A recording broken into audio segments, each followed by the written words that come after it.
off. All right. Welcome to the Room's Hot. We're going to make up another arbitrary number. This is week 73.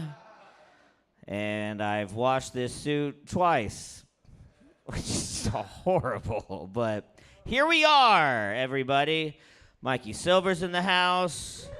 He just got done golfing. Me and Mikey are the bosses of our company now, which is hilarious because our boss quit and got fired, which is so funny. Me and Mikey don't know what the fuck we're doing. People are looking for us for advice. But our boss, she's like this witchy lady, you know what I mean? She's very like the Jupiter rising, whatever.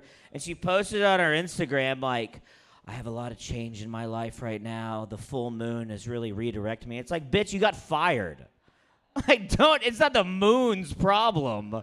The moon doesn't know what jobs are. That's like the problem with LA people. If you're saying like a full moon makes you feel a certain way, when you start not taking responsibility for your actions and blaming it on the moon cycle, you're retarded in my book. You're literally just retarded. And maybe that's the moon's fault. Maybe that's where Down syndrome kids come from, is they were just born during a crescent moon or something. Waning or waxing. I don't remember which one's which. But one of them is one way and one of them is the other. Is Will in here? Will you open that door and get Will in here? Did he start the video? We do live stream this mic, everybody. Just letting you know. Oh, wow. Buckle up, buttercups. We got a lot of fans. Last week, somehow or another, there was 200 and something viewers, which is hilarious that can happen. The week before, there was 11. So, could be 1 million tonight if you're a betting man. So do your best stuff. This guy's fucking hilarious. Let's just go ahead and get this thing started. I'm about to connect to the music here in a second. But this guy's loco. He's crazy. He's hilarious. Give it up for Pej the Maniac. Kids still wanna act like me. I'm a bigger prick than cacti be, and that's why these all right. The view just went down to 1. Okay. I'm Pej the Maniac. That's right.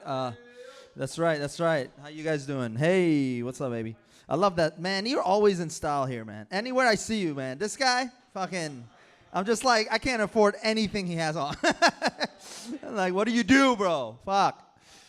I'm a teacher. Yeah. I teach kids. I work at a Jewish school. Hell yeah. Jewish private school. I'm not Jewish, though. I thought that would get more cheers than that. So that, I was just saying I'm with the Jews. I'm cool with them. You know what I mean? Yeah, I'm not one of those Iranians. You know what I'm saying? I'm like, no. Whoa. That's right. No, that's fine. I shouldn't have talked about the Jews. I get it. It's just it's a mood killer sometimes. You know what I mean? Not in an anti-Semitic way, just in a like, dude, we're here to not talk about religion. And you know what? You're right. I don't want to talk about religion either. Let's talk about my mom. The last hour, you guys missed it. Anya had a big thing here. You all missed. Give it up for Anya. Yeah, baby. Hell yeah. Yeah, baby. Probably would. Anya was up in NorCal for 47 days. We didn't see him for 47 days. Did you guys feel it? Yeah. Did you feel it? I started feeling it. After like day 30, I started feeling it. I was like, I haven't seen Anya. Yeah. And then he came to my show on Sunday. He was like, hey, I'm back. And then he's like, hey, can I go up? I was like, of course, bro. Let's go. It's been 47 days. There was a lot of talks about moms. Yeah? Everybody's mom. Everybody's cool with their mom. Yeah? It doesn't matter if you're cool or not. You remember your moms? Yeah. My mom taught me how to write. Yeah, you agree. Great. Yeah, no, she taught me how to write, but she didn't know she was left-handed. She was writing with the right hand for 35 years. She wrote with the wrong hand. Yeah, so she taught me how to write, and so every time I got my report cards, like, I don't know if they do this anymore, and I teach kids, so I should know, but it's a private school. They do things differently. But in the public sector, we'd had to go get our report cards signed, right? Or progress reports. You all remember that shit? You were private school? Of course. You're the only one here with a tie. We get it. All right. No, yeah. And like, my teachers always thought I'm forging her signature. Because our handwritings were the same. She taught me. They're like, we're going to have to, because I didn't get good grades. So they thought I was, you know what I mean? They're like, you're the worst Iranian. You don't even get good grades. Why are you here? Like, your parents escaped the fucking country for you to, like, be successful here. And I'm like, you don't know that. I mean, they did, but damn. You know, fuck. But she found out she's left-handed, though. Like, she read this book called Left-Hand Theories. But this is already too late. Like, she's already taught me how to write. And she's like, Pej. She calls my full name. She's like, Pejman, I found out I'm left-handed. I'm like, makes fucking sense. She's like, I'm going to teach myself how to write with my left hand now. Fuck my parents. I was like, what? She's like, yeah, they used to beat me. I remember. They used to beat her because she used her left hand. Yeah, that was the first thing that was haram over there, is just using her left hand. You know, use your left hand? Get the fuck out of here. Yeah. So she was like 4 drawing with her left hand, and that shit fucking, my grandmother just beat her with a yardstick. She was like, hey, stupid, you're retarded? They think you were mentally ill if you like, I'm not kidding. I think my grandparents were retarded. It's cool. It runs in the family. I mean, look at our handwritings, you know? So then she taught herself how to write with her left hand. And then she's like, she was so excited to show me. And it was like shittier than her right hand. I'm like, just stick to the wrong hand. It's fine at this point. You're retired almost. She's a hairstylist too. Like, she cut hair with it was weird. Like, she cut my hair. Right? That's why I wear a hat. But no, yeah, it's a whole thing. I love her though, man. She was tough. My dad was not tough. My dad was like they were both opposites of what Persian parents should be. Like, Persian moms are the sweethearts usually, right? They get you candy. They always have Hershey Kisses in their fucking purses, right? My dad, and the dads usually are just, they're fucking traumatized from the war.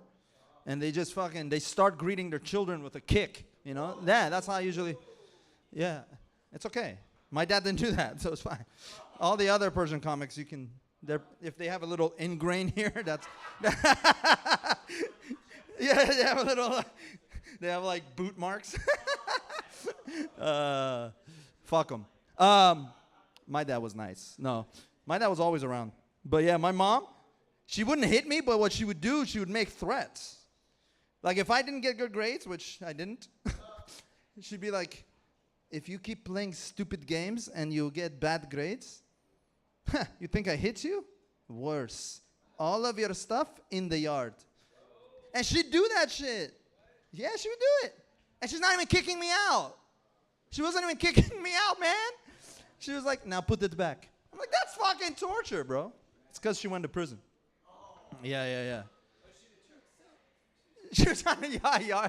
She's like, we need the money for the rent, and you used all your New Year money on fucking Air Gordons and fucking. I'm like, Mom, no, you bought me Gordons. That's why they were $20 from Payless. I bought the real thing, $320. But yeah, left hand retard. No, I'm just kidding. No, I love her. And if you see her, don't tell her I said this. This is live streaming. I just realized my mom knows how to use Facebook. Fuck! All right. It's okay. She's using the wrong hand. Thanks, guys. I'm Pej. Give it up for Pej the Maniac. Your mom must have taught you how to jack off, because I know. All right. Get over Pej the Maniac one more time. Let's keep this thing going. I haven't seen this man in a very long time. Give it up for Rich Rotella, everybody.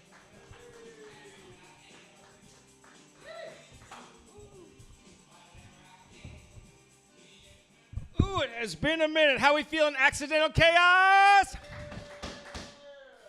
Good to see everybody. Let's get it out of the way right now. I cannot perform here unless I say it. You're looking at me, this gorgeous woman sitting right here dead center next to Raiden from Mortal Kombat, who had sex with Elton John. Appreciate you coming out, sir. Takes a lot of confidence to wear a skunk that she killed earlier, wrap the Dalmatians around her feet, and you're going bare chest for me. It's cold. I can see your hard nipples from here. Don't take out Alex's eyes. You are correct in looking at me, because she's like, you look familiar, and you're right. You are absolutely right, ma'am. I am Sebastian Maniscalco's bastard son. Thank you. At least Alex still remembers and appreciates it. He's going to be in a fight on August 31st. Make sure you watch him knock the shit out of somebody. All of that rage that he had built up from prep schools coming out. There's no fucking women around here. Like, he's going to knock someone out. You can't do that to boys. You cannot expect everything to go as well as Harry Potter did. Okay, not all stories end well. Look at Kenny, for fuck's sake. For God's sake. But again, if there's a knife fight, and it's a rusty knife, you want Kenny on your team. Because he can just, he's like, let's go! Like, there's nothing that's going to take this guy down. He has the bones of gay, straight, and transgendered people that he has turned into a cart that he rolls into Food for Less as he takes all the bad fruit and goes up to the counter and goes, I touched all of this. And he gets it all for free, and that's why I always go shopping with Kenny. I get the ultimate discount. Round of applause for Accidental Chaos. And a new budget for tightening up the mic stand. I was here once, and a kid, destroyed a banjo. That was exciting. You never know what's going to happen here. Come here, beautiful people. Sit down. Sit down, enjoy yourselves, relax. They're making their way over there. They're shy. They're like voters this election. They're like, how do I cast my ballot with anybody seeing me? Maybe I'll just wear a disguise. I mean, this guy's ready to go right now. You can't tell who this guy is. He could be bought. I look at you, sir, and I know your vote can be bought. Is it $1,000, $5,000, or is it just more quality time with her? Is that your love language? You seem like a physical touch kind of guy. You do what? I was asking you who you're going to vote for, but you're not going to answer because otherwise the room will get burned to the ground. What's your name, beautiful? Yeah, you. What's your name? Nicole, where are you from? You from Detroit? Ooh, Detroit, what? They were fucking blasting Eminem earlier. Did you used to date that guy? And then you're like, I want to go a little more extreme. I want like a Prince Albert kind of penis. I want to see like a piercing that I can hook a fishing lure to and just kind of have fun in that regard. Sex can be fun, but sex can be dangerous, man. I was on the beach in South Carolina, and I was on the beach with this gorgeous girl, kind of a summer love fling thing, and we're about to like leave the beach, and it's gorgeous. You can see the Milky Way. And then she goes, hey, listen. And we had only gone on like 2-3 dates, and she was like, I want to give you a head. And I was like, don't threaten me with a good time. Like, this sounds great. So I got up off the beach, I grabbed our stuff, and I started walking back to the beach house, and she goes, no. She pulls me, and she goes, I want to give you a head on the beach right here, right now. And I was just like, I looked around, it was late. It was like 10 or 11 at night, but I was just like, but what about, and she's like, what about what? Just pull down your pants. And I was like, what about the little sand crabs? Like, what happens when my Italian balls are sitting on the nice warm sand and like little fucking Philip the crab just comes out and goes, oh, look, an egg. Bam! It just fucking slams down on my testicles. Kenny likes that shit. I'm sensitive. I can't take that. You can beat the hell out of you want my cock, no problem. But the balls are gentle. Ma'am, they're like ovaries. I know he's Raiden now, but you kicked him in the balls the first time he turned into Kung Lao. Okay? And if you don't know Mortal Kombat, you have no idea what I'm talking about. You probably wear a sweater like this handsome gentleman over here with a beard, who's actually a very funny comic as well. You guys feeling good? It's Thursday. We awake? JP, I did. I'm pretty good at it. I'm getting better at it. It's fun. It's getting fun in a roast. I think it's horrible because like you damage people to the point where like the subconscious can't take a joke, and then some comics just like just fucking flamethrower the whole room, which makes sense. We've got a metaphor here for accidental chaos. Okay, good. We're still on board. That's great. I have a question. Either way is fine, ma'am. Gay. I'm talking to you. You and your boyfriend that's got 3 passports and a green card. Something going on here. I don't know what's going on. Well, then I'm glad I'm touching the mic before he is. So I have a question. I'm going to ask you. You get to decide, okay? Gay, straight, bi, it's all good. I love everybody. Great. But in this situation I'm about to tell you, who's more gay? You for texting a picture of your bare naked ass to a buddy at 2 a.m. as a joke, or your friend for taking that same photo the next day and then texting it to a bunch of dude friends you both know? Who's more gay? You're both gay. Corey and Alec were both gay. She thinks it's a trick question. Technically, he's got a 50% chance. Actually, no, he said we're both gay. So, yeah, that's 50-50. That works. Everyone involved is gay. Got it. Get the fuck out of here. Stupid, crazy shit. Let's do this. I think it's cool that YouTube. You guys like listen to sleep music? Do any of you actually like put on black screen? You know what I'm talking about? The nightmares. God dang, Kenny, what the fuck?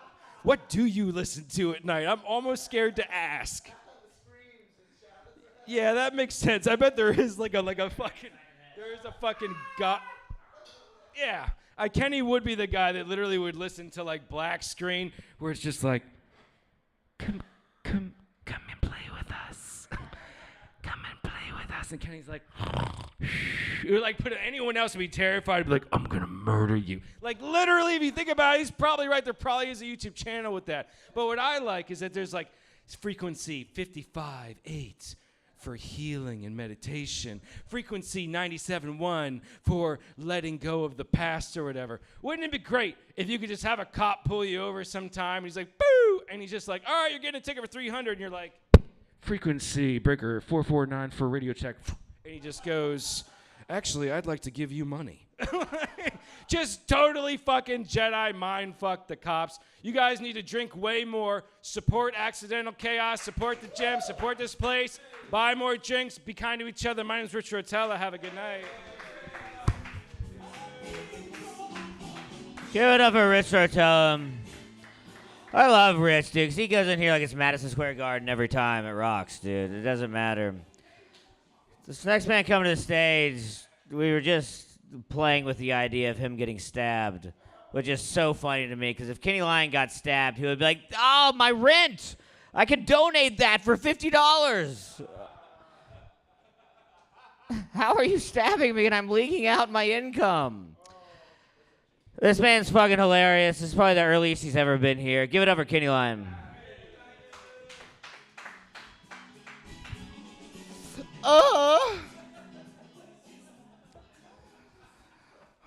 Room's hot.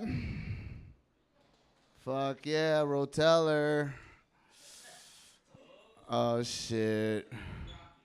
Right? Ooh, this one's good for fucking right here. Got that hip motion. He knows what I'm talking about. Hell yeah.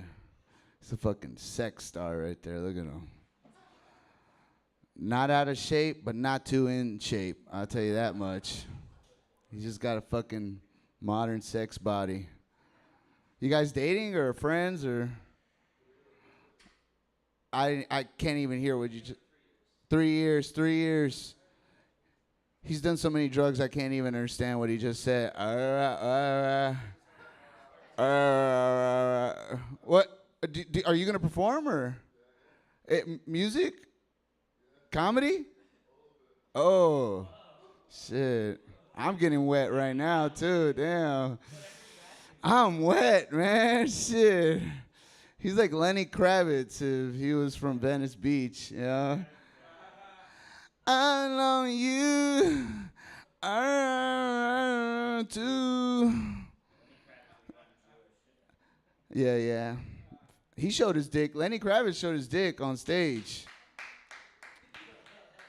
Fuck, I hope he does too, man, because then that'll be in both of us. I bought a thong, man. This was actually a girl's thong, but I wore it while I had a boner and stretched it out, so now it's like a cup or a slingshot. It's like a slingshot. It should cost like $25. Just this. Yes. It's not real silk either. And Rich, you're the best, bro. When you gonna get me a set at the Comedy Chateau, bro? Pull some strings, man. Please do, but I don't want to pay $5 for 5 minutes. Yes. Thank you. See the set. How about these set of balls? Oh. Oh. Look, if y'all don't want to watch comedy, y'all can get the fuck out, all right? I'm tired of the fucking bullshit, fucking bouginess, all right? Y'all can get your bullshit up ass and walk outside and wait in the alleyway, all right? Tell a joke. Are you my manager, Alec? All right? Are you my fucking agent? Because I don't have one, and I'm looking for one. Please, someone, God, take me. For the love of God, take me. Take on me. Take me out. I'll be gone. Fuck Riff Raff, man. I told Billy Myers. I'm tired of this shit, man. All right, I'll do jokes, Alex. Sorry, man. Sorry for making your open micers uncomfortable. I don't give a fuck. All right. Rotella, I'm keeping your jokes. Hey. So I used to be this tall, but I broke my legs, and now I'm this tall. Oh. I'm just kidding with you, Rich. Just kidding. You're the best. Jokes on with them. Who here has seen my cock? Be honest, please. Clap. Round of applause. Yes, Tommy. Remember that night we were in the bathroom, okay, and we both had to piss in that toilet bowl at the same time. There was only one toilet. I'm just kidding, Tommy. Andre seen my cock. Yeah, man. That one time I got banned from Third Wheel. That fucking night I got fucking banned from Third Wheel, man. Yeah. So what if you got a bigger dick than me, Andre? Man, it's like, I eat pussy. I know how to make it squirt. You know what I'm talking about, Rotella? Yeah, that's right. Fucking just.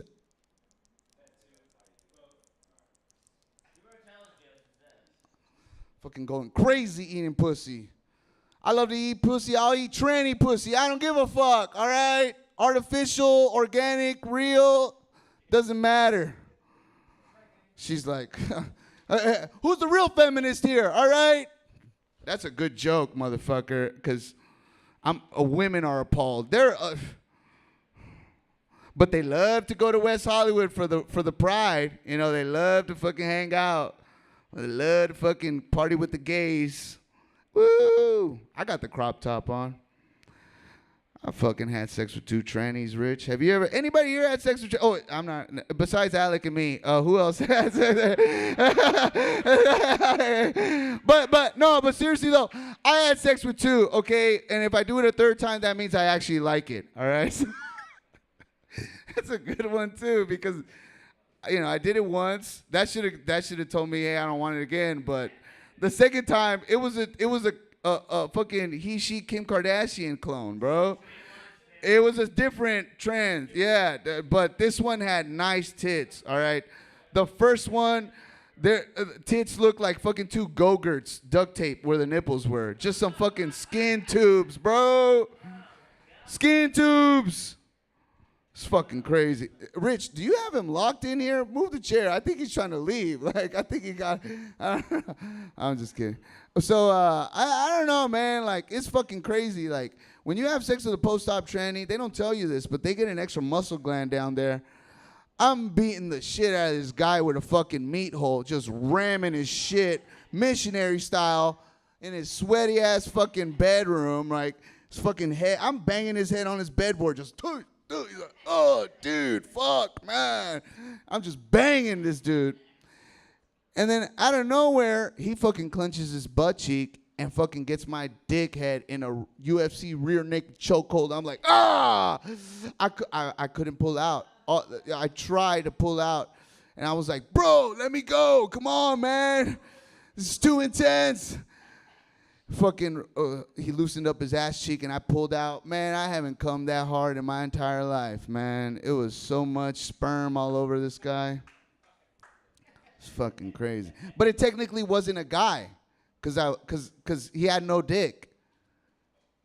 There was inside out, yeah. So it's not gay, right, Mike? It's not gay. If there's no dick involved, it's technically not gay. Wait a minute, let's ask the beautiful girl from Detroit. Be honest, okay? Because these guys ridicule me 24/7, so it doesn't matter if you're one of them as well. It was like, there was, okay, look, born with a dick, but at the present moment that I was having sex with them, there was no penis whatsoever, just muscular, hairy legs, masculine legs, right? It's like, yeah. Yeah. All right. Let's put it like this. Let's put it like this. Let's say we got Rich Rotella, right? Right. He's got long hair, fucking a dress or whatever, but we duct tape a fucking fleshlight where his fucking pelvis area is, right? That's basically what it looked like. It's like the body, the figure is still manly. Yeah, it is gay. But I didn't suck cock though. A guy with a missing dick sucked my cock, which it was kind of hot. I was like, bro, there's a guy sucking my dick. Like, what the fuck? It was like, is this gay? Why am I hard? You're questioning it. When did this happen? Like 2 years ago. But it happened because I was using my damn Tinder account on my EBT phone. All right, on my EBT phone. No, I'm not gay. I swear to God, I'm not gay. Have I sucked cock? Well,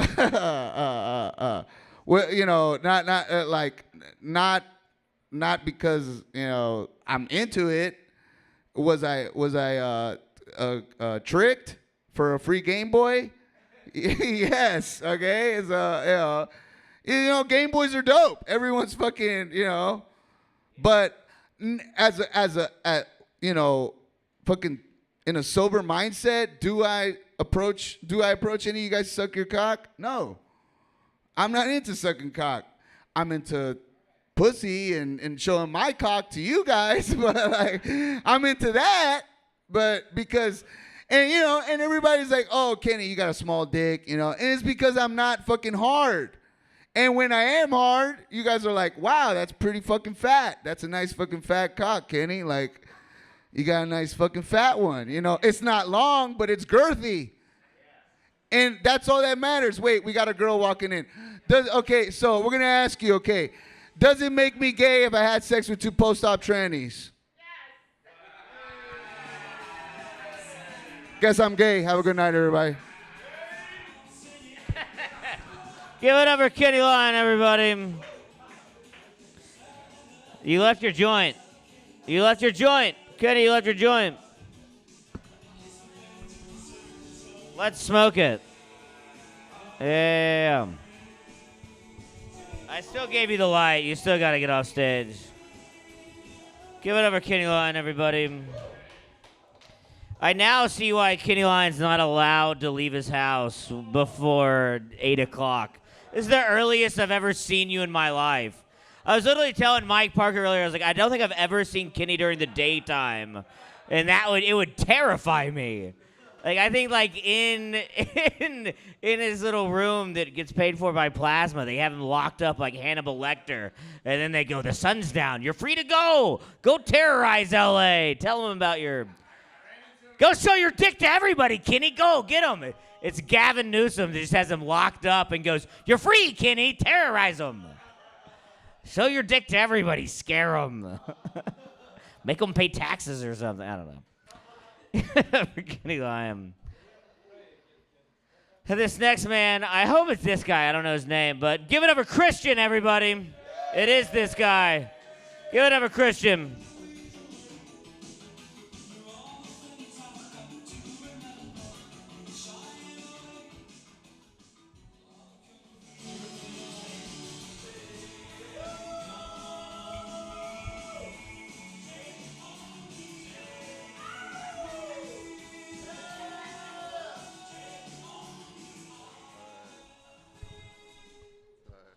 Gotta go incognito. I've been banned at every open mic in Los Angeles. I've been canceled before I could even get canceled. Yeah. Severe anxiety in the flesh. I can't even pronounce my medication. So yeah, captions provided by Accidental Chaos. Any moment now. Just wait. How's everyone doing? Everyone's all right? How you doing? Are you good? That's good. Where the fuck am I, though? I love it. I love it. No, I'm new to this shit. Give me a minute. I'm going to reach Zen at the end of this, so we're all in this together. All right. God, comedians telling me to take comedy more seriously. Take it more seriously. How do you tell a comedian to take it more seriously? Like, what does that intend? I don't. If you're trying to get your political insight from a comedian,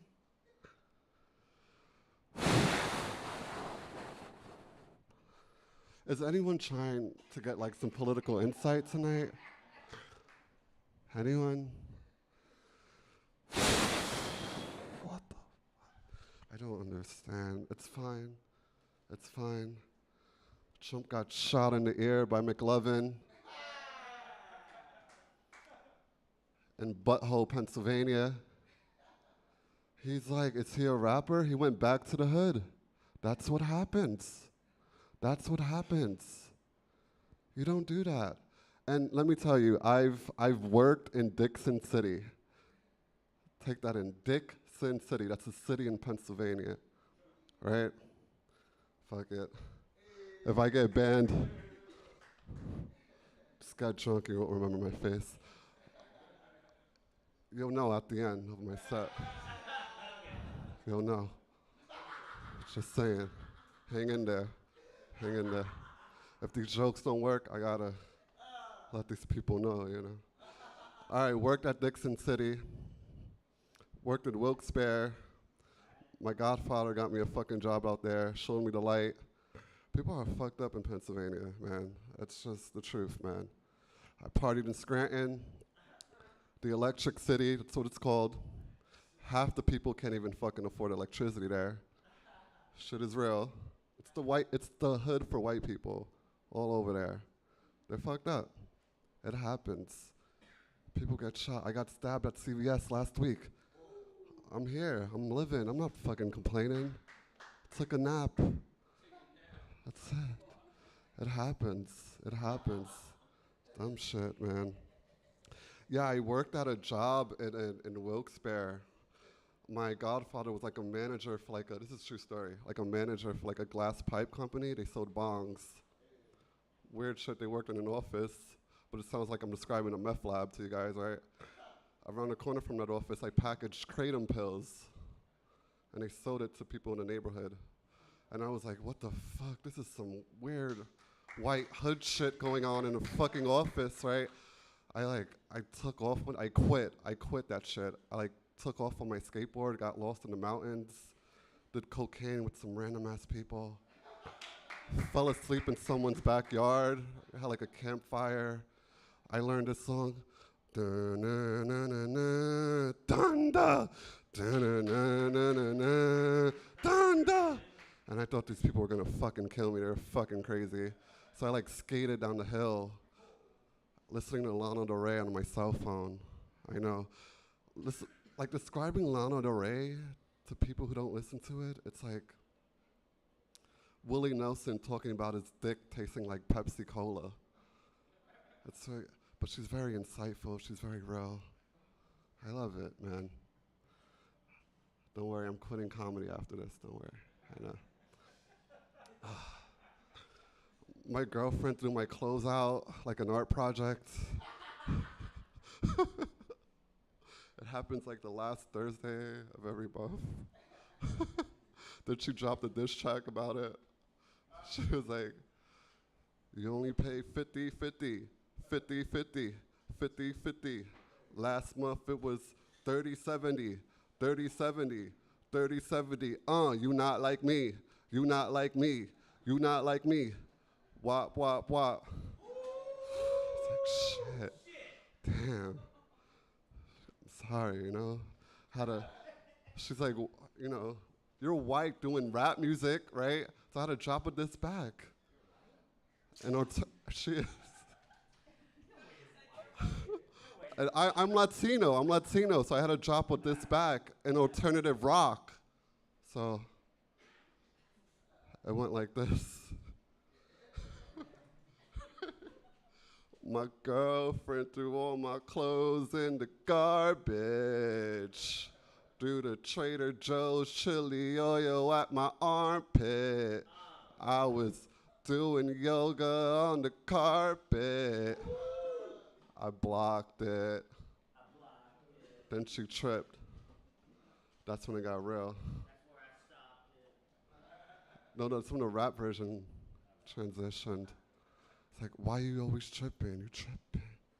Said you always tripping. You tripping. Then I transitioned into jazz. Ready? This track is fire. I didn't put it out yet because we made up makeup sex. But the jazz version was the outro. It went, searching for the light.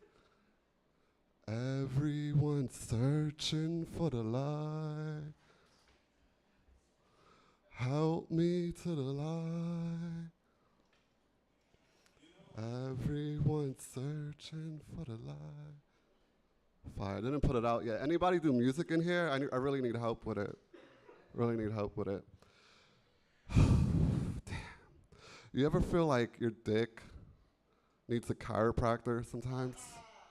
Like, I just wish I had a chiropractor for my dick. I can't even afford a real chiropractor.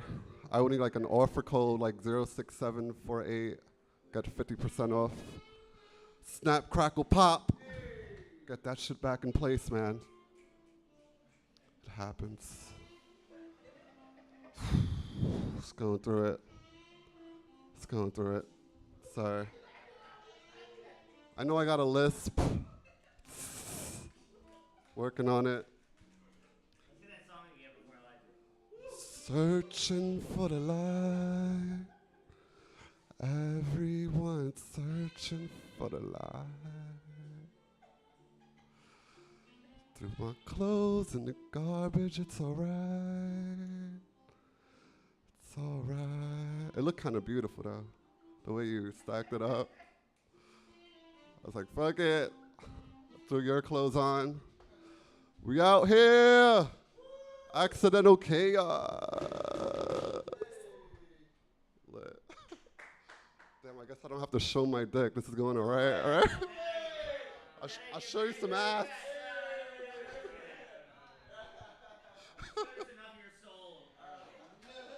Do I have more time? I don't know. I just want to end it like this. All right.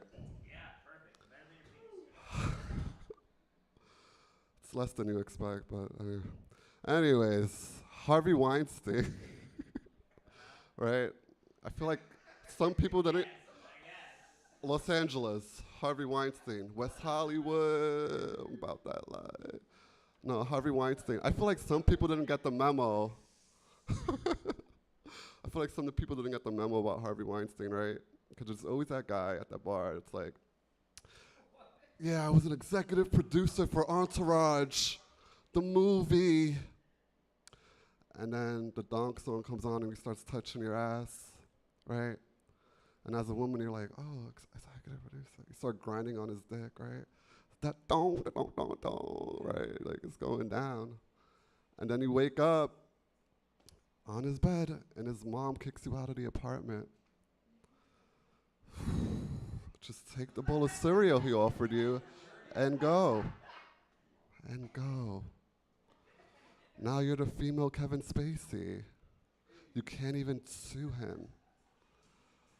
Learn your lesson, people, like I did tonight.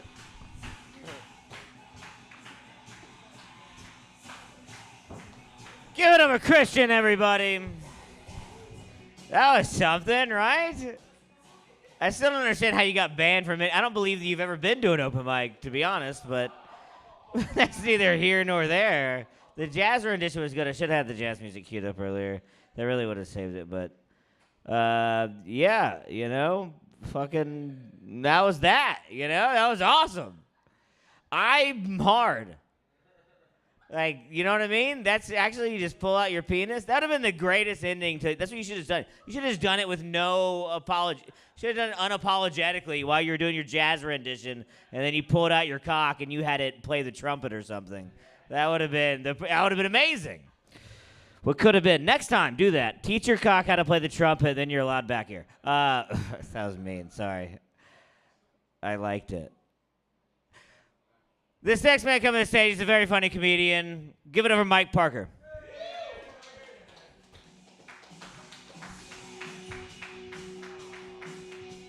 Yeah, thunder. Yeah, room is hot. Alec, man, fucking Alec. Give it up for Alec. Give it up for Alec's accidental chaos, man. Hey. Give it up for your last comic musician act, Christian. That was awesome. Up here looking like a gender-neutral Indiana Jones and shit. That's You look like if MGK was going to do a biopic on Johnny Depp, but I'm just saying. That was inspired by you with the Johnny Depp. All right. Yo, dude, I'll be driving down Santa Monica a lot, and I was driving earlier today. It was around noon, and I saw a lady of the night during the daytime, and I stopped to pick her up. And I immediately realized it was a dude, and it was Kenny Lyons. So that was the first time I ever saw that dude during the day. It was crazy, dude. Yeah. It was a rare sight. Dude, I also saw his cock, which is crazy because, like, listen, I'm 46 years old, and the problem with, like, getting older is, like, the dad in me always wants to fix shit, you know? So, like, I was talking to Kenny. I was like, you know what? I would love to get some cock in here.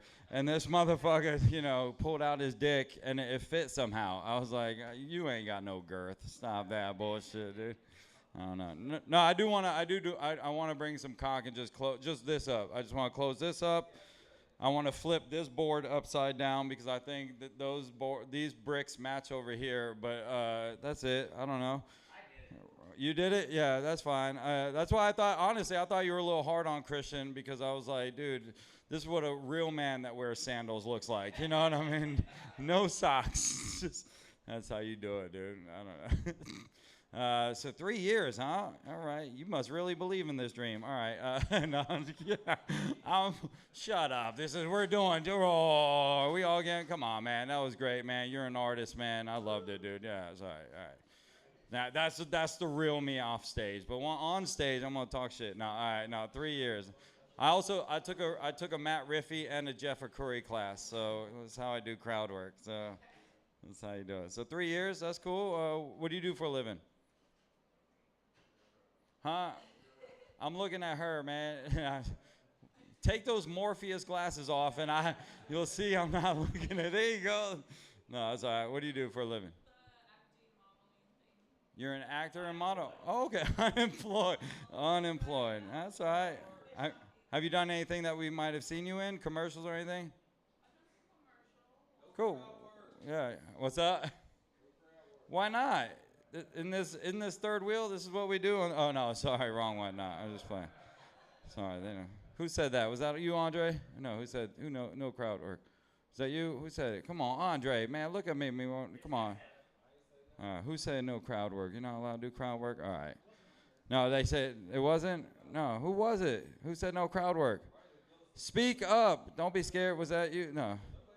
All right. Jesus Christ, dude. I know. All right. You second the motion. You third the motion. All right. No crowd work. All right. Is that the rule here? I didn't know that, man. No, I'm just playing, dude. I know. It's like, what do we do? I know exactly. It's what comics, man. What do we do? All right. You want jokes? All right, now. Woo! No, I'm a Kenny Lion it. Fuck no punchlines. No, we're not doing no punchlines. No, we could do a punchline. I don't know, man. Stupid punchlines. No, but what do you do for a living? No, I know. No. I went to a seminar actually recently, and we had there was actually an actor that was one of the speakers, and he looked out amongst all of us. He's like, "Are there any actors out there?" And only a few of us, clapped. And at the end of the seminar, we talked to him, and he's like, "Oh, so you're an actor? What did I see you in?" And I said, "Oh, I'm not an actor." And he's like, "But you clapped when I said that." I go, "I know. I just wanted to prove to you how easy that shit was, So. Thank you. See, from the actor. All right, cool. That's all right. That was good. I do have a Laker joke actually. Yeah. So I'm a product of the 80s and 90s, and I grew up.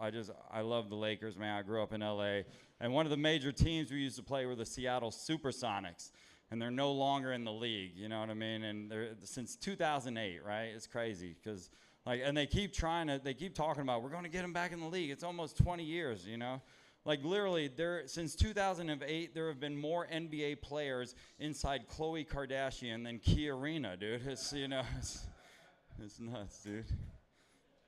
There you go, see. You want a racetrack joke? Hold on. Is there a NASCAR fans in here?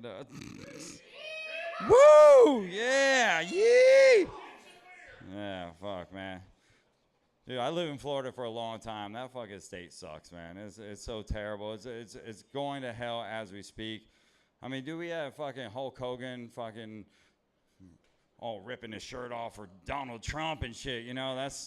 Florida's the capital. Yeah, look, Rich, who you voting for, brother? That's all right. Let's get into it, man. No, I don't know. Hulk Hogan, dude. I used to love Hulk Hogan until I found out he was racist. I don't like racists. The moment you use the N-word in any fucking improper context, at any point, I automatically lose respect for you, because he was talking about you can't date black men to his daughter Brooke, and which is crazy because Chris Hemsworth is about to do a biopic on this guy, I know, right? And I was like, that's fucking crazy. 'Cause I love Chris Hemsworth, But I also don't know what it's going to sound like for this Australian dude to say the N-word. You know what I mean?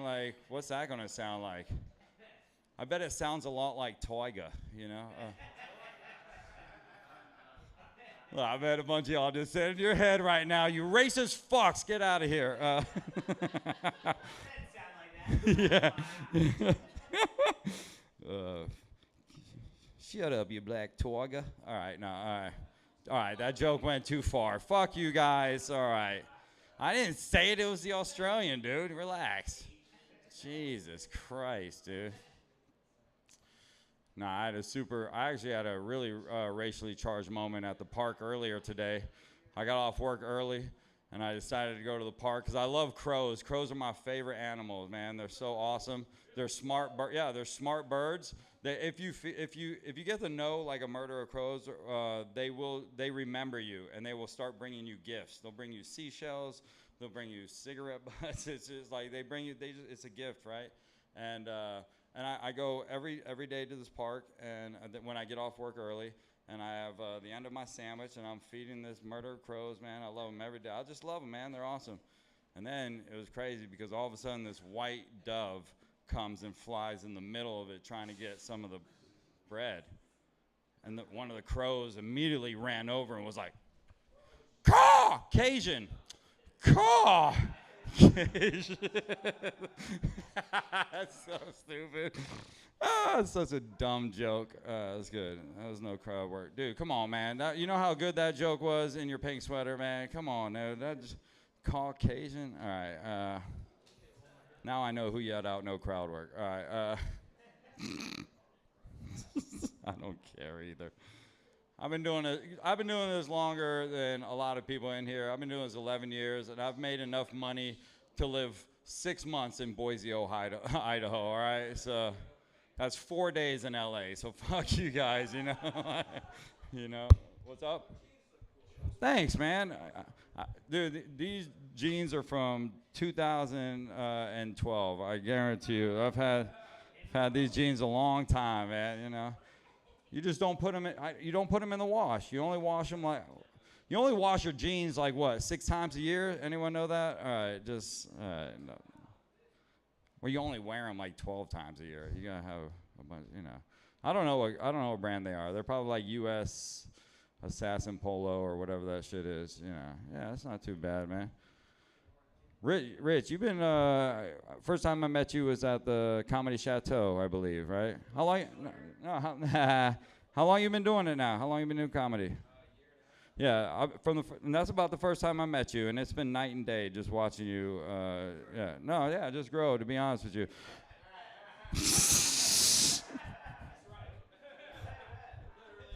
I fucking love you, Alex. I do want to say, dude, I do love Los Angeles. I love living in Hollywood. I think the most beautiful people in the world live here, you know. And when I come back next week, I hope one of them shows up. So, all right, guys, thank you so much, Mike Parker.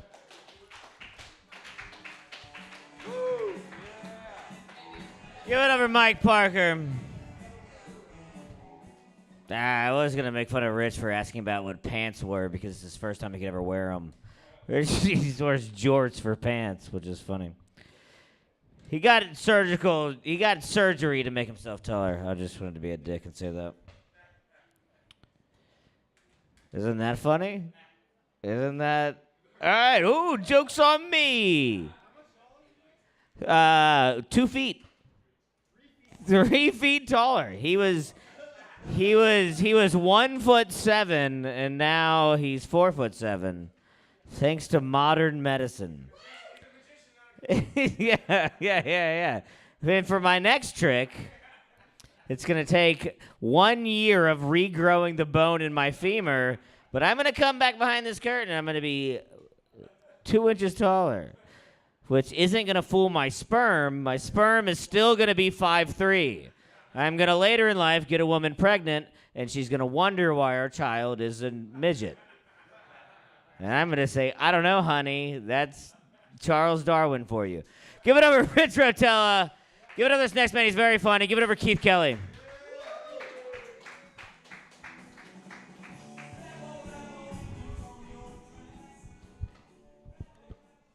All right, thanks. What's up? So my fridge just broke. The technician wanted to charge me $200 to fix it. And I'm like, forget that, man. It's not like there's any food in it anyway. So I just cleaned it out, put all my clothes in it, turned it into a dresser. Just got my underwear in the cheese compartment. Frank came over, he wanted to borrow a shirt. I'm like, yeah, just go in the fridge, help yourself, man. Just grab me some socks while you're in there. So I was filling out a job application too. It asked if I ever been arrested, and I marked yes, just to make my application stand out. Then we're said to explain, I put international espionage, because I'm like, you want someone that been to college or someone that can take down the world order, you know? So I been going to McDonald's a lot lately. But I don't ever buy anything. I just go in there and use the ball pit, you know. They're trying to kick me out last time. I'm like, well, I'll leave when some kids get here. You know? I'm only in here when it's slow.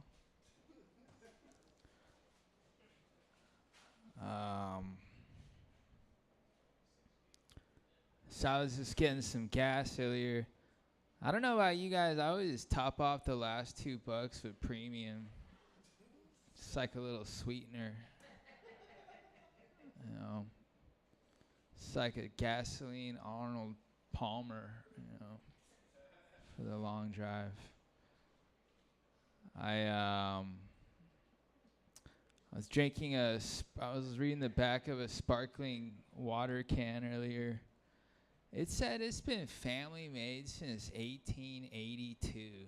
I'm like, wow, this family's been sparkling water over 140 years. That's what I call dedication, you know. Generation after generation, just carbonating water. And I'm like, I bet there's some turmoil in that succession too. Just father telling his only son, like, no, you're not running off to Hollywood. You're staying here and you're carbonating water. Just like your forefathers. You know? I'll be damned if I let all this water go flat, you know. So, be legit.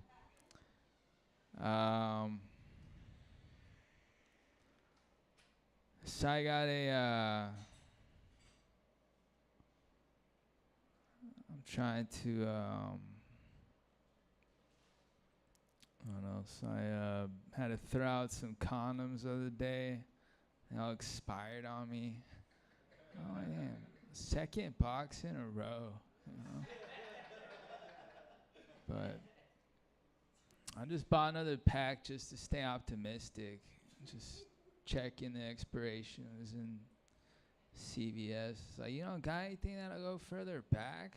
Like, he's like, they're good for another year. I'm like, do I look like James Bond to you? Like, I need to keep going. All right, thank you guys.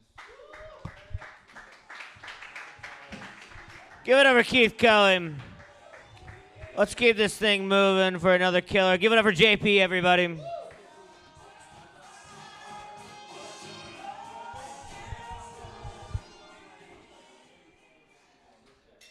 Hi, you leaving? Good. You can't handle me, dude. I'm too crazy.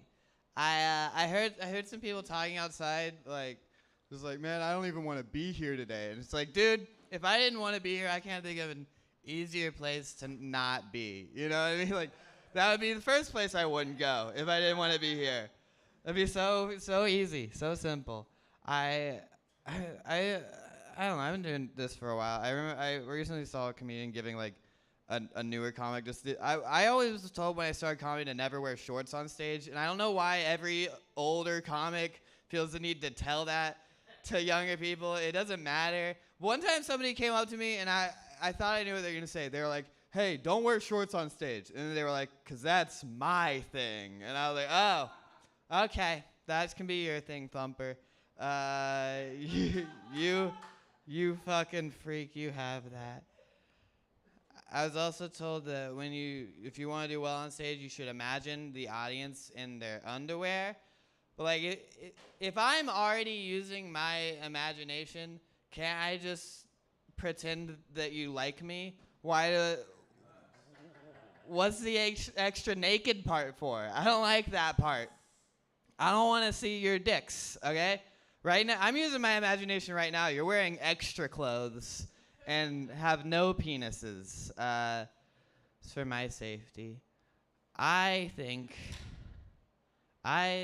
that men should not be allowed to be born with penises. I don't think they should have them at the beginning. I think you should have to earn your dicks, okay?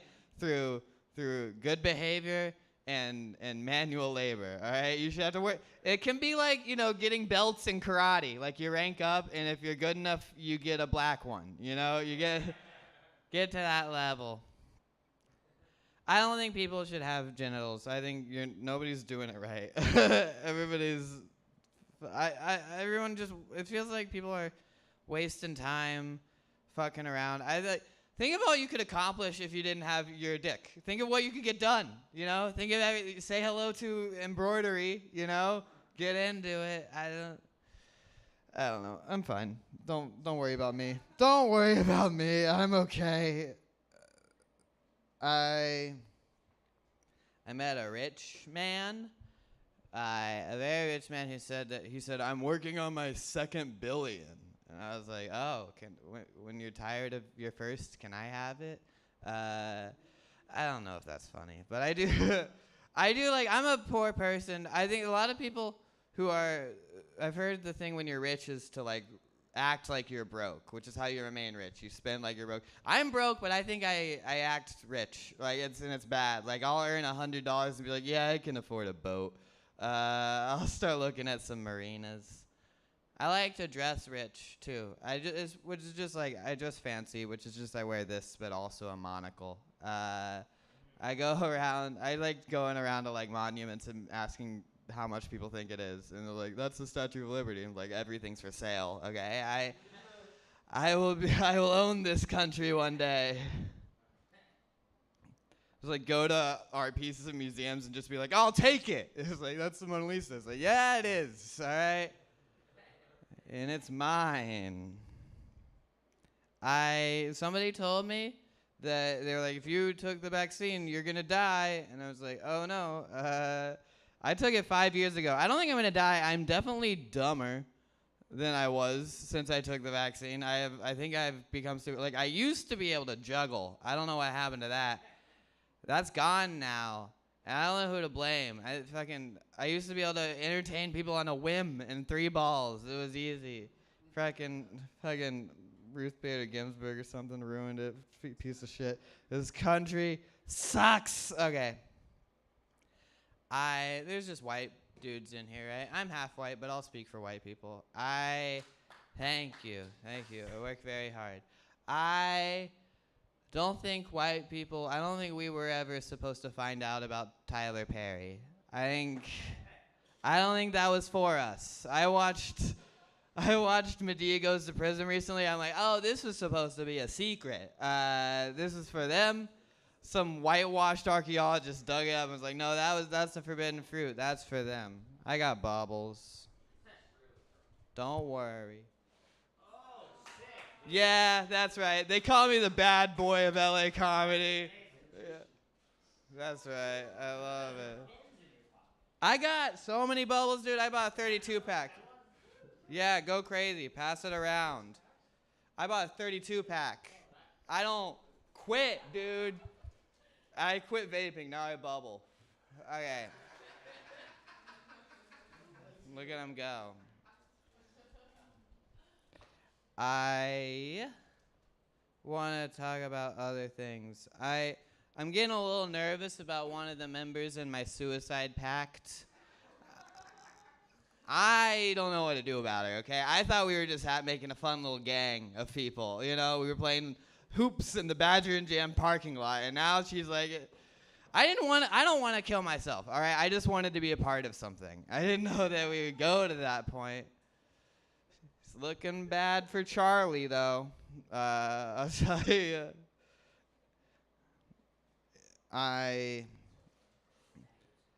Hey, it's fine. I'm non-binary. I don't associate. I feel like I don't. It's definitely a mental disorder. You know what I mean? Like, it's 100%. Because sometimes I don't feel like I'm like in the midst. Shut up, Mikey. I'll stab you. Okay. I'll fucking stab you. All right. Listen, these bubbles are a privilege. Okay, don't be abusing them in the middle of my set. Okay. Please no crowd bubbles. Just keep it to yourself, all right? Keep your bubbles to yourself, and we'll all be okay. I'm sorry. I know you guys just got rid of cocaine, and I didn't mean to introduce bubbles. It's a chaos. I didn't mean to do that to you guys.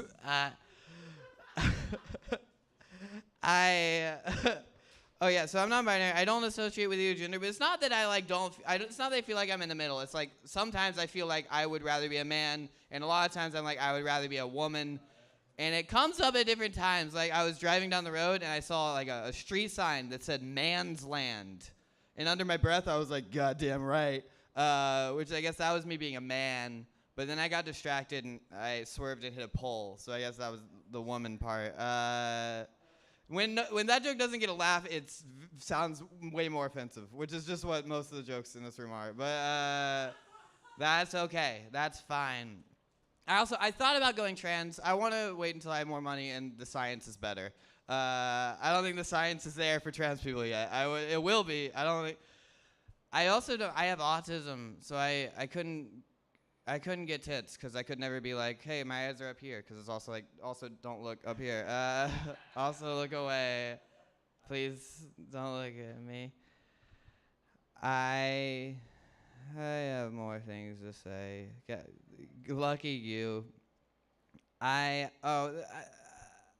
don't like furries at all, which is, I'm asexual and non-binary. I'm all the things you can be, but furries fucking. I don't like that they're pretending that it's not a sex thing,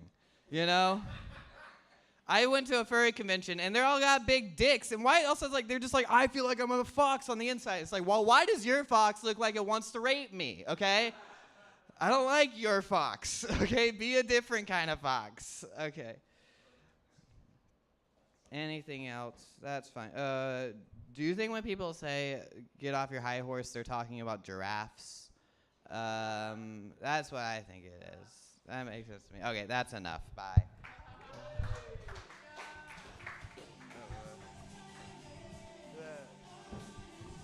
Give it up for JP, everybody.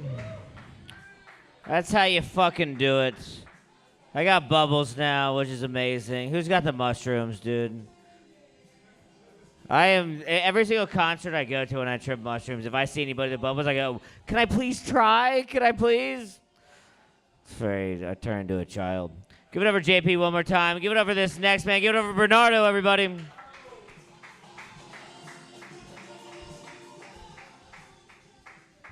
I didn't get bumped. Let's fucking go. No, I love you, man. Thank you. I'm just fucking kidding. Okay. All right. Let's fucking go. We can all agree the homeless issue is becoming a problem, right? It's seeping into Culver City. I'm seeing a lot of them where they built a plaza in Culver City where they can steal shit from. I was driving by there, I had a sandwich in my car, and there was a homeless guy in the corner, and I drove up, I waved him down, and I wanted to give him a sandwich, So he not crawled up, he walked up, just very hungry. I saw he had no shirt on, his rib cage, and he comes up to my window, and he leans in, and he says, "Is it an Erewhon sandwich?"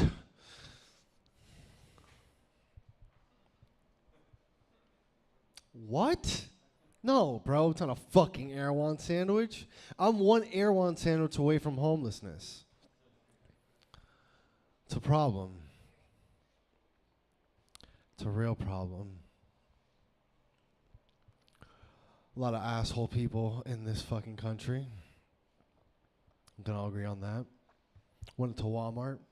Needed to pick up one or two things. Stop stealing my jokes.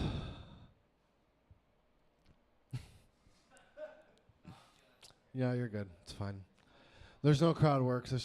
No, this is a shitty fucking joke anyway. Anyways, yeah, I went to Walmart and needed to pick up 2 or 3 things, Need to get out of there quick. I took the self-checkout counter. There was 2 of them, and there was people grabbing their groceries. One person standing in the middle. So, had the items in my hand. I just had to ask. Went up to him, asked him, "Hey, man, which line are you in?" And he looks at me, turns around, he goes, "I'm kind of in both of them." It's crazy. It's fucking wild. Jackpot, you know what I mean? Jackpot. What was that? Right? It's pretty cool. Yeah, you look like the type of guy that would be in both lines at once. Great. Room's hot. All right. What do we talk about? Have you guys heard of the term on brand? Something I'm new to? Noodle on brand. Yeah. If it's used properly, it could be good, you know? It could be done great. You know, like, for example, I was driving and I saw a bumper sticker that said, Area 51, authorized vehicle. Saw it had a license plate that said United States Air Force, Space Force. I'm so sorry about that. Space Force. On brand. We can say that's on brand, right? On brand, yeah. On brand. It was on a 2003 Honda Civic, though. Not on brand. Not on brand, sir. Drove past him and he had a Lyft sticker on his window. Back on brand. Back on brand, people. Saw a homeless guy in a face down in a box of closed pizza. We can all relate. He had a unfinished slice of pizza in his hand. He was taking a nap like that. Almost envied him, you know? Almost envied him. Because I have to drive around all day. I have to pick people up. I have to pretend to care what people talk about. And this guy has to finish his pizza. That's it. That is it. What else? Anybody have a job in retail? Yeah? No, let's go restaurant. Yeah, let's go restaurant. I had a job in a restaurant. I also had a coworker that didn't blink in that restaurant. Did not blink. It's crazy. He asked him for a ride home one day, and on the drive, he casually mentioned to me that he had downloaded an app to remind him to tell him to blink. It's called Blinker. It's crazy. There's an app for everything. An app for everything. What else? What else? Got into a car accident today. That's cool. Yeah, we can cheer for that. Rockstar. Dude, I fucking love you, man. You're like the most energetic guy in the corner. Yeah, got into a car accident. It was fucking terrible. I fucked this guy's bumper, like the lights hanging out, paint's all scuffed up. I mean, I must have cost like, yeah, go do your thing. I must have cost like $5,000 worth of damages. I mean, you should have seen the look on this guy's face when I drove away. I'll leave you guys on that. Thank you.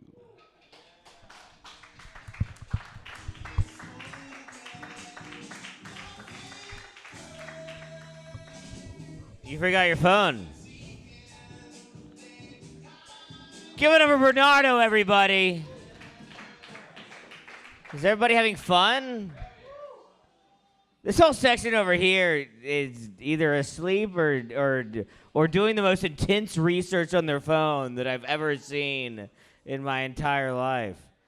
Look at that. He's deep in it, dude. She's just uncovering how Trump was not even attempted assassinated, but he shot himself. I was deep into it today, dude. Now there's a whole conspiracy that, like, the teleprompter was actually shot, and it was the glass that hit him in the ear, which rocks. That's just hilarious to me. It's hilarious to me of, like, just the attempted assassination of the president. It's like, he wasn't even shot at directly. People are saying, like, Trump, because he was in the WWE, cut his own ear, which is hilarious. I hope he did that, dude. That'd be like, all right, now I'm voting for you. If you were able to pull off that kind of stunt, that's incredible. RFK Jr. 2024. Give it up for Brandon Baddock, everybody.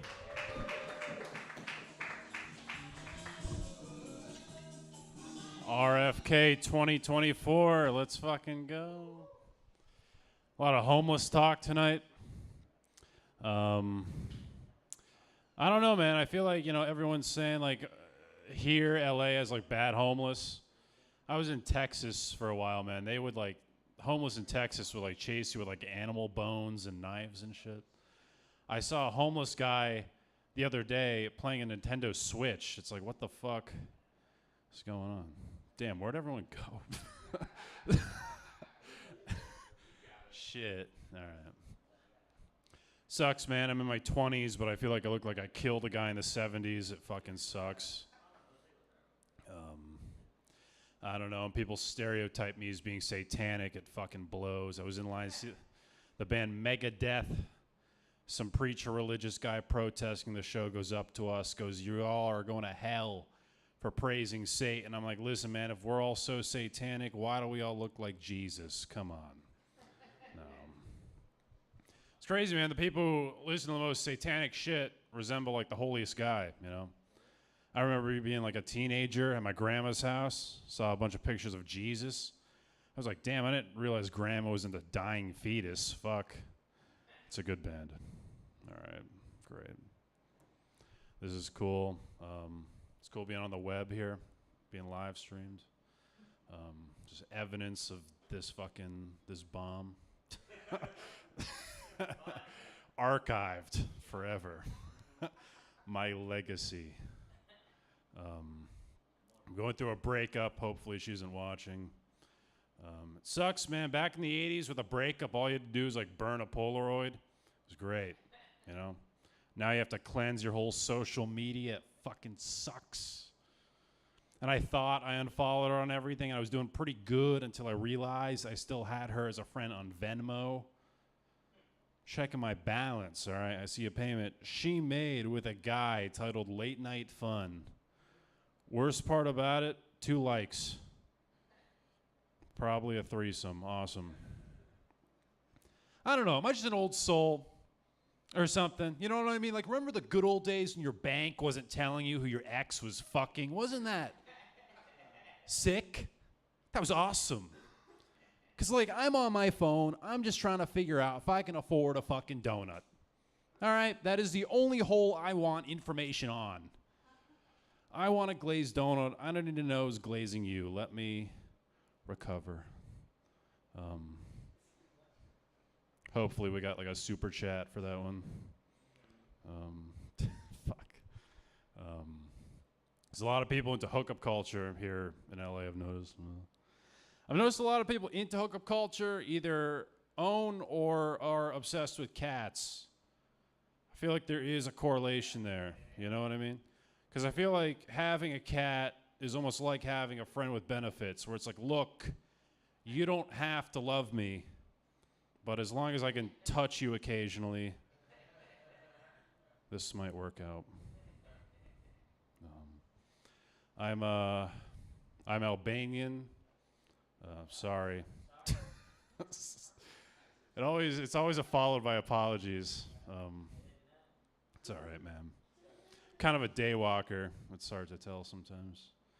It sucks because every time I tell someone, a lot of times it's either like an apology or they go, weren't those the terrorists in the movie Taken? Yeah. We're lucky if we get to steal a white bitch occasionally. That's about it. All right. Thank you. All right. Keeping that one. All right, this next one's gonna fucking suck. Thank you. I saw a baby human crying the other day. I was like, be a little more fucking grateful. All right? At least you're not a different baby animal, like a tadpole. I feel like those guys have it the worst, Like, imagine being born and you're still a sperm. It's like the worst case scenario, I'm pretty sure. I don't know why they look like that. You think it's like just a defense mechanism against predators or something? Like, listen, man, if I'm a starving fisher cat and I saw a bunch of tadpoles, I'd be like, listen, man, I'm starving, but I'm not gay.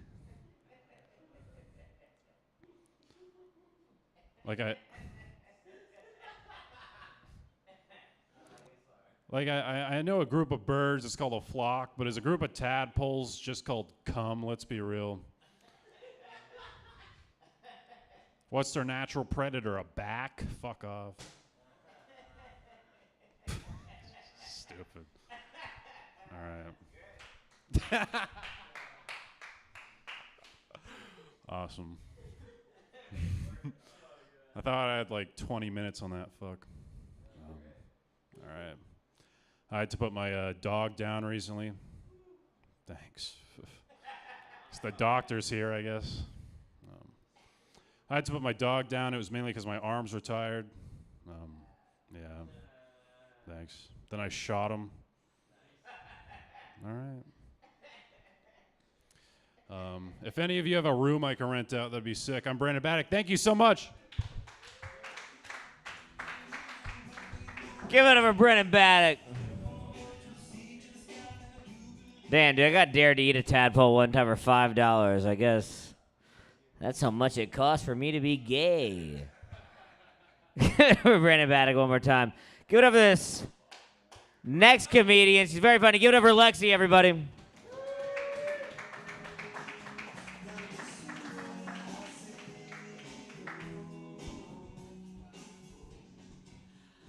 Hello, boys.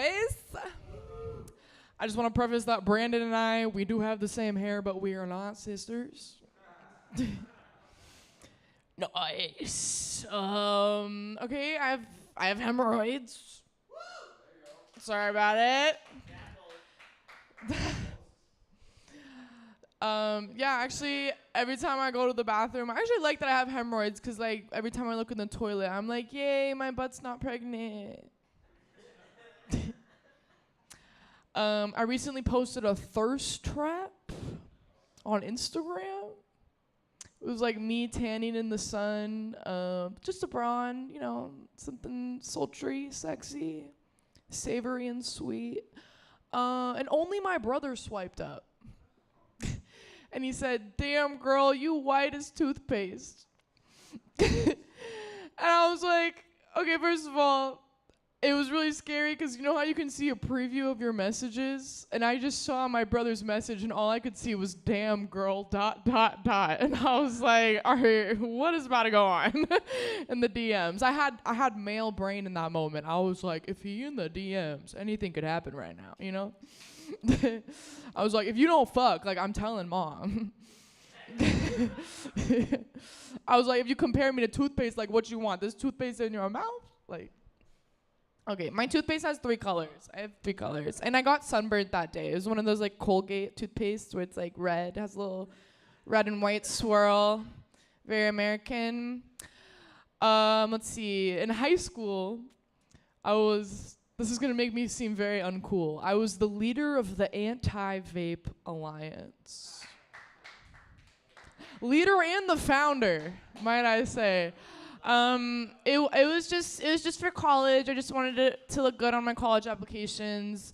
But there was something really cool that I got to do. I got to go to the California State Capitol and testify in front of the California Senate against a bill that we should not be selling flavored vapes anymore because, you know, it encourages children to, like, smoke on watermelon. And the funny thing is like, I was addicted to vaping the entire time I was a part of this alliance. Like, I pre-gamed in the Senate bathroom because I was like, this is scary. I don't want to do this. Like, I need to get high before I testify, you know? Yeah, everyone's like, why are your eyes bloodshot? And I'm like, the children, they're addicted to the weed, and I just can't help it. Okay, I just moved to Hollywood. I live in WeHo. I love the gays. Someone talked about how white girls love dancing with the gay men, and I'm like, yeah, because they don't grope us, and it's more fun to shake ass on a man when he's not hard. And I have a story. I haven't really, like, told this out of mic yet, but I have a story about being a young, vulnerable, impressionable woman in Hollywood. I was on Melrose and I was, like, just window shopping because, like, nothing was gonna fit me. And I passed by this store, and it was like the Hollywood costume for the stars, and all the lights were off, and I couldn't find the door. And I was like, okay, I'm gonna suspect that this place is closed, even though it looks really cool. I want to go inside. And I went to a couple other shops, and when I come back, I see a guy standing outside the front door, and I'm like, okay, this is perfect. Like, he's opening the store. And I later learned that he was just getting his DoorDash. So he reached for his DoorDash with his right hand, and I like slipped behind him on his left side. And then he turns around, and I'm just like in his store. And he's like, what the fuck? And I was like, oh my God, I'm so sorry. Are you guys closed? Like, I can totally leave right now. And he was like, oh yeah, we're actually appointment only. And I was like, okay, that's totally fine. Like, I'll just leave. And he was like, but I could show you around if you want. And I was like, okay, this seems fun. It was like a cool ass store, you guys. Like, had all these like celebrity costumes, like these like mannequins that said like Britney Spears wore this, and Paris Hilton wore this, and Cardi B wore this. And I was like mesmerized. I'm like talking with this guy. His name was Rich. He seemed like a seemingly cool dude. And I know you guys are imagining a very gay man right now, but he was straight. Yeah. So I haven't learned. I'm a 22-year-old impressionable young woman. And I was like, he said appointment only. I didn't know he meant dick appointment at the time, okay? So I'm like going around the store, like looking at all these costumes, and I'm like, I just think, oh, this guy is like really nice. Like, this is so cool of him to like let me into the store and show me around. And then eventually he asks me like, do you want to try on a costume? And I was like, of course. Like, let's do it. And this is when I got like kind of a red flag. I was like, I don't want him to like help me put it on, but he was nice. He gave me my own dressing room. He was like, I'm gonna go eat my DoorDash in the other room. And then later I learned, I was like, that's how he gains your trust. I tried on like 7 things. Like, I was like, I'm gonna milk this man and not with a hand job. Like, I am gonna like absolutely milk the shit out of this experience. It was like this cute like dress with like bedazzled stuff, but the problem is they make it fit to size, so that like they try to use the least amount of fabric that they can, so like it's just like, so celebrities come in and they're like, oh, I'm just gonna inspire a look based off this outfit, and then they actually size it. So nothing was fitting, and I go to Rich and I'm like, yo man, like nothing's working out, like I really want to try on a costume, like what are we gonna do here? And he was like, oh, I have the perfect solution. The leotards have the stretchiest material, and those are going to work for you. And I was like, you know what, Rich? You're a smart man. You're a smart man. So I go over. Rich leaves. He's eating his DoorDash. I'm, like, in this room just looking at the leotards. And eventually I try one on, and it fits. But I couldn't zip it up in the back because, like, I couldn't reach. And I take it off. I like pretended to be Shakira in the dressing room real quick. I was like, Shakira. It had like all these like bedazzled shit and like rhinestones. It was so cool, so pretty.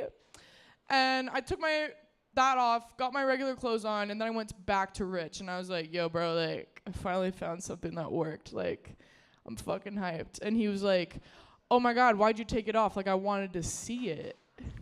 And so I was like, you know what, Rich? You're right. And I think this guy's just really into fashion. I'm like, this guy just really likes working with his clients. So I go back into the dressing room. I put the leotard back on. And then I was like, Rich, like, I really need you to zip it up for me. Everyone is, like, smiling because they're like, this girl is so stupid. But at the time, I was having so much fun. You guys have no idea. I like looked it up online. This is like $1,000 experience that I got. Like, yeah, he was like, these appointments are like really expensive. So he's like zipping it up. And then there's this like model runway with mannequins on them. And I was like, this is so cool. Like, I want to show my parents. So I asked Rich, I was like, can you take a picture of me in front of the mannequins, like pretending to be a mannequin myself, and I'll send it to my mom. I said that. I was like, I'm going to send it to my mom. And so everyone is like, this is... So he takes a picture of me. This is when it starts getting weird, okay? Because he starts taking the pictures, and he's like, I really like your body. Like, you really turned me on. And I'm like, careful, buddy. This is a live photo. Like, if my mom touches this, like, she's going to be like, who the fuck took this picture? And then he said something that really offended me. He said, "I really like your body. Fuck that skinny shit." And I was like, "Fuck that skinny shit." Even an overweight woman doesn't want to hear "fuck that skinny shit." Are you kidding me? So he's trying to make a move on me. He's asking me if I'm his type, and he's I didn't know what to do. I didn't want to turn him down and say no because I didn't know if he was gonna get aggressive. So I was like, "Do you want my number?" And he was like, "I'm more of a spontaneous kind of guy." And I was like, "Oh, he's trying to fuck me in the store right now." And so I'm in this leotard with my butt cheeks out, and I'm at this point I feel like Simone Biles after doing a triple front flip. I'm I need to get out of this leotard. So I'm on that note, Rich, I'm gonna go to the dressing room. And so he follows me to the dressing room. I didn't realize that was an innuendo, you know? And I was like, "Rich, this is not gonna happen, but on some real shit, all right? On some real shit. I can't reach the zipper on this leotard. I need you I need you to unzip it for me." So he unzips it for me and he's like, "Yeah, I know you need help getting on this leotard." And I was like, "Yes, I do. I'm so sorry." So then I get undressed. I go back in there and he was like, "I made things really uncomfortable. I understand that was weird." He was like, "But I just really want to kiss you right now." And I was like, "Rich, your breath stink. I don't want to do that." And then I just left. I just left the store. I don't really have an ending for this story. I was just kind of talking about it. But I almost got molested, but I got a $1,000 experience. So kudos to being a young woman in Hollywood. Don't really have a way to end this, but thank you guys for the time. This was so fun.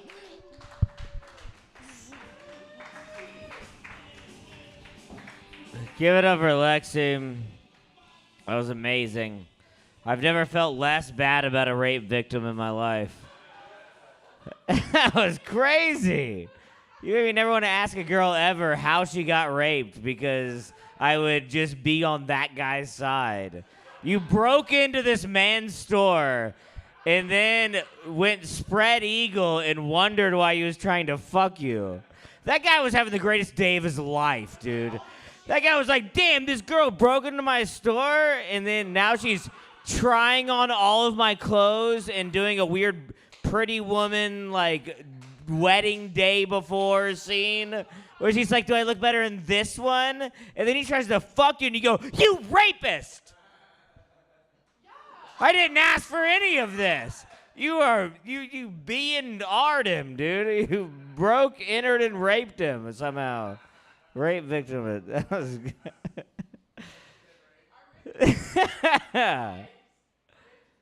Yeah, you did. I bet.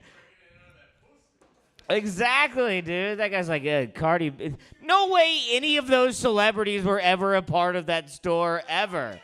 He literally, you probably walked into his walk-in closet, and it was some child that he abducted before their clothes, and he goes, Cardi B wore this one. You're like, oh, my God, Hollywood. What? How do you think I got this? I actually had sex with him.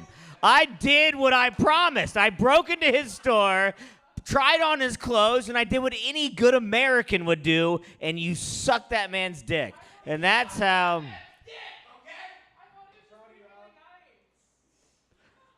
No men are ever nice unless pussy is involved. Where are you from? What planet are you from where men don't fuck women for only selfish gains?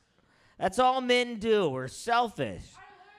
Welcome to the real world. I bet he was Indian too for some reason. I don't know. Because it's funnier. An Indian man eating butter chicken, watching her try on dresses. That's very funny.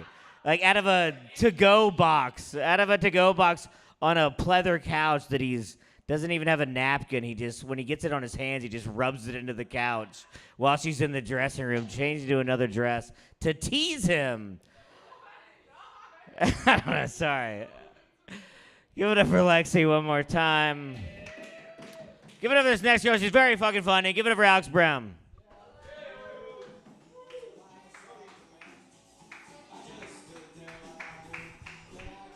I'm so traumatized by your set. Not because it triggered me, only because I remembered when I was young in Hollywood. That was really a nice feeling when guys used to offer to take me on weird dates. That doesn't happen anymore. I would totally do that. I would trade places with you in a second. Also, a pro tip, if someone says they're following you to a dressing room, that's not a euphemism or an innuendo. They're gonna fuck you in that dressing room, even if it's Target or somewhere. Yeah, I don't know. I envy you. I remember having sex with a 22-year-old once. It was really nice. I felt really weird because I was like, when this guy was learning how to breathe, I was learning how to drive a car. And it was very, I don't know, I think I just did it for bragging rights, and then I realized you could probably get arrested for that. Hollywood, though, it's not the weirdest thing I've ever done. I think this might be the weirdest thing I've ever done. No, coming here sober without drugs is the weirdest thing I've ever done. The weirdest date, you reminded me though, the weirdest date I've ever had recently was, he's a member of the U.S. Olympic sailing team. Yeah, already I was like, this is gonna be interesting. He wanted to go lobster fishing. Again, I know, I was like, if this isn't the whitest fucking date I've ever been on. Lobster fishing. First of all, lobsters are expensive, right? But what he didn't tell me was it was going to be at night. Have any of you ever gone lobster fishing before? No real men here? No? Oh. You sell lobsters? You've been crabbing? Is that an innuendo? But it's the same. You go, so you know what it entails, right? Dude, but this was in the middle of the night. He had me like scale down a cliff, which already we don't walk in LA, so that was difficult. And then he was like, you're going to take your sneakers and we're going to tie them to a rock so they don't wash away. And that should have been my first clue. And then he was like, and then you're going to have to time, right? Here I am on the edge. And he's like, you're going to have to time your jump for when the wave isn't hitting because you're going to get just pushed back onto the wave. This was extreme, very extreme dating. And he put a weight belt on me. Because, guys. But he put it on too heavy, so the whole time I was struggling. I could barely breathe. And we ended up catching 7 lobsters, which was incredible. Except the next day, he didn't give me any lobsters. The next day, he sent me a picture of the cooked lobster dinner that he had prepared for someone else. Yeah, I was very upset by that. And to this day, I will not support the Olympics. Oh my God! But don't. I'm better now. Just but don't hate me because I have a boyfriend, Liz. Lexi, shit, almost got it. Shit, Liz. Lexi, don't hate me because I have a boyfriend. Hate me because his wife got fat. No, that's something I say. It's a tip. That's something I like to say at weddings, just so I don't get invited to more weddings. Have you guys been to those? Those things are fucking awful. I just got invited to one, and I was like, why? Why? I've already had one of those. They're terrible. They're a lot of money. Just, if I wouldn't pay to watch you consummate that marriage, if I'm not going to pay to watch you have sex on OnlyFans, why would I pay to watch your wedding? It just sounds like a terrible thing. Other things that I say at weddings, so I don't get invited to more weddings, is, wow, the flower girl is cute, right? That always works. Or the groom wasn't that fat when I fucked him. That's usually, that's a good one. Or you just sleep with the bride's dad. That always works, and then you never get invited. I was married once, and I was also kidnapped once, but I still can't decide which one I like better. Because at least with the kidnapping, there was some sex involved. No, I know, just feels really nice to be held sometimes, right, guys? Even if it's hostage. I got carjacked and kidnapped after doing a show at the Ice House in 2019. And when I tell girls at parties that this happened to me, they tell me, don't tell people you were kidnapped. Tell people you were taken, because that's less scary. It's like, I don't know if you know this, Alec, but you can erase trauma by making a really cool Liam Neeson reference. Just works every time. But I wasn't taken from some like fancy apartment in Paris. I was taken from a Shell station in Highland Park. Yeah. The guy had been waiting in the bushes. They looked at the footage afterwards, and he jumped in the car when my friend got out of the car to buy cigarettes, and I was still in the car, and he drove away with me in it. Yeah. I had to jump out of the car going 45 miles an hour. I know, I'm the only real. Would you do that? Would you be able to do that? No? It was a Kia. I was like, come on, dude, this guy's house can't be nice. His basement isn't going to be good. If I'm going to be locked to a radiator at some dude's house, he better have Disney Plus. Right? Yeah, he asked me for all of my money, which I thought was hilarious. And I, of course, being a comedian, I was like, sir, I'm a comedian. We have no money. I have no money. And he didn't laugh, which was really hurtful to me. And I think that's why I jumped from the car, because I was like, this is never going to work. He doesn't like my material. Then I asked him, I was like, can you please let me out? I'm really fucked up. I will not remember a single thing. And he said no, and he accelerated. And that's when I knew. That's when my gut instinct started to scream, get the fuck out of that car. But because I'm a surfer, my only thought was, do I bail goofy or regular? It just didn't fucking matter, because when I hit the ground, I just rolled and ended up like a drunk starfish in the middle of the road. He didn't come back for me, just like all of my exes. But that's okay. I still wonder, though. They got the car back, but they never got him. So for the rest of my life, I'm always going to wonder about that one that got away. It's just, I think it would have worked out if I'd had Cash App or Venmo. I think. How do you pay someone for a human hostage? What kind of emojis would you use for that? I don't know. The world's kind of crazy right now.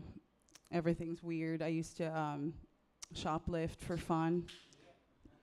Now I just shoplift for food. It's awful. America's crazy. I was thinking about this the other day, and I want to be the first person in the world to invent a firearm specifically for the vagina. I'm going to call it the gunt, because it's a gun for my cunt. I like to say that word. A lot of people are weird about that word, and I don't understand it. If you think about it, it comes from a really good place. I was brainstorming taglines on the way over here for the Gunt. And a few of them, or you can help me pick, but a few of them are like, the Gunt, 2 in the pink, 1 on the trigger. Yeah, I'm still workshopping. The Gunt, we put the cunt in defending your country. It's pretty good, right? That one, I think we'll stick. Or for like the Miami market, the Gunt, say hello to my little friend's friend. No, we're still trying to workshop that. I don't know what to do anymore. America's really, really just a fucked up place. In fact, I have so much trouble relaxing that a friend of mine the other day told me that I should try that alternative medicine thing with all of the needles. I believe it's called heroin. It's not for me, though, because personally, I really love cocaine, unless I'm the only one at the party who has any. Thank God we're in LA. Thank you, guys. This has been awesome. Give it up for Alex Brown, everybody. I like it. The Gunt. For 1 week a month, lock me away. Because the period thing. All right, you got it. Give it up for Alex Brown one more time. Give it up to this next man, Michael Lucier, everybody. Michael motherfucking Lucier.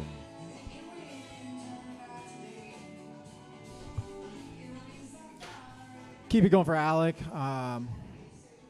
Thanks, guys. Thank you all for being here. Alex, was it? She's still in here? She had that list of all the ways to get out of being invited to weddings, right? was a good list. Personally, I've been doing the groom's dad thing. Like, that has been my way out of every wedding invite, you know? Like, I don't even need to know the rest of them. That one works for me pretty well.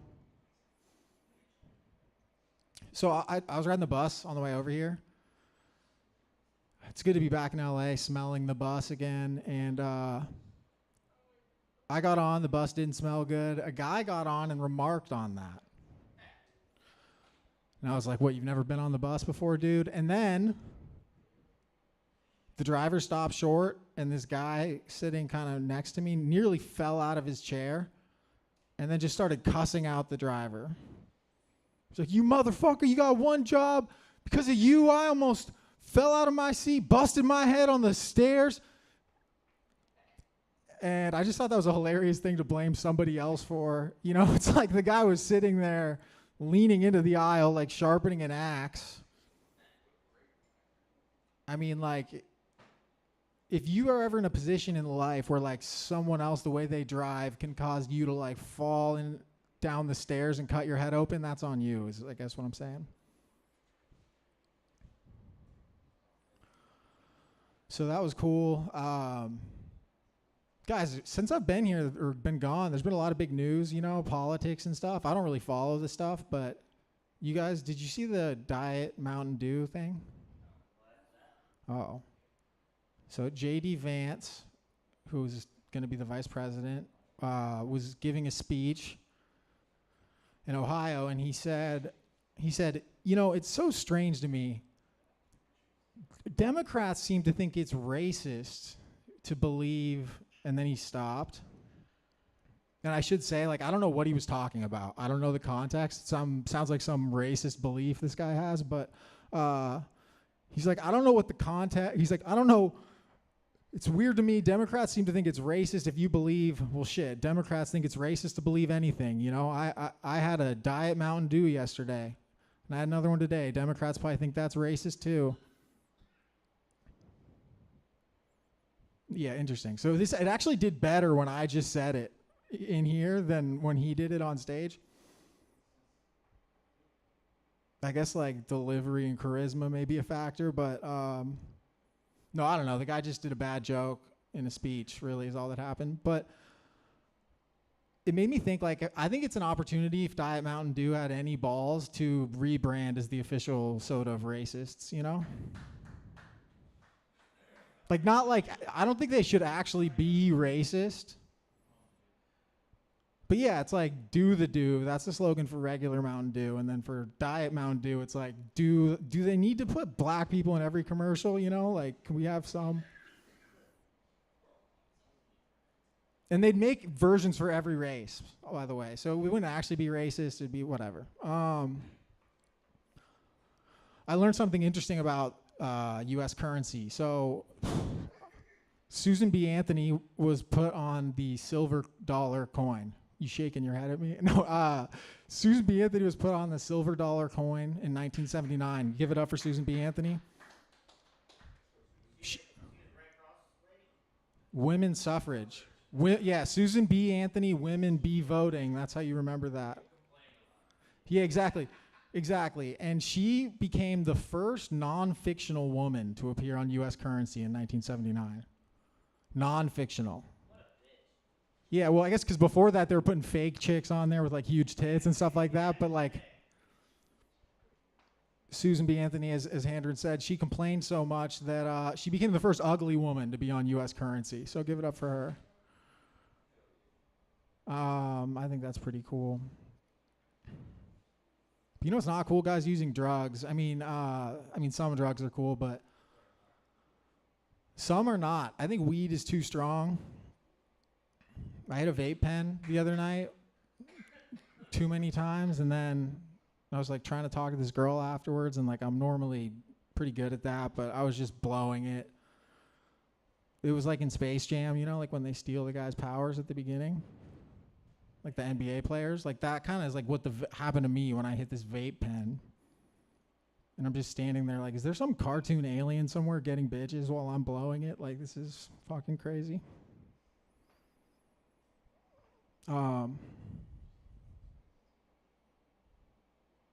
What do you guys want to talk about? Alec, what's going on? Oh.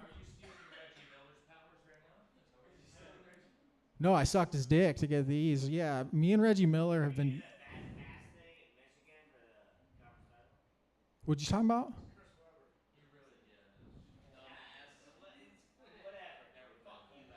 I don't think Weber played for the paper. No, I mean I guess it's blue. It's blue and yellow. It's blue and yellow. I get it. Yeah.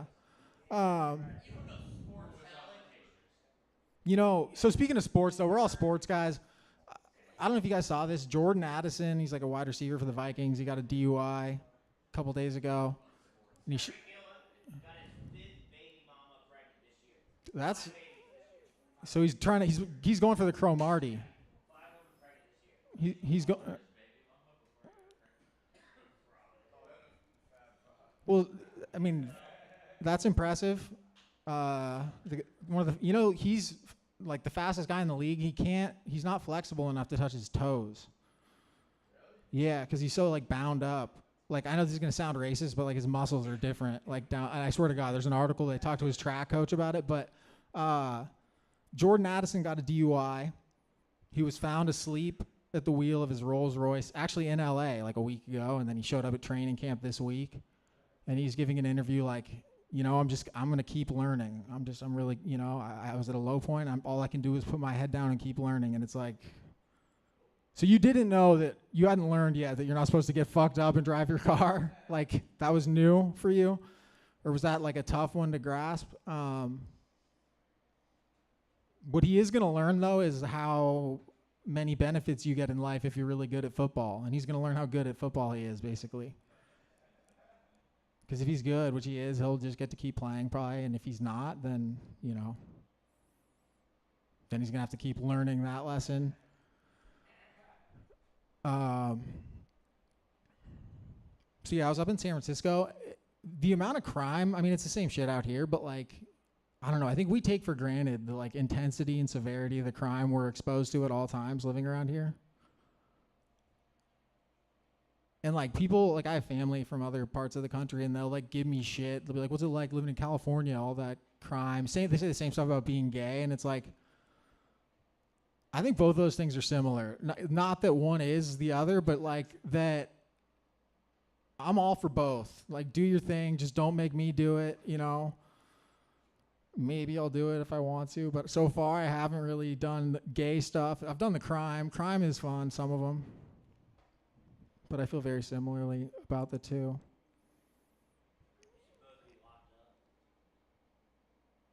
Well, some of them like that, I think, from what I've heard. You guys are awesome. This was fun. Thank you.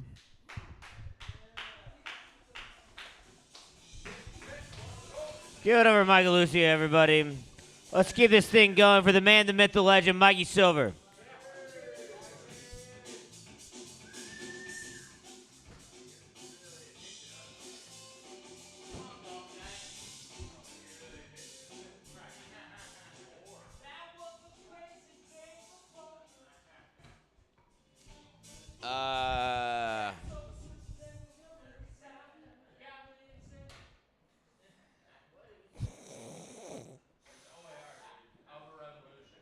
Dude, I like black people. I don't listen to that shit. All right, I don't know.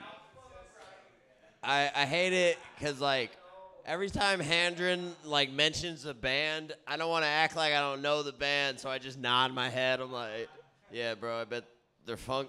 I'm like, they're funky. I don't know about any of them, dude. Like, dude, fucking Alec will play Grateful Dead at work, and I'm like, this is nice. Who's this? Like, it is not, like, dude, I remember, it's funny, I went to San Diego with Evan a while ago, and then he played I guess a playlist that you discussed with him, and every single song, I was like, I don't know who the fuck this is. Like, every single one. This is 2 hours. Dude, I did not yell at everyone. I was like, you all seem racist. And I said that at a louder voice because they all seemed I was just like, why? I was like, why aren't there any black band players? And they're like, because they don't play this garbage. That's what they said. Yeah. And I asked him to play it beforehand, and that's on him. He did it. Okay, he did not. But yeah, I was very out of place in that. I did not like it. I did not like it. What? Do I like lacrosse, Handren? No, I said, did they let you? I was like, you fucking ski, dude.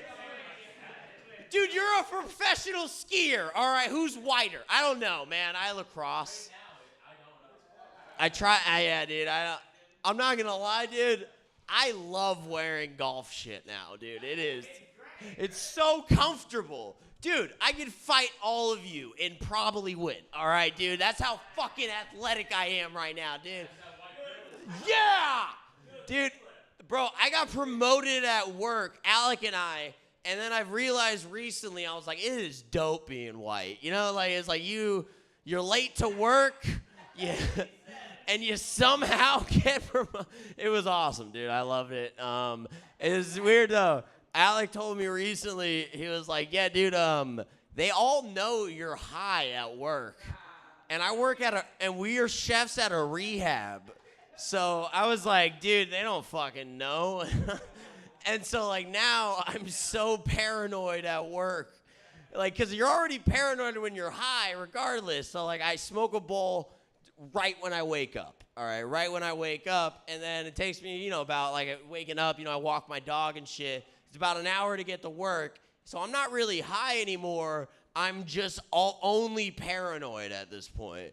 All right, so like I smoked 2 cigarettes to get the mass. I smoke 1 cigarette and I light another one and I just put it right here to like mask the smell. I'm like, all right, yo, I just smoked cigarettes. You know, they do heroin. They know it's cigarettes. They're like, they can't tell the difference, you know.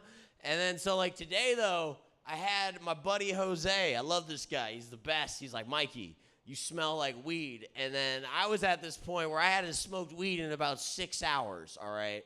So I was like, there's no way I possibly smell like weed right now. He's like, you definitely do. And I was like, you don't know drugs, goddammit. And now he's fired. No, that's not what happened. He's a good guy. I wanted that to be funnier, and then it just wasn't. So,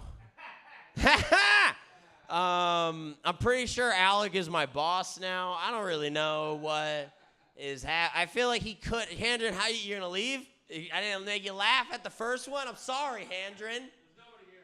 Yeah, man, get out of here. Yeah, you fucking get out of here. All right, but no, I'm pretty sure. No, man. All right, dude. All right. Now, yeah, I always watch Handren. Look at the Handren. Bam, dude. We're fucking doing it. It's amazing. I know, dude. It's awesome, bro. I feel like I walked into the golf course today. And everybody was like, this guy's going to be good. And then I wasn't. All right, I was not good. Yeah, take a picture because I look amazing, dude. I look awesome, bro. Like at one point, I love it because I went with Pete. And if you guys know Pete is the only person who I can say is as angry as I am constantly, if not more angry. You know what I mean? Like it was awesome. So at one point, there was these 2 dudes in front, or these group of people in front of us, like multiple people in front of us, and they decided to only hit with a driver each hole. Yeah, it's wild, dude. Like, only a driver. So they were taking fucking forever. And, like, the cart girl was telling us, she's like, hey, you should just pass them because they're getting really aggressive with people.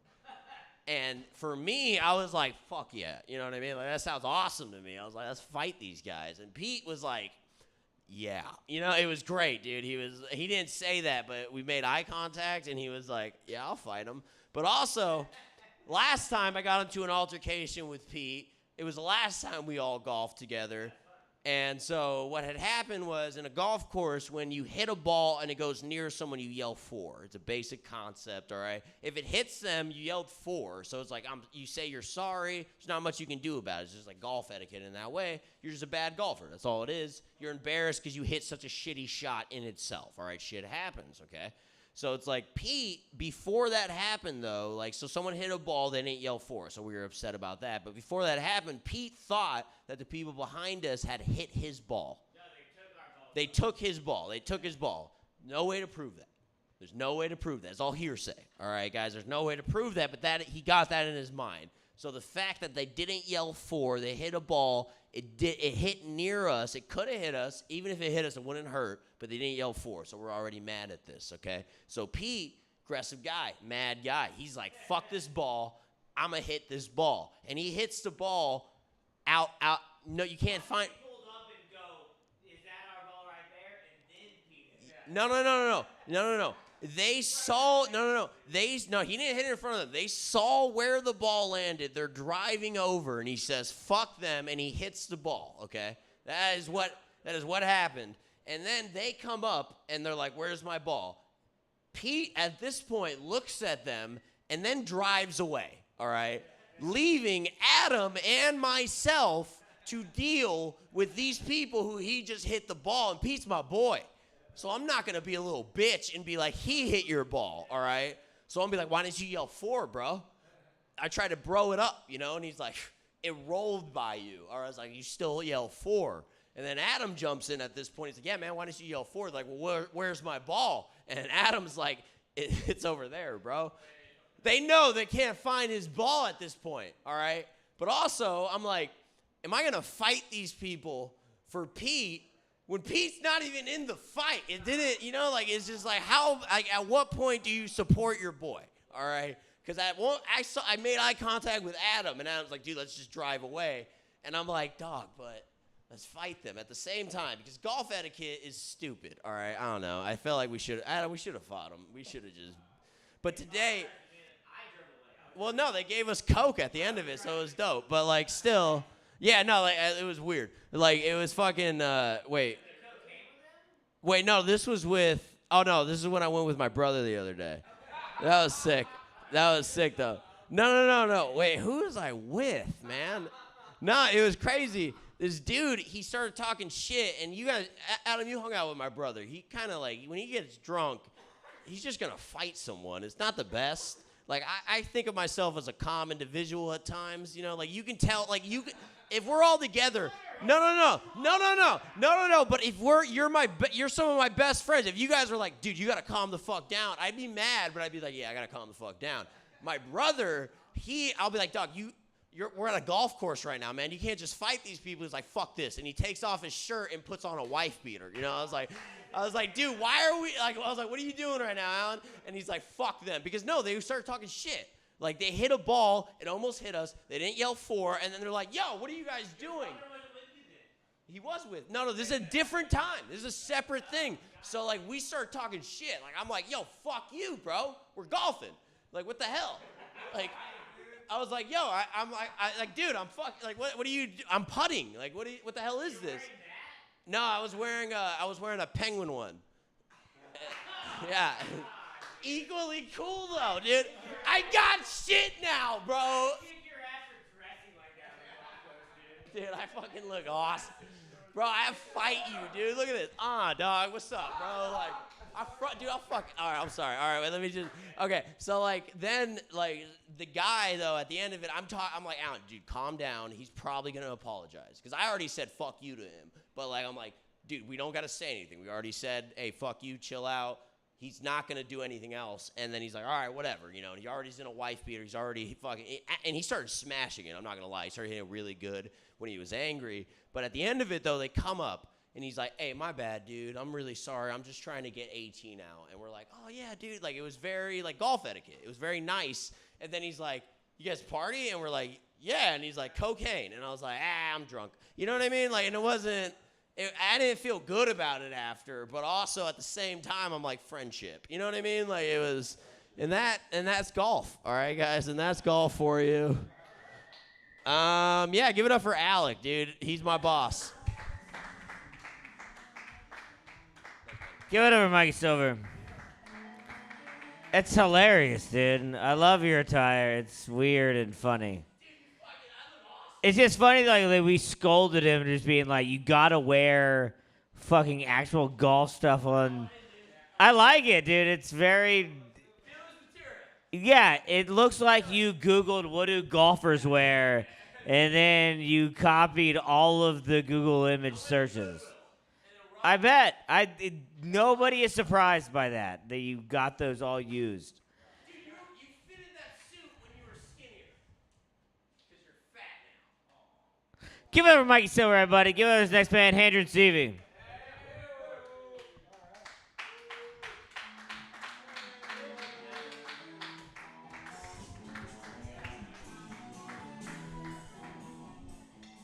Who's that? Widespread Panic? Oh, roasted. I used to go to a lot of jam bands, dude. I love jam bands. Anybody gone to jam band shows here before? You never gone to a jam band show? Dude. Oh, I've been a... Why? Because my militant vibe? I do love reggae. I'm a big fan of reggae, but also a fan of jam bands. You know... What's that? Dude, some fucking nice cold fatties. Yeah. Something that the black community does not want to admit is the amount that Sublime taught white kids about black shit. Simply because of 2 lines in a song, and it goes, and I know, how do I know? Well, I know because of KRS-One. And I heard that and I go, what the fuck is KRS-One? And as soon as the internet came out, I looked up KRS-One, and they're a rap group. I never would have learned about rap if it weren't for... I was telling people this the other day. I grew up in Maine. We did not have a rap station at all. My entire time living there. Apparently, rumors are they have one there now, but there was no rap radio station you could listen to. And I remember hearing Wu-Tang for the first time, and it wasn't until about 5 to 7 years after hearing Wu-Tang that I saw what they looked like. And when I found out ODB was not fat, it blew my mind. I thought he was a big fat dude surrounded by hoes. And then you look at him and you go, well, he's got a lot of clothes on, but just a little guy. I do have some things I'd like to work on here, if you'll allow me.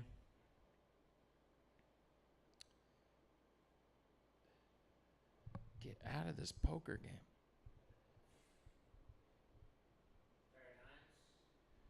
What's up? Oh, I just wanted queens, but then I dipped out.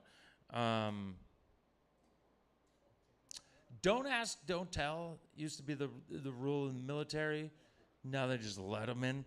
But I get if you go, we want to let gay people serve, but we don't want to let gay people serve. So the rule is, I get don't ask, but don't tell seems pretty gay. It's like, don't ask and don't tell. Don't tell if you know. Shh. It was basically, don't ask, and if you just suck my dick, you can't tell. It was made for the officers who got the underclassmen and fucking sucked their dick, and they're like, and you can't tell, soldier. You take that load.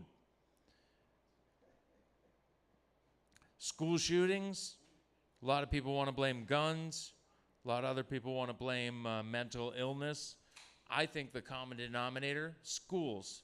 Maybe school just fucking sucks. Maybe locking kids in white classrooms 8 hours a day makes them want to shoot the place up a little bit. Have you ever heard of a school shooting happening anywhere else? That's what I'm saying. They're only at schools. Checks out.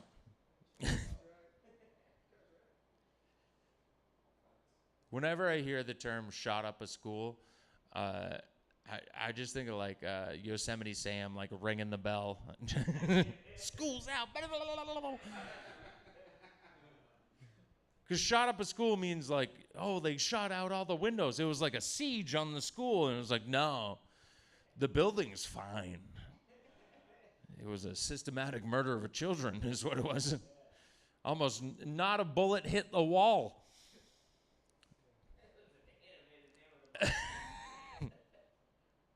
They're like, we opened the school a week later. The building was fine. No, most of them they do wreck. They do. That's the thing. Yeah, yeah. Most of them they tear down the building after, because they don't want everybody to find out it was crisis actors. You know what I'm saying? You know what I'm saying? Hey, Sandy Hook. Sandy Hook.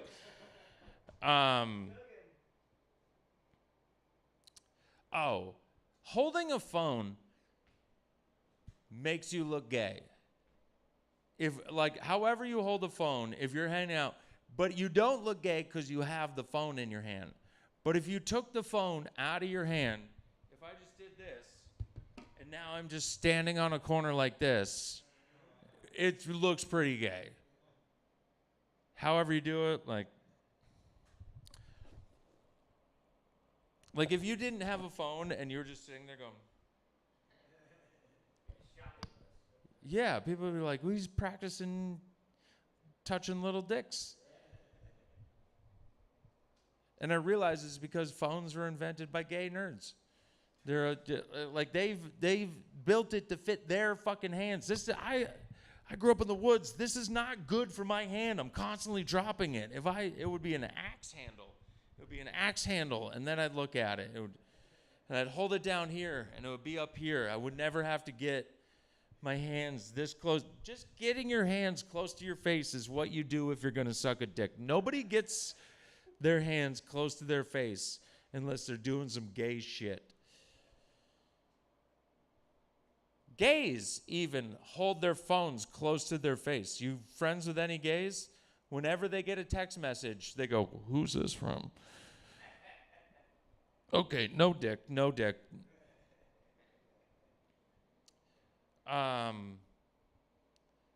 Lastly, I'll leave it with this. I bought two things. One, I have another baby on the way. I made jokes for a long time about how having a little baby girl, I did not think about the amount of shit I was going to have to clean out of a pussy every day. That did not factor in. If you had asked me pre-having a girl, I would have been like, bad day 3, good day 3. I've had 9 to 10 times a day had to get shit out of her little. I feel wrong calling it a pussy. It's not. Vagina also seems like an adult word. Gash, coin slot, I don't know what you want to call it. But just cleaning the shit out of it, you just gotta get deep enough to get it out, but not so deep she remembers. That's the fine line you have to toe when cleaning the shit out of her pussy. Sometimes it's caked on like a fucking, what is this, maxi pad. It's just like I just peel it off. Yeah, oh yeah, it just peels off, and I look at it, and it's like a little imprint of her tiny little pussy.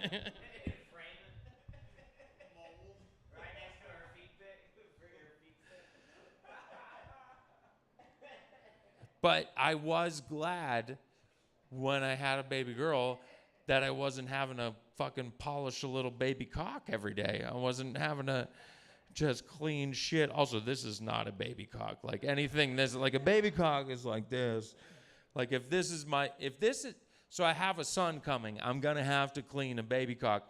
If it's like this right out of the womb, I go, that is not my kid. If it's fucking.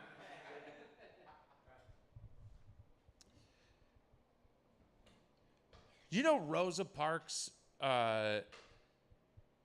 was not just an old lady trying to get, I know, what a weird turn. I just, what a swing.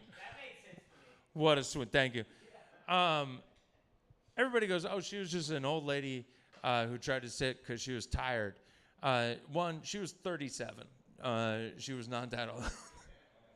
And two, she was not just trying to sit down, coming home from work. She was an activist who had been doing that for a long time to try and get arrested to bring attention to the fact that there was segregation in the South. And she had actually sat in the front of 12 other buses before she finally got arrested. And I just would love to see her getting off of those buses going, you cracker-ass pussies, you're supposed to call the cops, god damn it. Just riding it for like 10 hours straight going, one of them's gonna, one of them's gonna. Just had to get off like, not today, Malcolm, not today.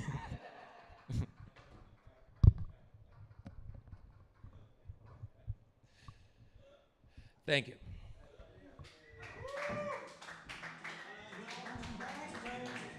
Give it over Henry Stevie, everybody.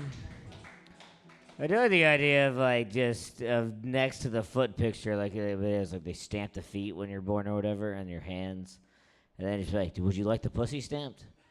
And then it's like the post office or whatever, and he goes, oh, and like dips it in one of those little pads that has it, and he goes, all right, coming out to you, all right. What's your address, sir? We'll mail it to you. It seals the document. Like a Game of Thrones candle when they melt the wax. Yeah, when he melts the wax, but it's just, you know what it is. Give it over, Andrew, one more time.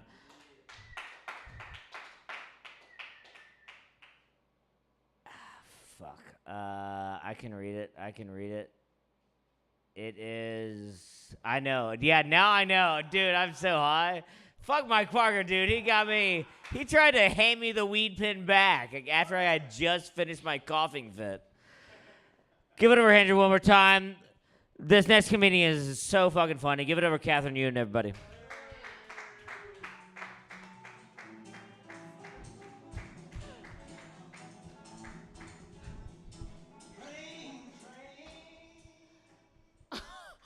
What kind of country song was that? All right, okay. I like it.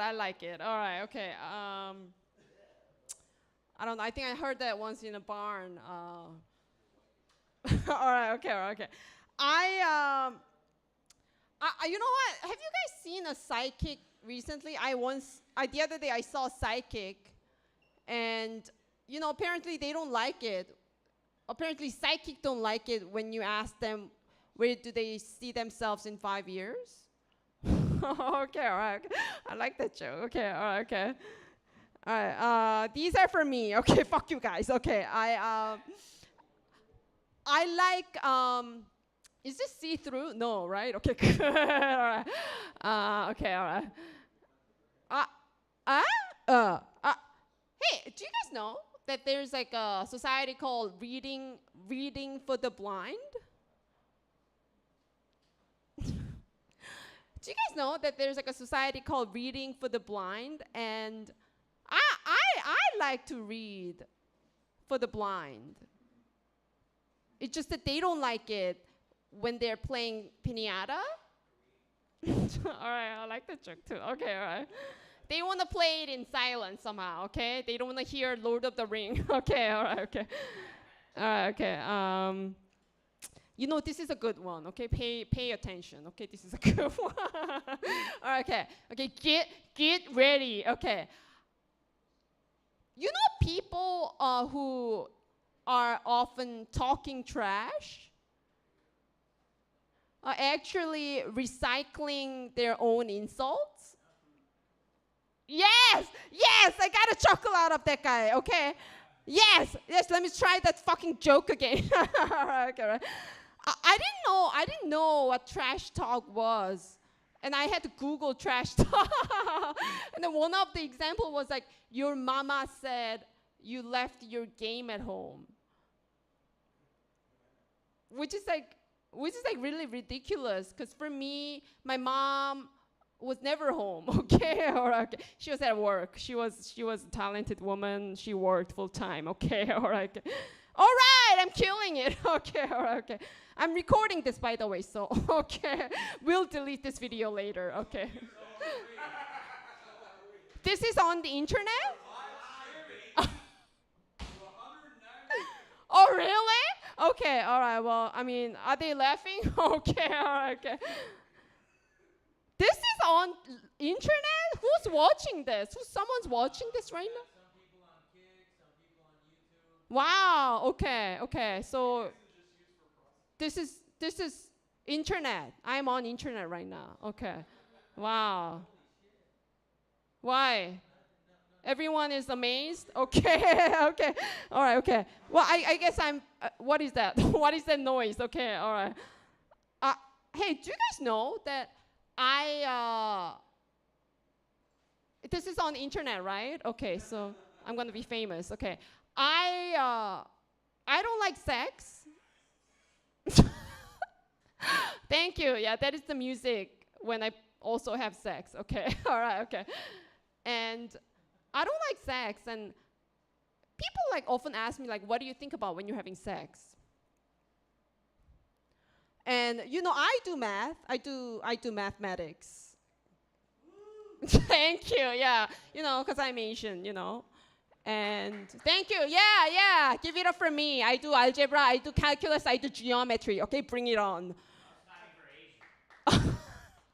Thank you. Yeah, that too. Okay. Yeah. I am Asian. Okay, yeah, flat chest. Okay, yeah, it must be me. Okay.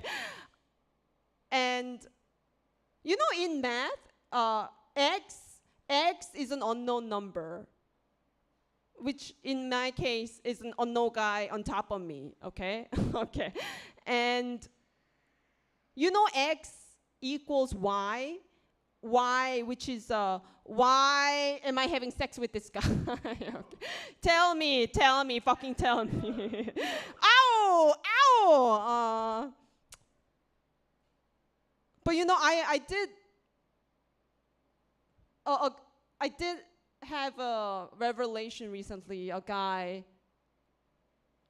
I had sex with. I have sex, and my mom is not watching this, right? And and he was like, look at me in the eyes, look at me in the eyes. And I stopped doing math, and I looked him in the eyes, and I instantly fell in love with this guy. Like I instantly made a connection with this guy. I didn't know sex was about connection. I thought it was just an act of savageness. Okay, it's just me. Okay, okay. Yeah, so now X is known to me. I like sex. I'm still ashamed of it, though. That's another problem. Okay, okay. Yeah, so what was I? Okay, all right. Okay, all right, okay. It's so quiet here. I love it. I am excited by it. Yes, yeah. For once, some quietness in my life. All right, okay. What? We're zoned in. Yes, thank you. Yeah. Okay. Hey, do you guys know that people who are often talking trash are actually recycling their own jokes or own insults? Okay. All right. Damn it. All right. Okay. They're actually eco-friendly people. That's what I'm trying to say. All right, I thought there was a clap. Oh, okay. He just missed 3 shots. Okay. I think I feel like I need to be more present with you guys. What is going on with your lives? Okay, fuck you guys. Okay, I don't care. Okay. My grandma. I'm just gonna tell you. My grandma. Let me tell you. Hey, let me tell you guys about my grandma. You know, my grandma actually tried to commit suicide at my age, and when she passed away, her time of death was same as my time of birth. And my parents often think I'm the reincarnated spirit of my grandma. And I want to also commit suicide sometimes. And I think that would happen to you if you keep reincarnating over and over again, okay? It's fucking exhausting. Thank you. Yeah, for me, back in the days, like 1902, okay? All right, okay. I want to stop doing this. Yeah, it's like I people are like YOLO, you live only once, and I'm like, not me. All right. I will be coming back to haunt everyone here, okay? You're You're excited about that? You're excited about me haunting you? Yeah, with this body again, hopefully. Okay, okay. I'm not wearing bra right now. I feel very unconscious right now. Yeah. Yeah, you too? You're not wearing bra? What is this? If you were not wearing bra, we could have been making so much money right now. All right, okay. All right, okay, yeah. What? I don't know. I have no breast. It's fine. It's fine. What? I still have 2 openings, you said? Did you just say that I still have 2 openings? Oh, okay. 2 bags. Okay, wow, okay. But still crazy, yeah. I don't know. I don't know. I want to be objectified these days, guys, please. I'm so busy. I'm so busy that these days I'm just catcalling guys and rejecting guys at the same time. Do you guys do that? Okay, all right. Just like so busy that I need to get through these getting to know people and rejecting people at the same time process. All right, that's my time. Thank you so much. Give it up for Catherine Yoon, everybody! Catherine motherfucking Yoon! All right, I don't know where we are on the list. It's you. Do you see who I'm talking to? Isn't that amazing that I can just go, I literally could just fuck up the whole show right now. And I could go, Ray's on stage. I could say that. I could say that. All right, I take back everything that I said. No, I'm not going to do that. Actually, Jordan, I am going to bump you only because it's very important. Give it up for Will Martinez, everybody.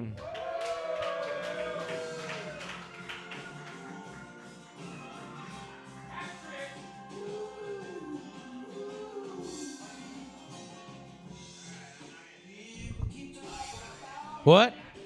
No, yeah, kind of. I mean, I was just thinking of some shit. What's up, guys? Fucking a full room tonight. Alec is motivating me to fucking use my own Martinez motivation to get on fucking stage. Oh my God, I'm fucking tired. What's up? You guys fucking partying tonight, huh? They came in fucking noses lit and fucking mouths like a speaker. Yeah! Well, I'm not jealous. I'm not jealous, Ray. Definitely not jealous. I mean, he's like, I live with my mom. He's trying to evict his mother and shit. That's some shit. Yeah, Ray's trying to evict his mama. And his gay brother. Dude, I was talking about some shit today. I saw this dude. I was telling these guys, I want to start a new business. And it's where we will be live streaming, fucking moving in on squatters and tormenting their lives until they get the fuck out of the house. There's this dude, Asian Andy. It is fucking amazing. And me, like, my family, like most of you guys know me, you don't. My family does real estate. So I'm rooting for these guys. I'm like, yes, get that bitch out of there. Put somebody in who pays. Like, and then this dude pulled this move where this to me is fucking ridiculous. He grabbed a hose from the outside and sprayed this shit under her fucking door. And like, I think that's hilarious. But then the homeowner in me is like, no, that's gonna cause mold. Like, you're gonna fuck up the property value. I said, don't go that far, you know, keep within your limits. But just to me, man, like I was telling these motherfuckers one day just to piss off my brother because he didn't want to go to a family function, I fucking hid the remote to the TV and I put it on full blast because he was sleeping hungover as shit, and I put it on full blast for 10 hours of babies crying. 45 minutes, we get a call later, fucking you hear the babies crying in the background. He's like, where's the remote, Will? I was like, because, man, I don't know. He's got his little system. You trying to analyze the fucking Latino ghetto network that we got set up. You know, just because you got the fucking white, like, my remote controls everything, I have an AirTag on it. You know, fuck, man. We ain't all that ballin'. Some of us, like, have to fucking crawl our way to make it there. And then I found that it was funny that you said that you do Asian chick. What's your name? Catherine. Yeah, you was like, I mean, you acted like we were gonna be surprised. You're like, I'm good at math. And I was like, isn't that obvious? Like, y'all motherfuckers are smart. Your parents beat this shit out of you. Like, get good grades. Me, it was like, clean your room. But, I mean, didn't get the good grades. Learned how to party. Like, I mean, I would make, like, the best, worst drug dealer and shit. Because I'd be partying and shit, and then I'd fucking, oh, Corey in the house. Ladies and gentlemen. Yeah, that is a good voice. Yeah, y'all motherfuckers know I do that bullshit. I was thinking today in the gym, I was like, I would like to have, like, that old man confidence that's in the gym, but in the locker room specifically. Like, what age do you turn to where you could just walk around with your dick hanging out? I've seen two old dudes talking to each other. One dude's legs like this, the fucking other guy's his face right there, and they're talking about their stocks. And I'm like, bro, like, you know, like the old dudes, me, I'm covering up. I'm trying to be, and the old dude like, how you doing? And I'm like, yo, you know your dick's out? You're not supposed to talk to me when we're doing this? You know, there's a no dick out conversation fucking rule. But, like, what age is it? Because I'm getting old. I'm 37. I look young, though. Everybody's like, you look 28. I'm trying to think of, like, you know how they say black... I know. I'm about to be 40, my boy. Yeah, yeah. And I look young. No, I don't, like, dude, I've gotten young before, like 27, 28. I mean, why would you want to suck dick? I didn't say suck. Oh, see, suck, same thing. I'm not trying to see no dick. Yeah, I mean, we all knew fucking, oh shit, Schmelpy in the house. Yeah, I mean, no, you take it in the back. Nah, he takes it in the back. You don't take it all back. Fucking Adam Smith. Tom fucking appeared out of the fucking sky one day. I just hear from the fucking the chaos phone and shit. They're like, Tom's back. I'm like, oh shit. Does he know that we don't party anymore? The whole vibe changed. You see the crackheads that like, because I'm a fucking crackhead. Not a crackhead, like I don't smoke crack, but I love drugs. Like I just grew up loving drugs. Like that's, white people get the free pass with drugs. Like if you're rich and old, have you seen Ozzy Osbourne? Sharon! Like, if he didn't have money, you'd be like, oh, that's a crackhead. You know, no. Fucking into the Latino parents, you know, who is that guy? That's a rock star, mom. Motherfucker's still doing Super Bowl commercials. I wish I could be that cracked out and fucking make a couple mil. One day, right, Ray? Fucking Adam worked with Ray over here. Found out he's like, I can't scam with the Jews. Like from the guy that does like financing and betting and everything, he's like, one thing I can't fuck over is an old lady in her house. Damn. All right. I mean, we went a little south and shit. He doesn't sex traffic. He's an assistant pimp. Like Adam has been talking that he's doing OnlyFans, but he got recruited by this digital pimp. That's what they are now. Dudes are digital pimps. Dudes are digital pimps on OnlyFans. Like there's a system. You guys haven't got the fucking TikToks or Instagrams, the Reels, whatever the fuck you want to call that shit now. It's synonymous to every fucking app. But I've gotten like, you see like, I'll set you up with 15 hoes and fucking the whole system on how to manage these hoes OnlyFans. Just give me $5,000. You know, and then like fucking somehow fucking Mr. Top Model has a friend who's like, listen, I'll give you the system for free. You just gotta slang your dick with it. Like Adam's going on a fucking dick slanging college tour. Like that is some shit. But for a man, that is, we want that. Like, you know, everybody subjectifies fucking women about like, you know, oh, you know, you a hoe, you on OnlyFans, blah, blah, blah. But if it's a dude doing it, you're like, fuck yeah. Like, dude, hit some for me. Fuck, man. No. Wait, give me that shit. Oh, yeah, can you put that shit on? Because I was just thinking about that one. It's my phone, but who has control of the music? Of course you did, dumbass. That's why I handed you the phone with the song. Yeah, did it. Damn, this is the point of the night where Alex like, yeah, I hate. Oh, but no. Damn. All right. Wait, let me see this. No, it's. Man, he totally fucking killed that. See, that's why I need a good staff at Accidental that is my sound guy. Like Adam, everything, you're white. You're white. This motherfucker, you know you don't dress.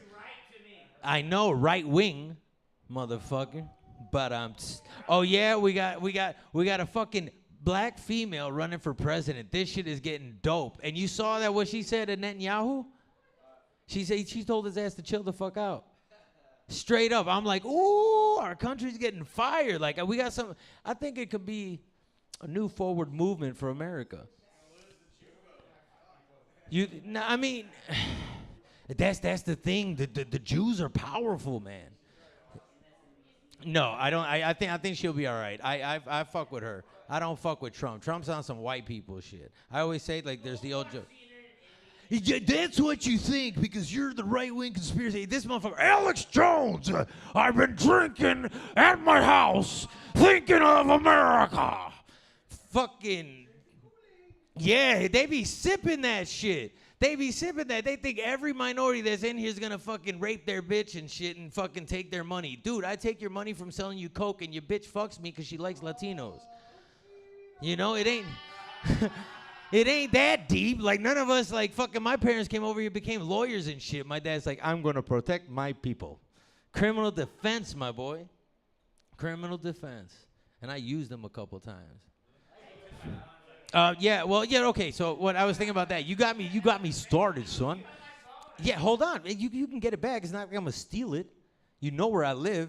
You can find it on Monday.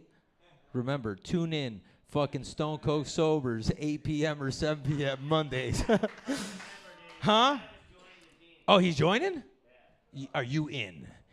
Oh, shit. It's now Stone Cold Sober and Sober. Halfway. Yes, halfway. So, well, I'm halfway sober, too, but I don't want to put that shit on the internet. But I was... Huh? Yeah, I'm the other half. Nobody saw that. Man, I wish we could put that shit on TV. Like, man, if you could live stream the fucking insane parties, that would be so much fun. But you can't because people are weak. Okay, yeah. With this shit, I was just thinking, like, because I'm from Chicago, and they got gangbangers out there and shit, right? And everybody's got their gangs in New York. But, like, the gangbangers out here and, like, the sets and shit, they have, like, their own theme music. Like, it's the West Coast hip-hop. It's like, you know, they're like an all-boy group because it's a clique and shit. And, like, when you hear this shit, it just goes hard. Like, I was thinking Mexicans, like, white people already can understand Spanish, and these motherfuckers created up an additional language. You hear that? Like, you're like, I don't understand, you know, one, how am I understand both? and then this is, like, with their theme song shit, they be coming in and like you'd be in a gang fight and one dude would ride up in the Lolo and have to turn this shit on. Like, you feel that shit? And then they do the little dance. You know, I need to learn that, but I got a fucked up leg. But don't that shit just make you want to rob? Okay, there you go. With your. Well, I'm fucking, dude, I thought about it in the gym. I'm trying to think of a fucking bit with it because just that shit goes like, that shit right there, that West Coast shit goes hard. You got that E40 fucking hyphy music. Shut the fuck up, Alec. I'm out of here. Goodbye. I love y'all. Alec, you're drunk. Bye. Don't even say I'm drunk. It doesn't matter if I'm drunk. You literally begged me to play that song and then all you had was this. There you go. All right, thank you for that. Give it a roll my chance one more time. Give it up for Jordan right now, everybody.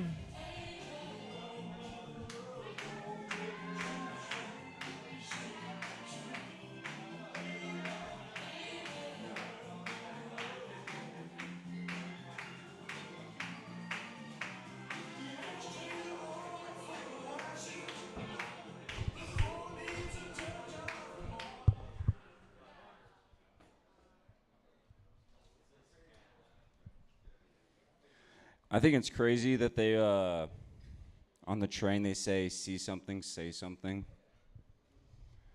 Because I got stopped for jaywalking with the cops one time. And I said, yo, there's a guy smoking meth over there. I'm seeing it, and I'm saying it. He just looks at me and says, how do you know we don't have an operation going? Thought it was pretty crazy. Tried to do good. Obviously can't. How many people actually get stopped for jaywalking? Just the white man walking through MacArthur Park. You know? It's like a good game, GTA server game. You never know what kind of mission you're really gonna find, but I've definitely been unlocking levels. I've learned that as a white male, you get named Chris a lot. So I'm walking through MacArthur Park, off the escalator, home, off the train, and this Mexican fool or this Guatemalan fool or whatever fool he is just looks at me and says, Chris, bud. I'm like, the fuck? My name's not Chris. I'm not your bud. Again, happens the next day, going up the escalator. Walk out the park. Fool says, Chris, bud, Chris, bud. I'm just like, the fuck, man? My name's not Chris. And I don't know these fuckers. Again, day 3, you know, it pops off. Same thing. Chris, bud, Chris, bud. Look at the guy, and I say, hey, man, my name's not Chris, and I'm not your bud. So he looks at me, he's like, nah, fool. You want some crystal meth? Or some marijuana? And I said, shit, man, I got $20. How much crystal meth can I get? And yeah, I almost got jumped on the train. That shit was crazy. I'm learning a lot about LA culture down here, man, especially on the train, because I ride from Long Beach to LA. It's a good hour train ride, so you can see a lot. So I was just kicking it there, minding my business. And I hear this commotion going. This guy bumps up to one guy and he says, what's up? Other fool goes, what's up? And in my head, I'm like, where I'm from, that's instant. Hey, yo, where Dookie at? What's up? So I jump in with these guys like, what's up? And they're like, what's up? And I'm like, what's up? And they're like, what's up? And I'm like, what's up? I started questioning my question. Like, what the fuck's going on? I thought we were bonding, y'all. Is this not LA culture? What's up? What you doing, man? Chilling. On the train, about to get my ass whooped, because I guess I just fucking stepped up to a couple of fools that were about to fight each other and then decided to chase me off the train. Fucking bullshit, man.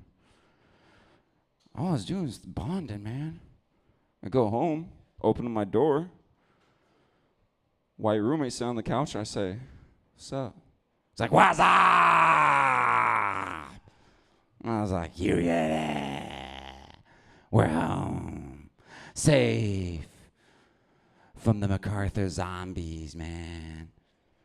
They're out there. The MacArthur zombies, dude. It's fucking crazy, man. Like, they're inconsiderate assholes, Alec. I'll tell you this much, man. Because, God damn it, all they want from you is a cigarette. They never care how you feel. They're not worried about how your day's going. They just see you as an entity with an endless amount of cigarettes. But I don't have cigarettes. I got crystal meth that I bought from the fucking station. So you want some of that, brother? If you actually experience the conversation, you know once you say you don't have cigarettes, the next question is, oh, do you have Chris? And it's like, yes, I do now have Chris. My new code name is Chris Buds. I think it's very funny.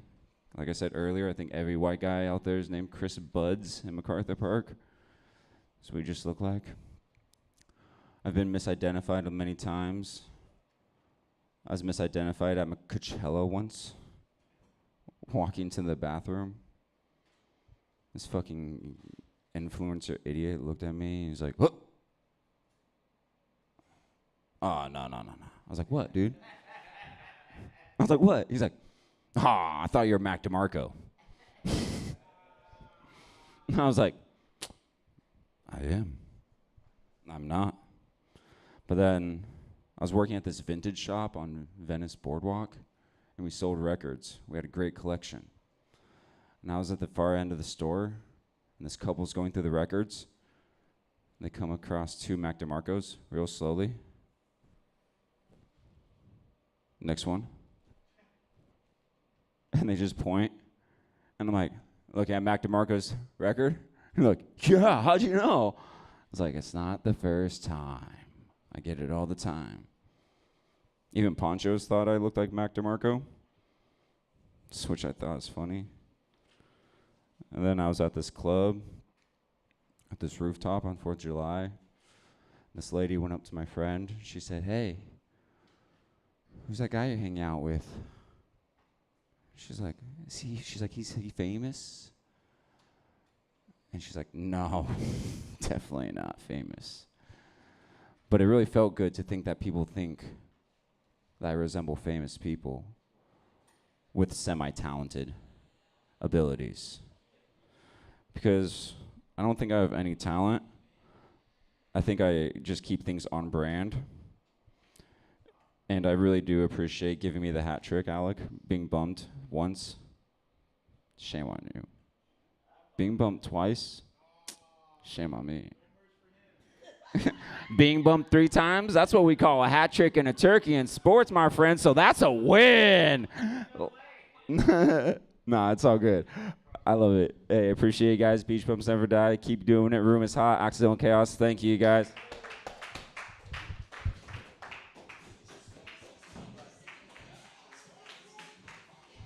Give it over, Jordan, everybody. Let's keep it going. This next man is very funny. Give it over, J.I., everybody.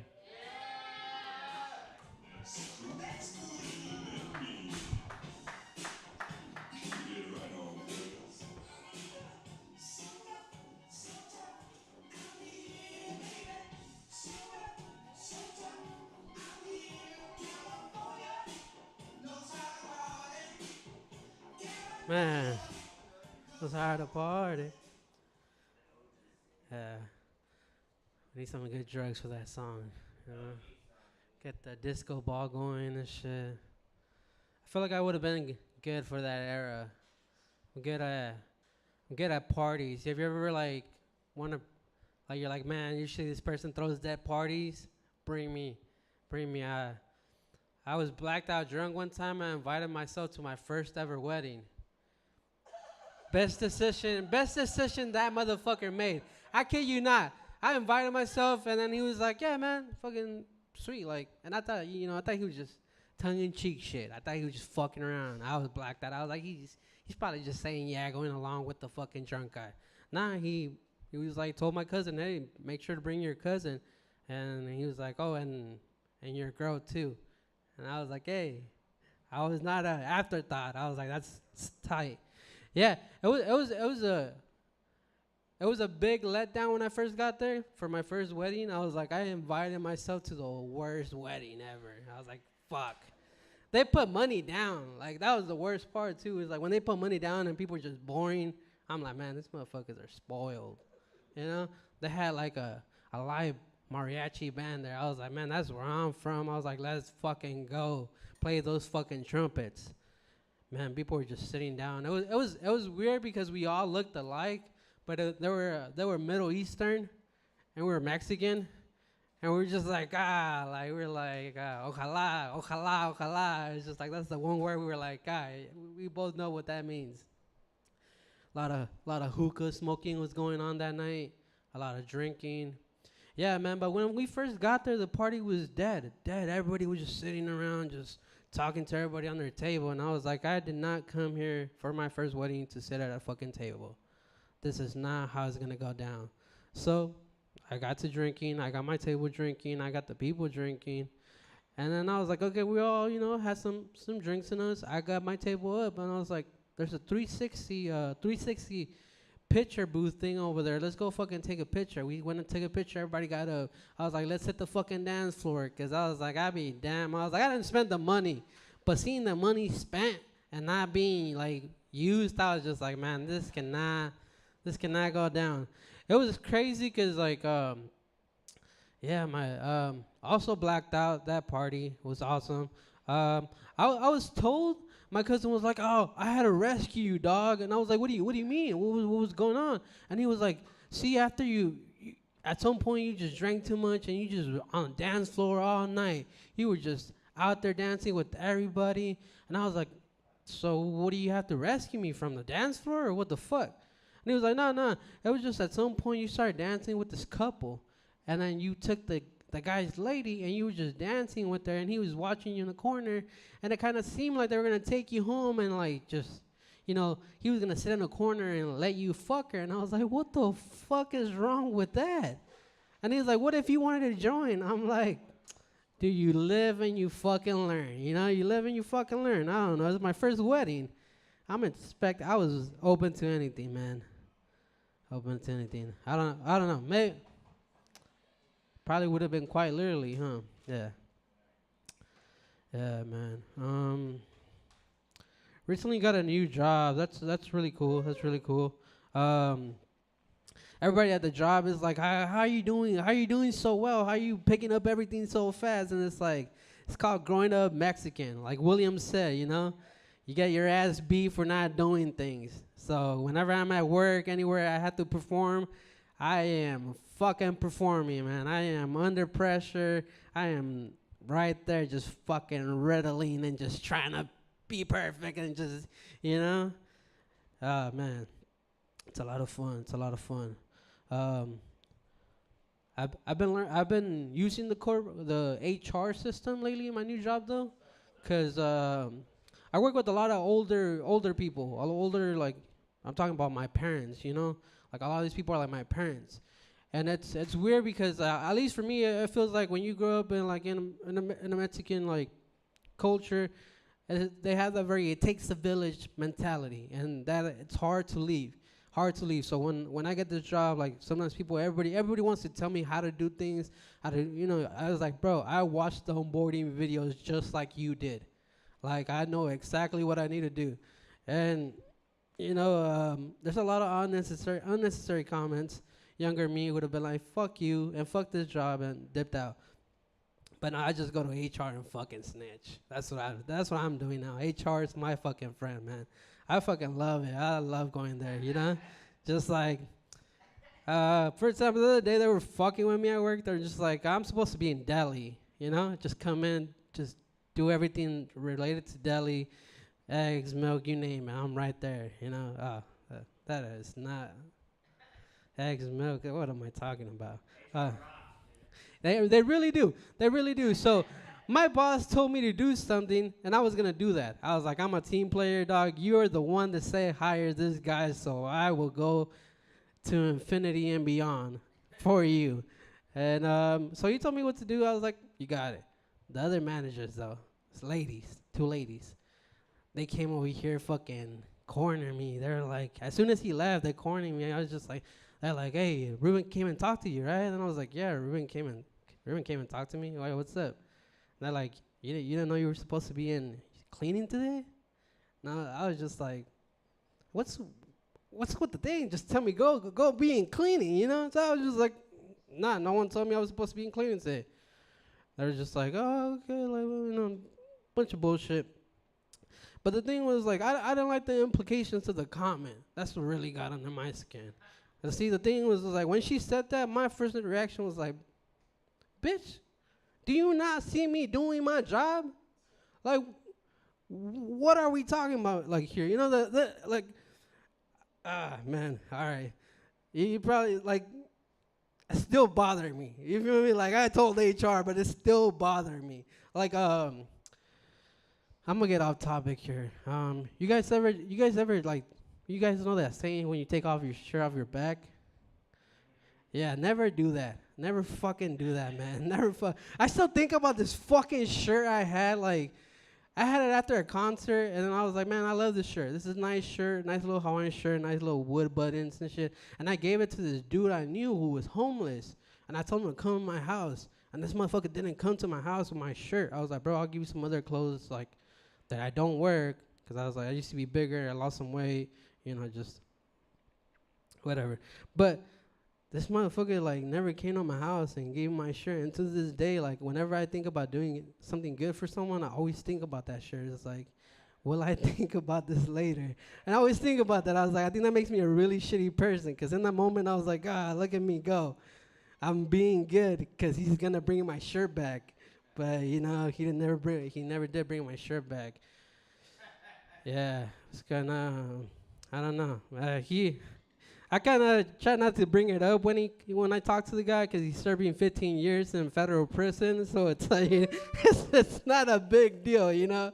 It's not a big deal when you're serving time. But give it up for your host, Alec. Give it up for Accidental Chaos. And give it up for yourself. Give it over J.I., everybody. Ray is gay. Ray sucks dick. Takes it in the butt. Blitzkrieg pop. Ray is gay. All right. We're going to keep this thing going with everybody we love because there's a lot of very funny comedians coming up stage like this next comedian. Give it up for Chelsea G, everybody.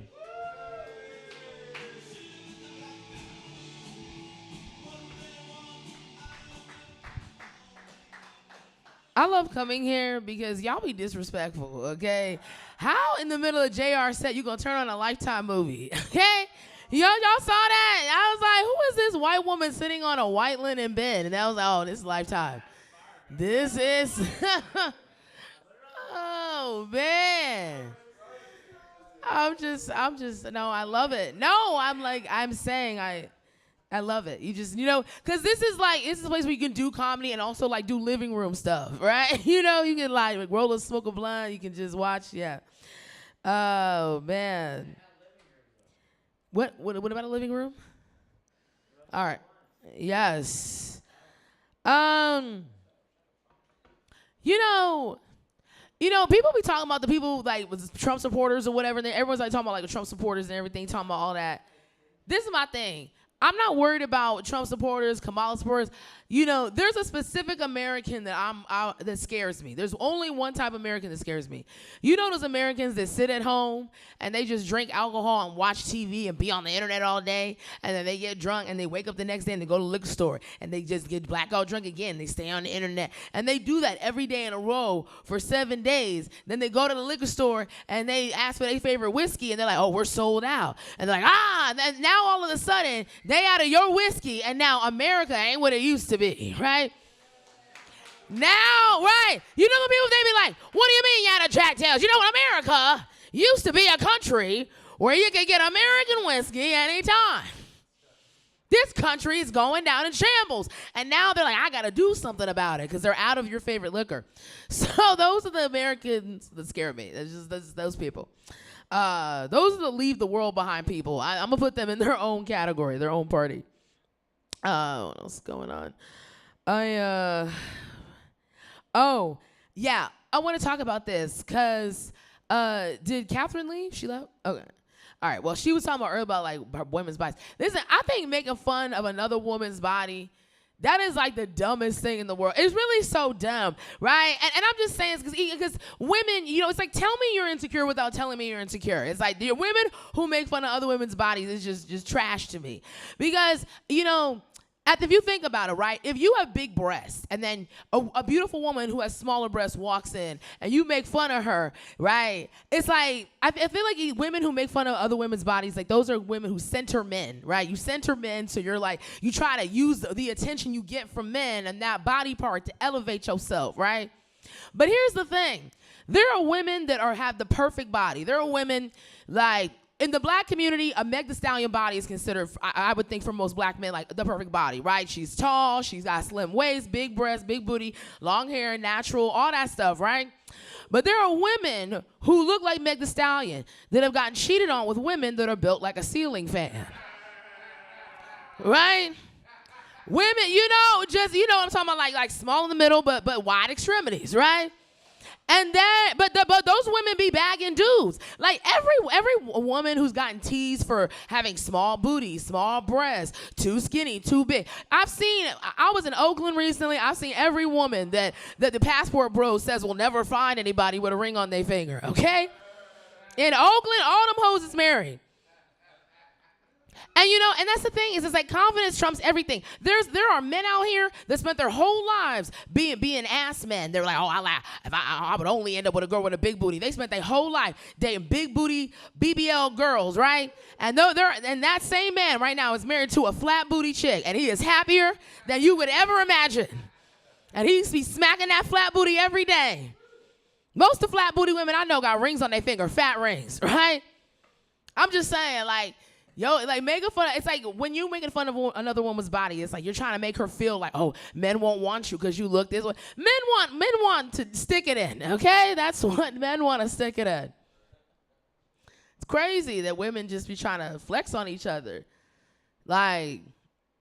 And the thing is like don't tell your man as a woman. You can't tell your man when like about another girl that you're jealous of or whatever. You can't tell him, because if y'all ever break up or get in a fight, that's the first hoe he going to, right? Because he know it's gonna eat at you. It's like, how he go with Keisha? She built like a wall, right? Hey, but that coochie's built like the ocean, okay? That's how they do. I be talking about sex, but I don't have it anymore. Nah, I'm abstinent. It's been almost 2 years, and I was like, but thank you. No, don't apologize. This was intentional. Very intentional. Have you seen what it's like outside? People are like, Chelsea, you're closing your coochie on for men. I'm like, have you met men? Have you met them? Like, really talk to them. Like, as a woman, because it's the thing. I had a conversation with a homie of mine who's a comedian. And what he told me? He said, this is the thing about men and sex, right? He said, I could have the best sex of my life with a woman, and then she could die the next day, and I'll feel nothing. He said, all I'll say is, oh, glad I got to hit that before she left.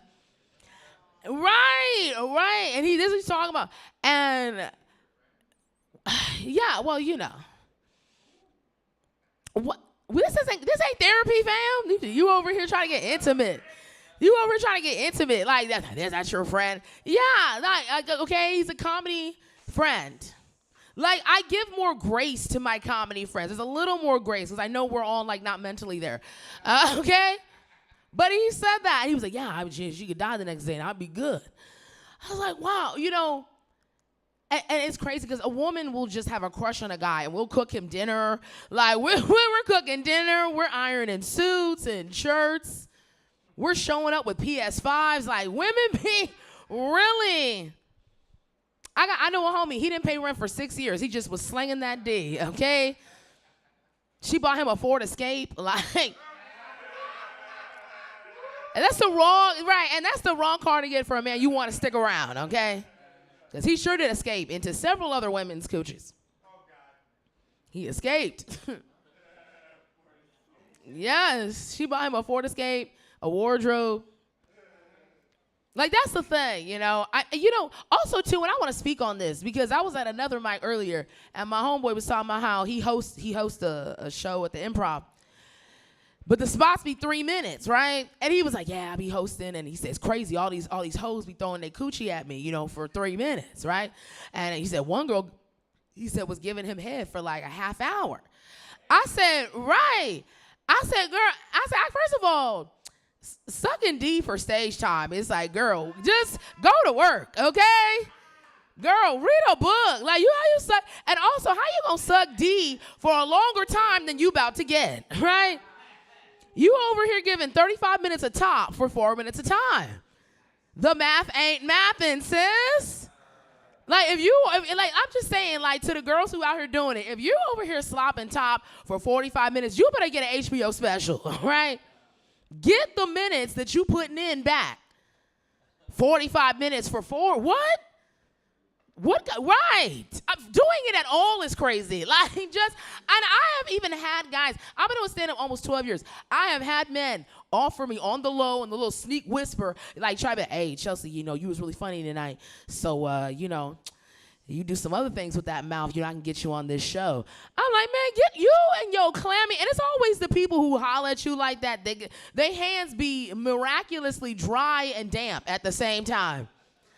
They be having them dry, damn hands, them cold, wet, dry lips. It's weird. You know where the lips is white, but there's still moisture. How?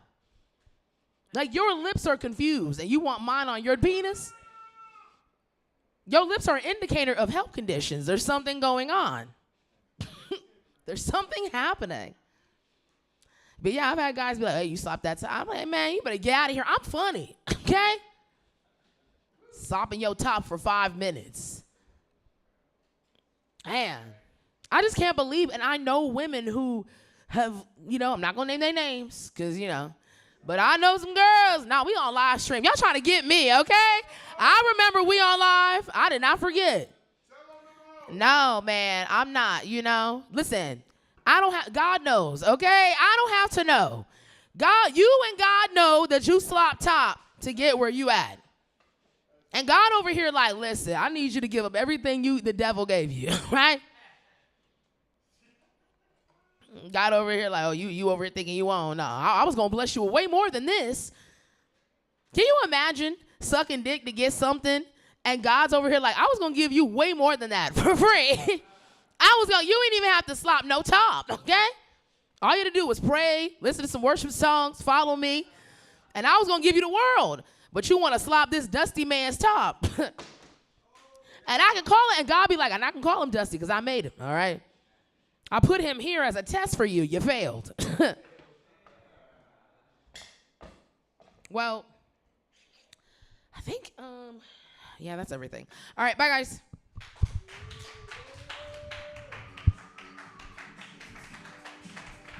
Give it up for Chelsea G, everybody. That's how you fucking do it. We're going to keep this shit going. Give it up for Andre motherfucking Mulligan, everybody. Andre Mulligan.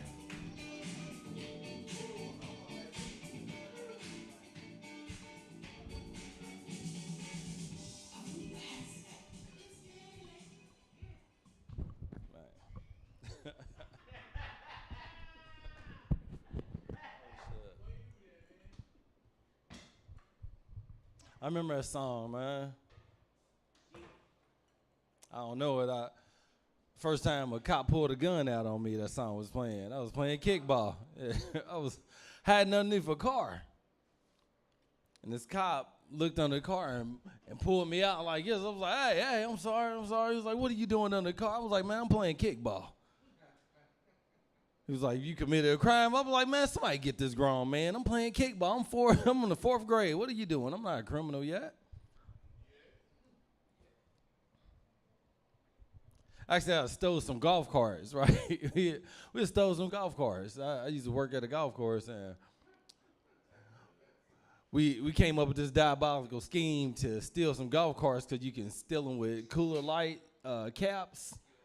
So we was...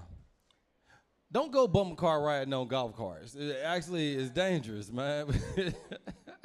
I know I didn't kill myself a few times. This is crazy. I remember I tried to do 2 front flips. I was trying to show off for these ugly girls, man. It's crazy when you trying to, everybody from where I'm from, we always used to talk to these twins. It was Dalita and Dalisha. And it was like the Q10 twin, the ugly twin. I always got the ugly twin, man. She was so ugly. She was ugly, but she had booty, right? The fine one, she ain't have no butt at all. She was trash. Dalita used to beat us up, man. I'm like, why I got the aggressive, ugly one, man? You know, son, I'll be honest with you, man. She made me feel like a king, dog. She did. She did. She did. You ain't living until you sit between the ugly girl's legs getting your hair braided. I was, you know what I'm saying? Because she was out. I was like, hell yeah. They was like, man, you with Dolitha? Hell yeah. I was like, don't. Yeah, I'm with Dolitha, man. She dissed me hard, man. Fellas, you remember when you was ugly? You remember how they used to treat you? Treated me so bad. I blossomed. That 2 years? Oh, man, within 2 years, I turned up. It was over. Because I looked like Steve Urkel at first. And then that whole summer I came back looking like Stephon Arkell. I was like, what's up? What we doing out here? What are we doing, man? They was like, oh, you look nice. I looked the same way in 6th grade. Quit playing with me. Don't trip.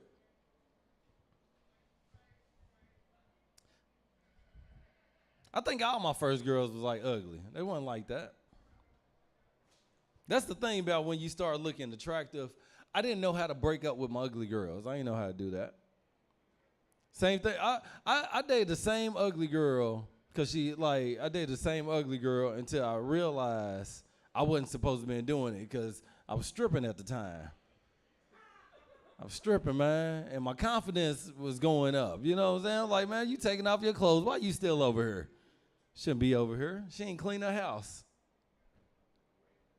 I remember this chick, she told me to come through. I was like, I'm all right. I'm come through. And for some reason, I was like, let me go in the restroom. Let me go pee. And I was peeing, and I just seen all these roaches just coming from under the tub. Like, man, you know Jazz was over here earlier. They was having a conversation with me. You know, hell yeah. Jazz was over here earlier, man. I always knew I was going to be a stripper. I knew that. I knew it on the playground. It was on the playground doing a hammer dance. I'm like, it's over, man. I knew it. I was like, y'all going to give me some now laters if I take these drawers off for you ladies? Yep. What would you do for the candy?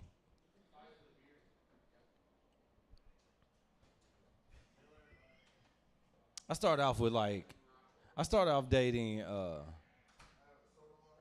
I went from like this ugly dude to like this 15-year-old with a 27-year-old girlfriend. She was fine. But my confidence changed. I didn't know I was gonna get her. I stepped to her like a 17-year-old though. I was like, how you doing? She was like, what's up? I was like, let me get your number. She was like, how old are you? I was like, I'm 16. She was like, you ain't 16. I was like, yeah, I'm 16. She was like, you really 16? I was like, no, I'm 15. She said, all right, I'll take your number. I was like, cool. Take my number then. I remember we used to watch Friday all the time. We had Friday on VHS, and we only had a VCR that went one way. So you had to watch it all the way through, and then it start back over after with wine. And we was all sitting over, we was watching Friday. Got this call. My cousin Phil was like, hey, Dre, phone. Get on the phone. She was like, hey, what's up? How you doing, Romeo? I was like, I'm good. She was like, you want to spend the night? I was like, I missed the last bus.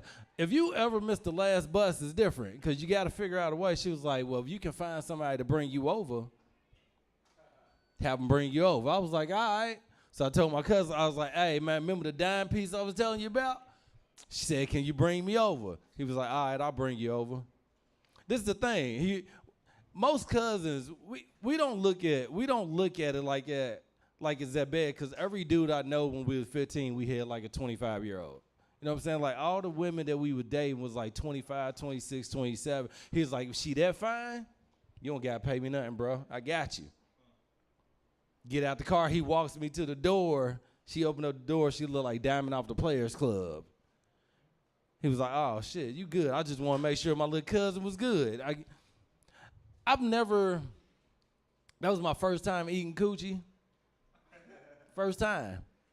I didn't know how to do it because when you 15 years old and you with a 27-year-old woman, you don't know what to do. You know what I'm saying? I normally take my drawers off under the cover. You know, if you can't do that, who take the drawers off under the cover? Not me, not today. I took them off on the side of the bed like a man. What? Man, throw these goddamn drawers off. And then I got in the bed and just put my cover on like this. She was like, I got you. This is how I knew she was freaky, because she was licking cheese whip off my body. You know what I'm saying? Like, she put cheese whip on my body. I didn't know they did that. I'm like, I know that don't taste good. That's how freaky she was. Cheese whip. Who eating cheese whip off people? She was fine, but she lived in the projects. But she lived on the good side of the projects, not the hood side. She was fine. I'm like, why are you here? And then she was like, I don't know. She was like, but I'm gonna make you my boyfriend. I was like, hell yeah. This is why I always used to tell women I never ate coochie, because I always closed my eyes, you know? Like, it's not eating coochie with your eyes closed. Shut up, don't judge me. It's not eating coochie when your eyes is closed. I just close my eyes. What is that? That's why women be like, you ain't doing that. I don't know what I'm doing. I'm really scared to do this. I don't know what's in there. It tastes like battery acid. This is what it tastes like. That was my girlfriend. This is the thing. I remember the next day when we left, she had a 9-year-old son, and me and him got on the same bus to go to school together. And we got on the same bus. We both had a backpack. We were sitting on the bus with a backpack. She was right there. And before I got off the bus, she kissed me, and they was like, that's your mom. I was like, nigga, that's my girlfriend. What are you talking about? That was my baby right there. I loved her.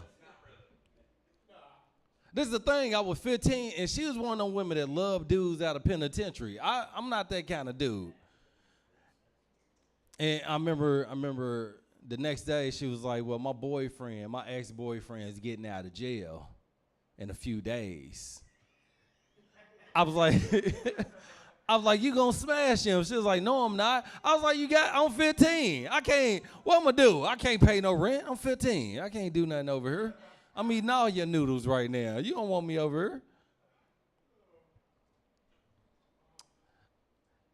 I don't know if y'all ever had a girl cheat on you, but when you 15 years old and a 27-year-old woman cheats on you with a man out of penitentiary, I fell in. I was like, what is this? This is... Sorry about that. Sorry about that. It was so cold inside that hole, I couldn't feel nothing. We can feel it. We know. I was like, why am I in here? Why am I in here? I can't keep up with this. That's why I'm glad I got the penis that I got now. I do. I'm glad I got the penis I got now, because most men couldn't follow my penis. Can't follow him.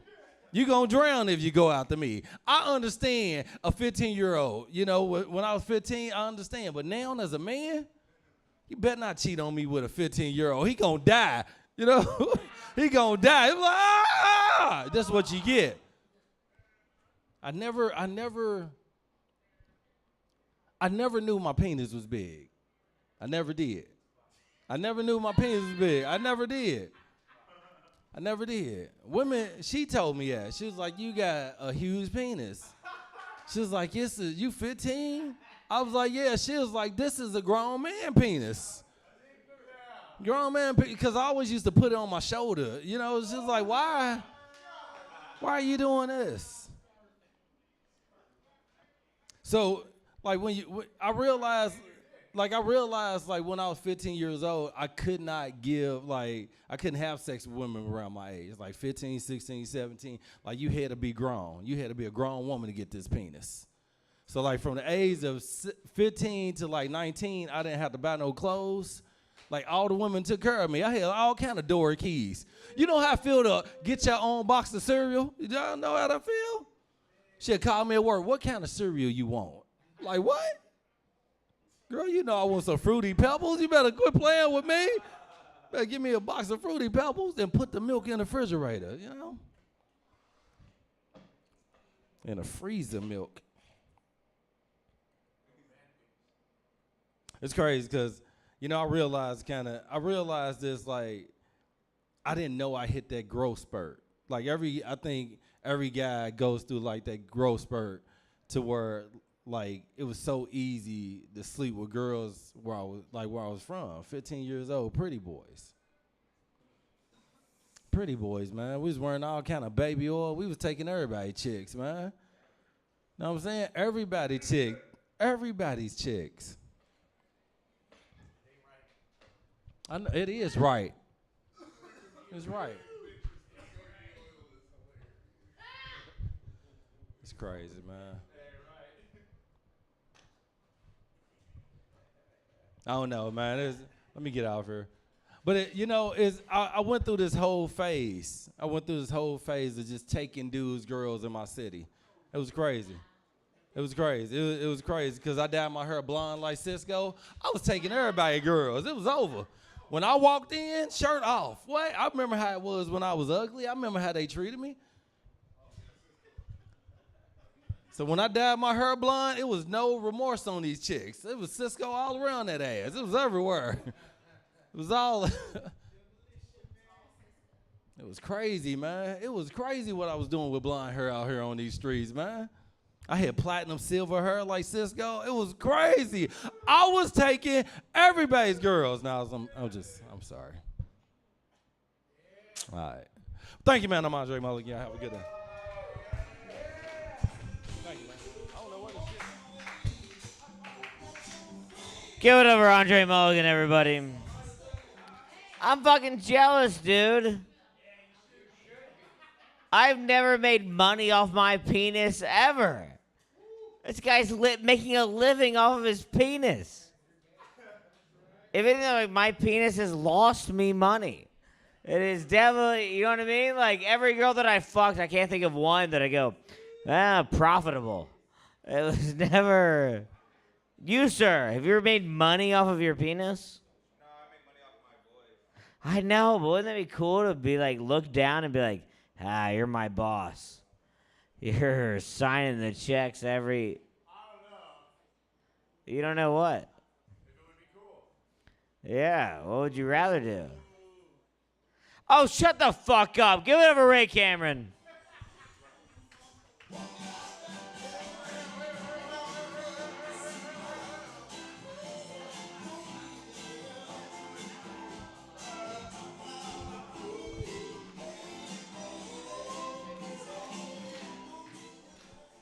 I remember My Boy, the movie from YMCA times, and I just think of all the music Alec plays just comes from that movie.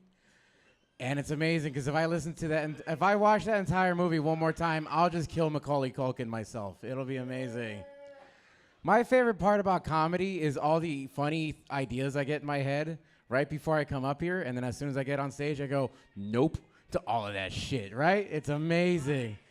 No. Anyway. Yep. I had stuff I wanted to say, and then I got on stage, and now I'm gay, and I'm like, oh no, what do I want to say? I'm having a lot of issues right now, and it's weird because I wanted to talk to you guys about them, and then what happens at Accidental Chaos is it'll be 12:30, and then half the room will double. With cool people, not you, but it's okay. I like it a lot. My biggest issue with younger people is that they look like this, but they act like this too, and that's a big issue for me, man. You can't, like, if I acted like that, that would make sense, and I do, but at the same time, like, if I'm hot and then I do this shit, fuck, like, I'll be so mad. See, there it all went. I'm depressed, and I don't mean that in like a pussy bitch boy way. I'm just from LA, and I see everybody coming here and being successful, and I go, why? They're not. It's yeah, I know. They're hot, and they're a bit cuter than me. It's okay. I wish I was cute. A little bit about my sex life. I've never paid for sex before.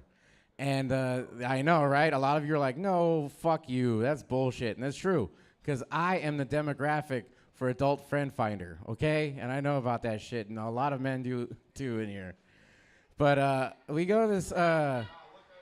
oh, sure. Yeah. Yeah, uh-huh. Mm-hmm. That's called the Rebound website. That is called... Do you have a free $100 bill? Anyway... I've never paid for sex, but I've always been offered money for sex. My money for their sex. And there's this club down the street that Adam gets mad when I mention because he likes me a lot. And it's called Third Wheel. And in Third Wheel, in front of it, I go, oh, shut up. I go and I stand away from all the autistic comics there. And I smoke my vape and I'm on the corner. And like 3 lady men will come up to me and be like, hey, big boy, you want to have some fucking fun tonight? And I'm like, sorry, man, I'm gay. I'm not into women like you are. And then they change their voice up. They're like, actually, sir, we can make that happen right now. And I'm like, sorry, first impressions are everything for me, you know? You can't just be gender fluid like that on me right there for $100. It's fucking ridiculous. That joke sucks. And because it's real. What's your favorite dating website that isn't Grindr? Do you even have a dating website? Or you just show up to a bar and you're like, who wants to fuck? Okay, basic. Anyway, my favorite is FetLife. Do you guys know about that one? Yeah, you slut. Anyway, it's weird because FetLife is weird because with all dating apps, you find trannies and like bots and stuff. But with FetLife, people are looking for that, which is really ironic. Me, I'm not. It's not FatLife. It's FetLife. Oh, yes, I'm learning the children. So FetLife is nowadays I would consider myself vanilla because I like anal, and that's it. You know what I mean? And that's not even a big deal. I'll eat your pussy, try to make you squirt, try to make you come. I got into an argument today with a guy who said he didn't like squirting. And I was like, what the fuck is wrong with you? Are you gay? He's like, no, I just rather would make a woman come. I was like, listen to me. Squirting is like the 4th of July, and coming is like Memorial Day. I celebrate both, but we all know which ones are my favorite. You know what I mean? Which one has the real fireworks going off? And when I use FetLife, can you guys guess the demographic of women that likes me? I'll give you a hint. Every time I hit on them, the first question they have is this race play? And I always go, no. And it's amazing. Shut up, you beaner. Anyway, it's okay, no one else is Mexican. And a lot of you don't even know that term anyway. Huh? I'll get into it right now. I was 24. I was a graveyard security guard in the arts district. I wasn't doing comedy. I was the worst version of myself possible, okay, guys? And I was willing to shut the fuck up. And I was willing to do anything to put my dick in a pussy. And so, anything. When I was in arts district, all of you shut the fuck up. And in FetLife, this woman, I would just like to say she was Lane Bryant size. You know what I'm talking about? Funny guy 2112. And, yeah, faggot retard 69. That was my... Hey, you know how you're short? Shut the fuck up. Anyway, hey, you too. And anyway, this woman hit on me, and that's very rare for me at 24. Now I just shut up and it happens, and I'm happy. Yeah. And it was like a direct message. She's like, hey, you want to have some fun? I was like, of course. I was like, this is a bot. I don't care, but yes. She's like, meet me at this address. I'm in Arts District. The address is, you might know it. It's the parking lot near the In-N-Out at LAX. But across the street with all the fucking nightclubs that you've probably been to. Yeah, you have, motherfucker. It's a fucking dope place. So I show up to the parking lot, and then the entire time, I'm like looking for her. And she texts me, and she goes, hey, meet me at this orange Cadillac CTS, which is a very nice car. And I go there, and when I approach the car, what I could only describe as fatter, shorter E40 is standing right there. And I'm like, tell me where to go. You know what I mean? Yeah. And I know.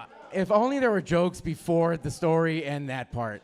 And I will fight you. Anyway, no, I love him. I'll fight anybody else for him.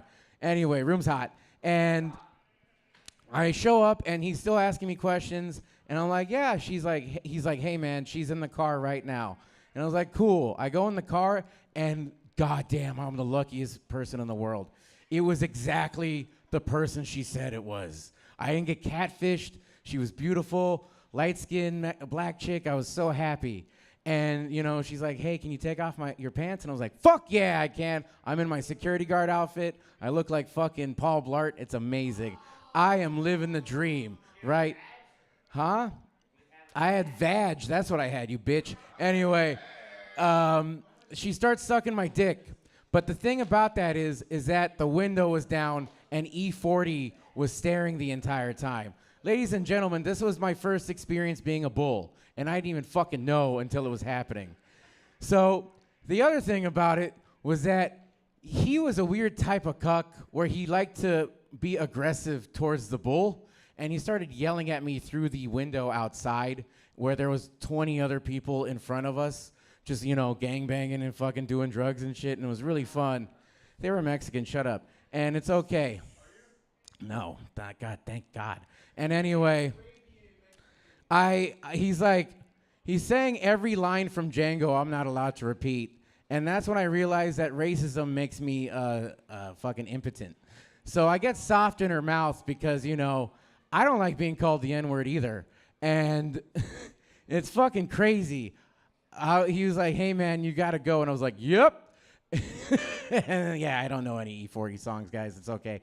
And I basically leave the car, and basically another version of me with glasses is waiting outside, waiting to also bull that couple. I'm really happy I don't have herpes yet.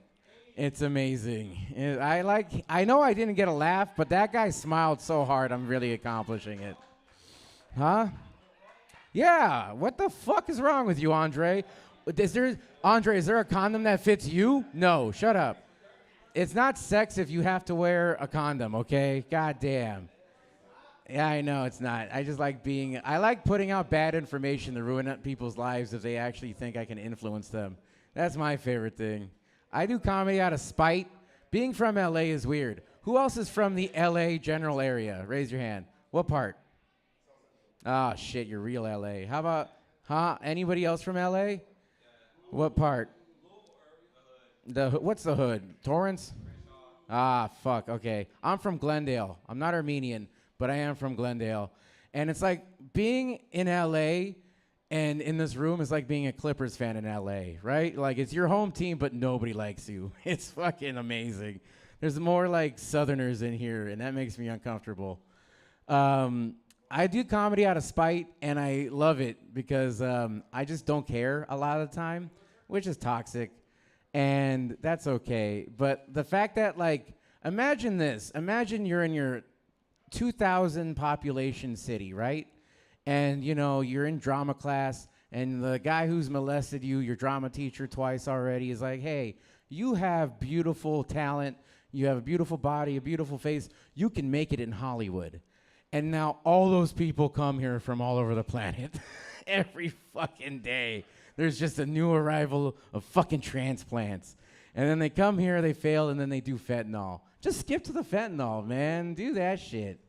My favorite thing about coming here is I bus it from Reseda. Do any of you guys know where that is? Yeah, good. It's bad. It's an hour and 40 minutes away from bus. I take the bus to the Orange Line to the choo-choo to here. And a lot of people don't like me calling the red line the choo-choo because I get it. If anyone dies at that rate on your train, you shouldn't call it the choo-choo anymore.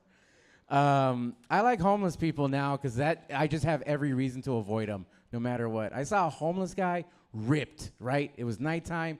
He was ripped. He was fucking had underwear on only, and he was walking into the same area I was going. I was like, he's like a zombie. He's just somebody I want to avoid because he's probably going to physically harm me or try to. I'm on a rant right now. You guys like impressions? What? Yeah. Here's my impression of what everybody wants me to do right now. Have a good night.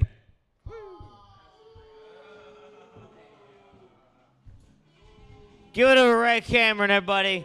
Give it to the next comedian, Adam motherfucking Smith. Adam Smith, everybody.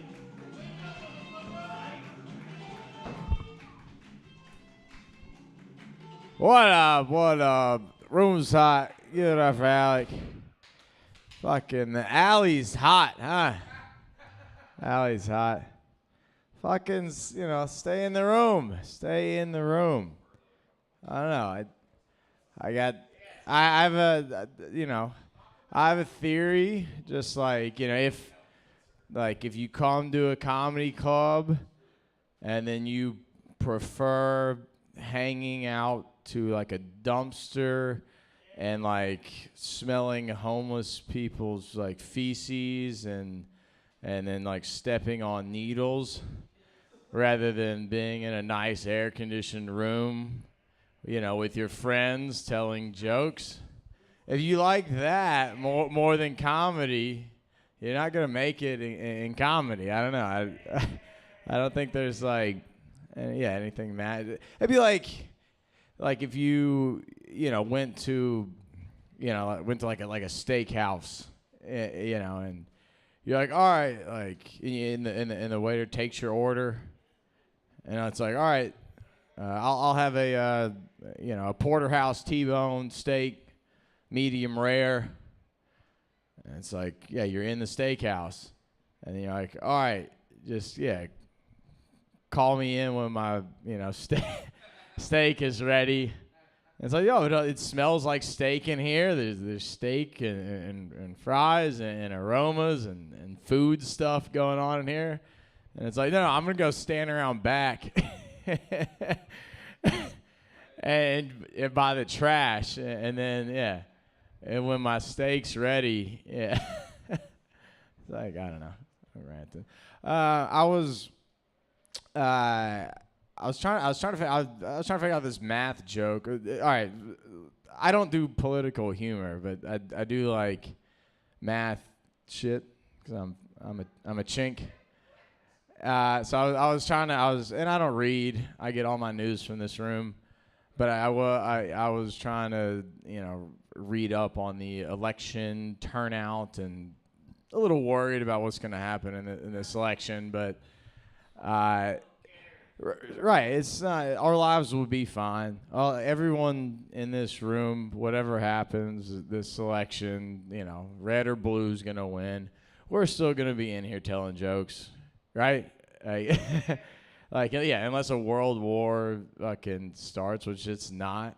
Yeah, as long as they don't bomb this section of like Southern California, all of us will all be doing the same fucking shit. Yeah. So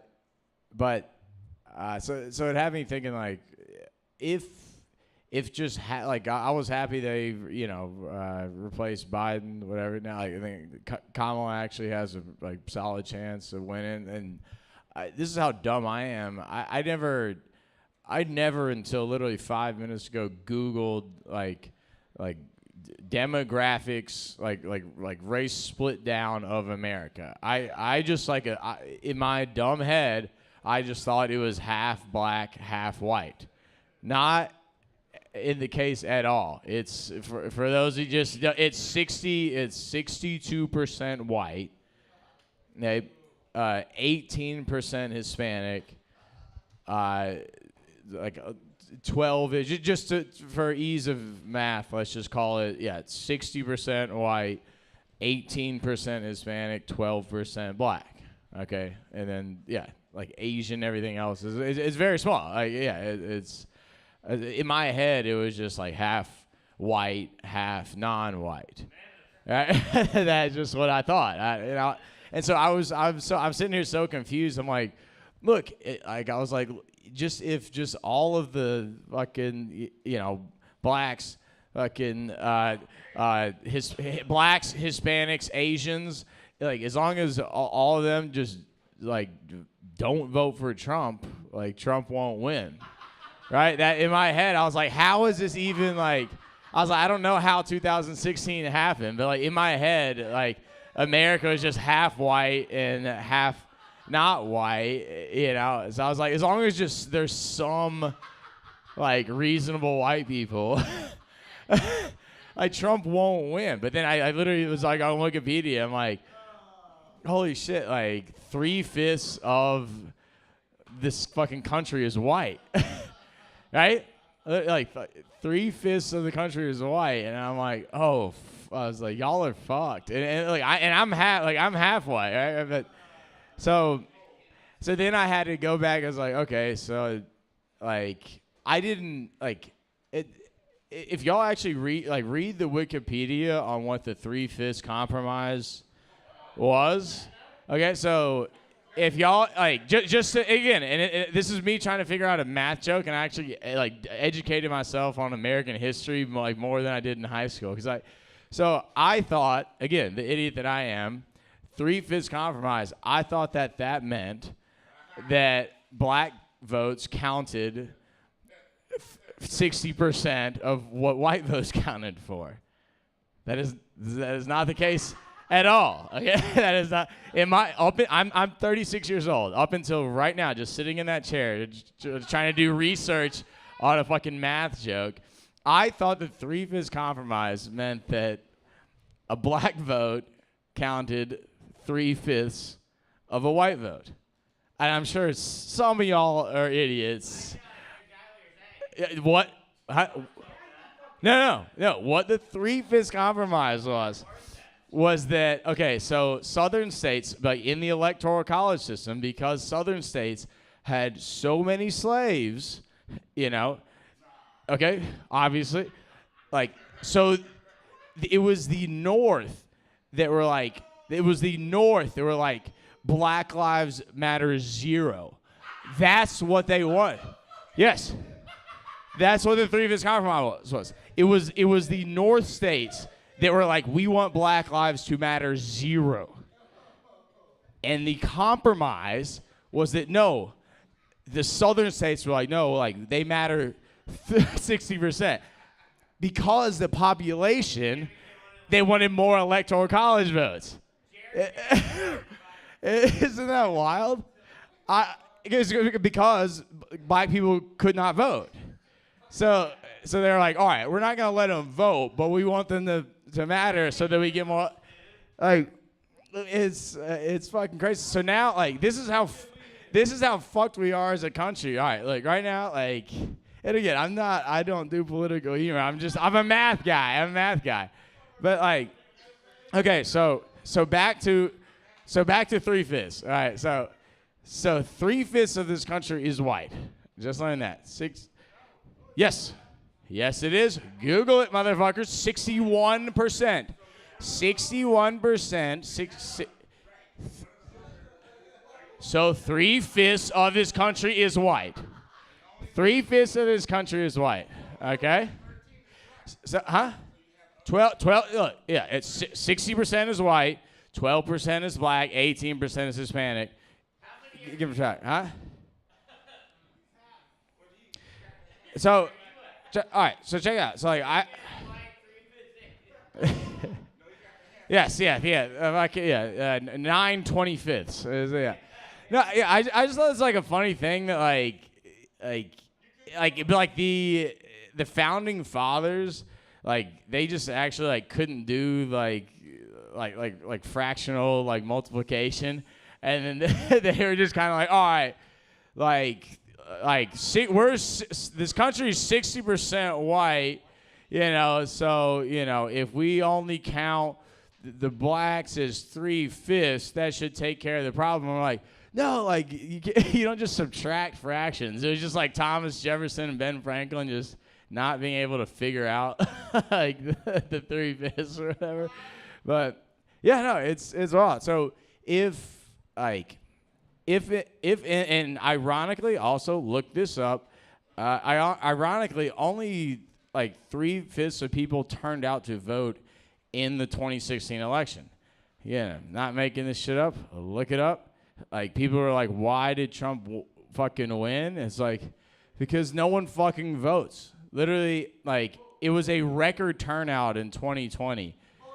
62% of the American population voted in 2020, which is a crazy thing. Just 100% of Americans bitch about what's going on, and literally look to your left, look to your right, one of y'all in the three didn't vote. But everyone in America bitches about what's going on. But it's yo, did you vote? Yeah, did you vote? No. That's the fucking problem. It's all I'm gonna say. So all right, here's why Trump's like gonna win again, which sucks. But like, all right, 60.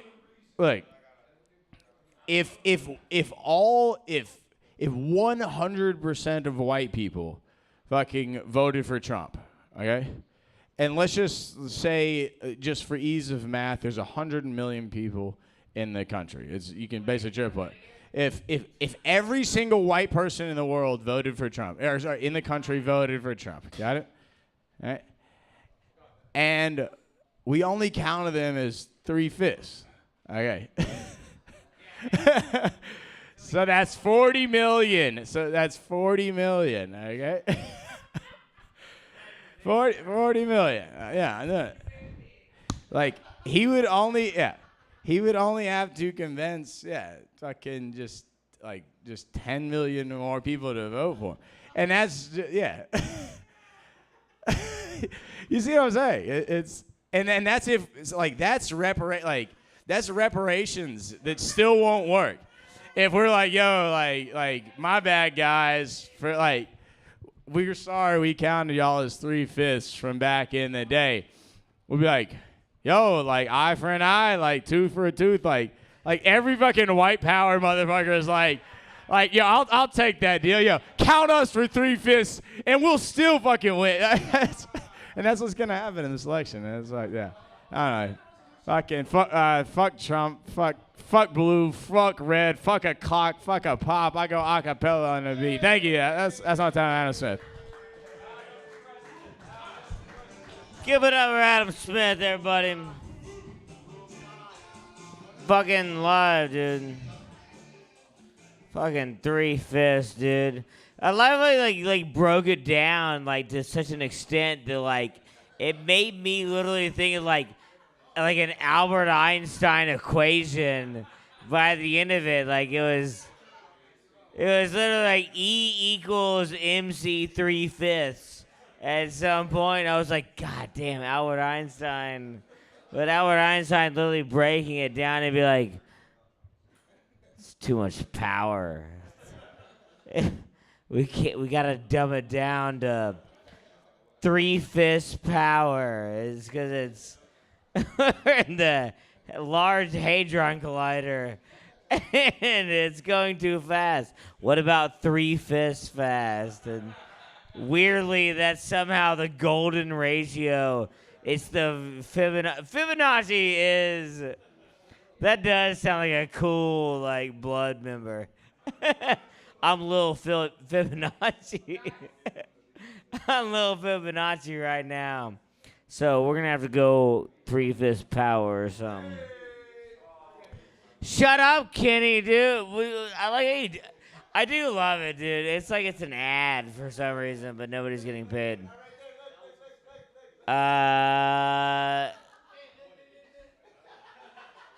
Adam. Give it up for Smallpy, everybody. Alex motherfucking Poppy.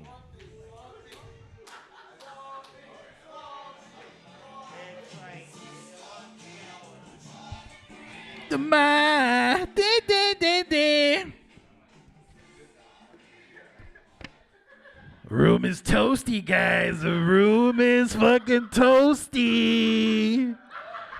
Oh. I like how the Guatemalan over here watches my videos and then he does the same shit I do. Oh. Get you guys nice and wet.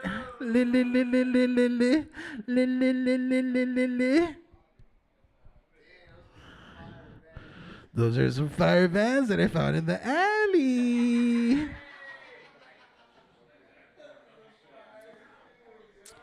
Let's make a toast right now for the fucking parking lot that we lost down in the alley. They're trying to give us the turd wheel fucking treatment. R.I.P. parking lot.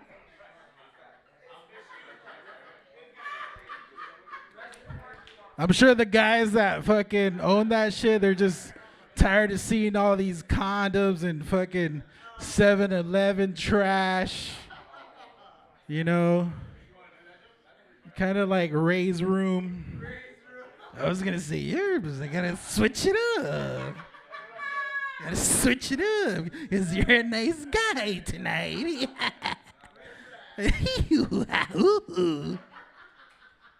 Oh man, let's take another sip for another fallen soldier besides the parking lot.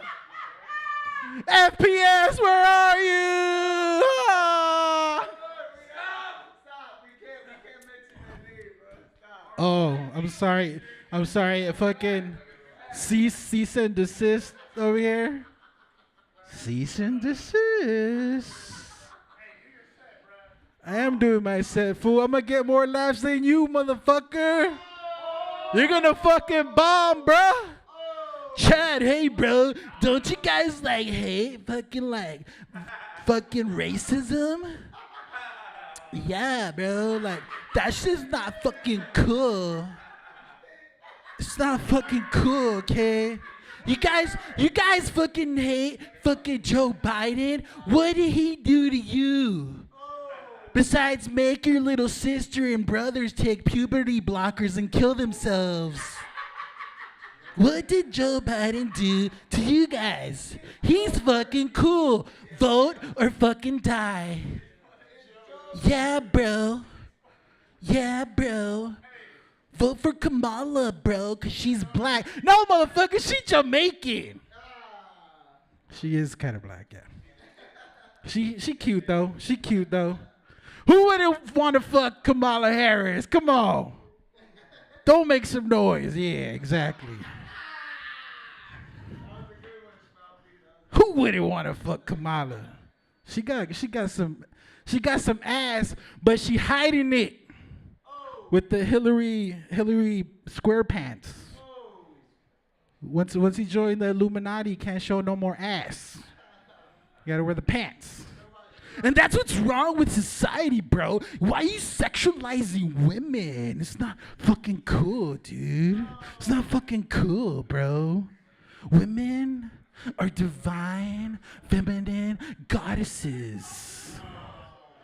And we should worship the ground that they walk on, bro. Vote for Joe Biden. I mean, Kamala Harris. Yeah, bro. Yeah, bro. But you'll never see this motherfucker say, "Free Palestine, motherfucker!" That's right, bitch. That's right, because you're fucking scared.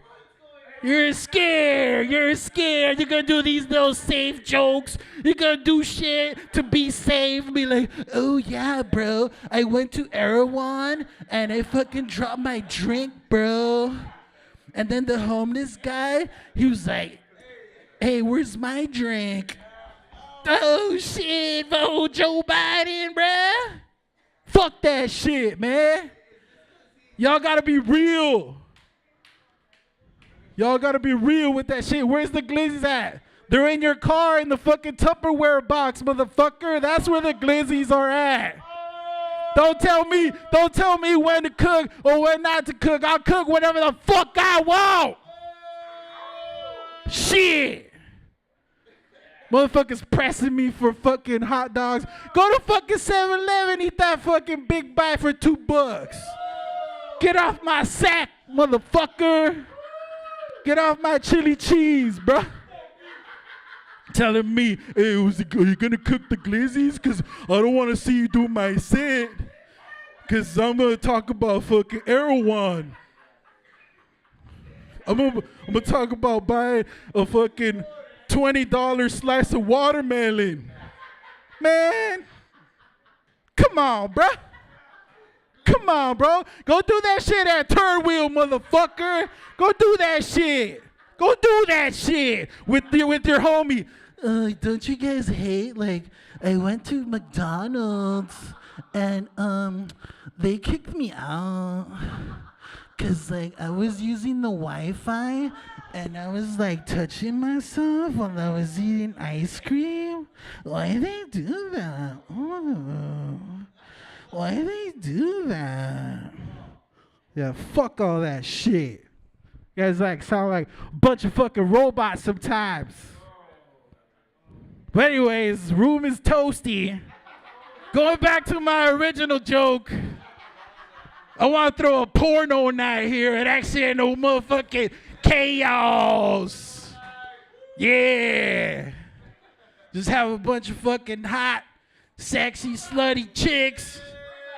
And fucking Andre Iron Mulligan versus Ken Adamantium Steel. And they have a freak off.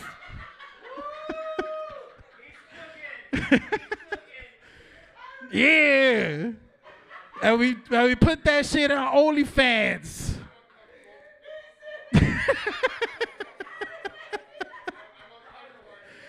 That's why I think Andre would say, yo, man, hey, man, you know, when I was 15, bro, my dick was this long, bro.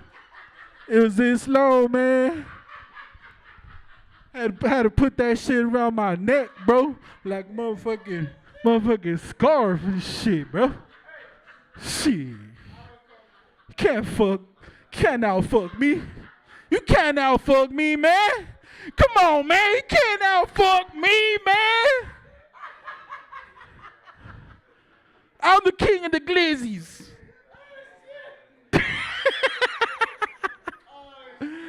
All right, guys. Konnichiwa. Get home safe, guys. Accidental chaos. Let's go. Let's do it. You guys are hungry? Go to 7-Eleven. Go to AM, PM. Get off my nuts, bruh.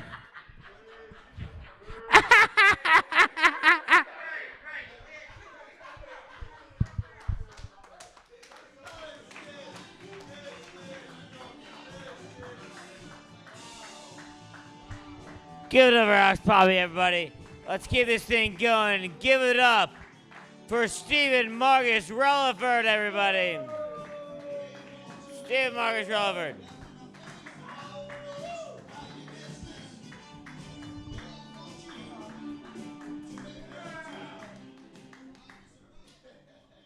Damn, bruh. Get off my nuts, bruh.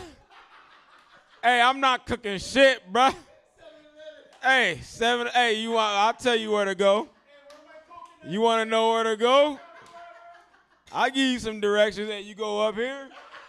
You fucking make a left, right. You make a left, right. Hey, this right here is Highland. This is Highland right here. See, we right here. This is Santa Monica. You gonna make a left.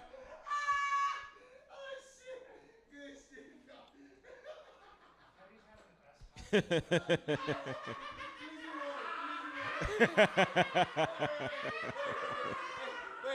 Oh, don't forget Swamp Thing. Don't forget Swamp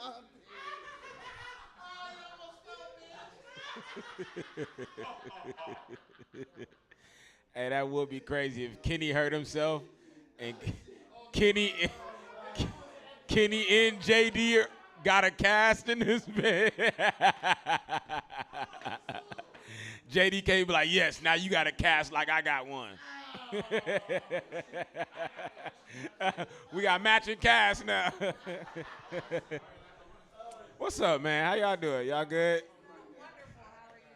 Oh, yeah, that little LL Cool J microphone? Yeah. That's a little, I'm bad. Cool J? Yeah. That's the, I'm going to knock you out microphone right there. You got to have that bitch hanging like this.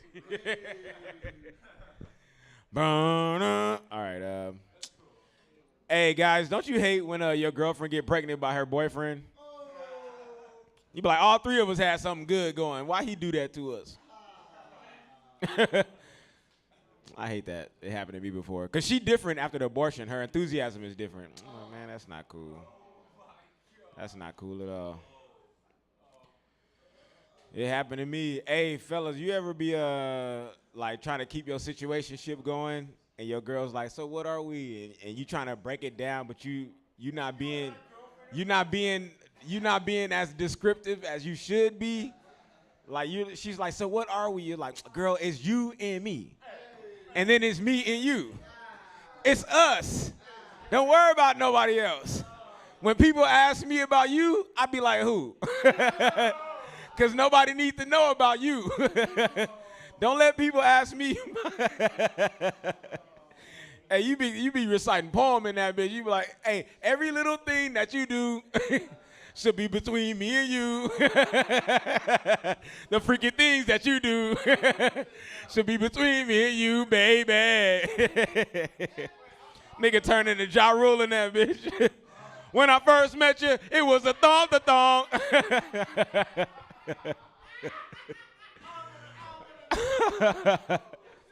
That's the one.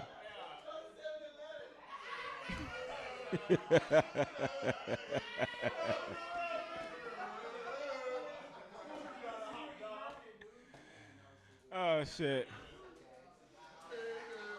Baby.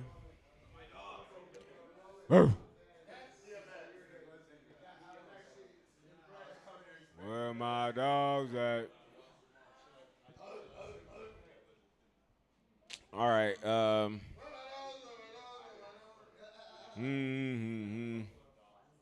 What a hood.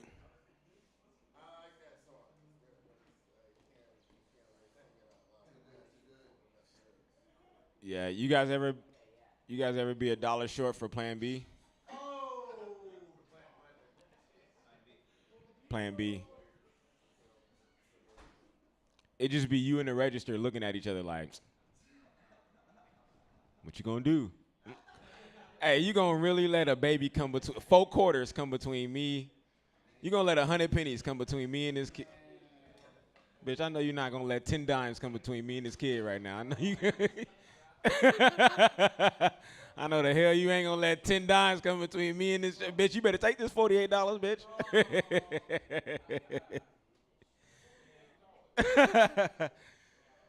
Yeah, man. Yeah, man. It's crazy. It happened to me. It happened to me.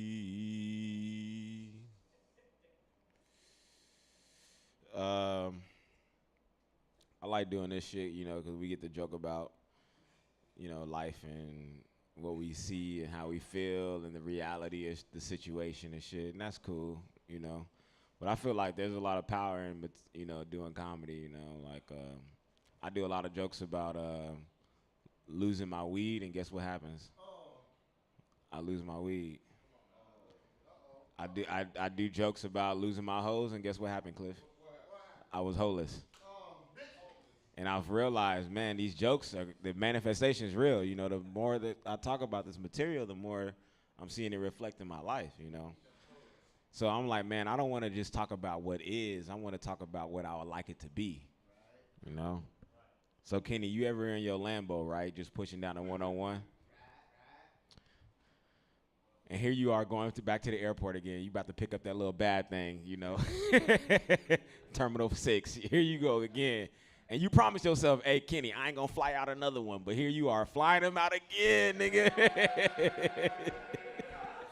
You said the last one was going to be the last one. Hey, here you found another one. Boom, boom, boom.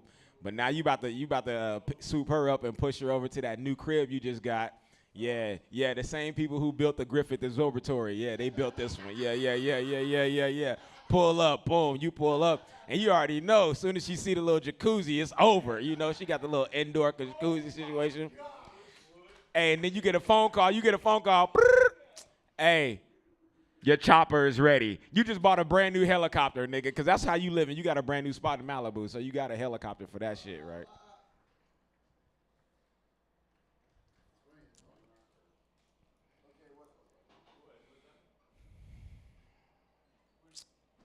You get that text, hey, your London show is sold out. 45,000 seats. First time in London.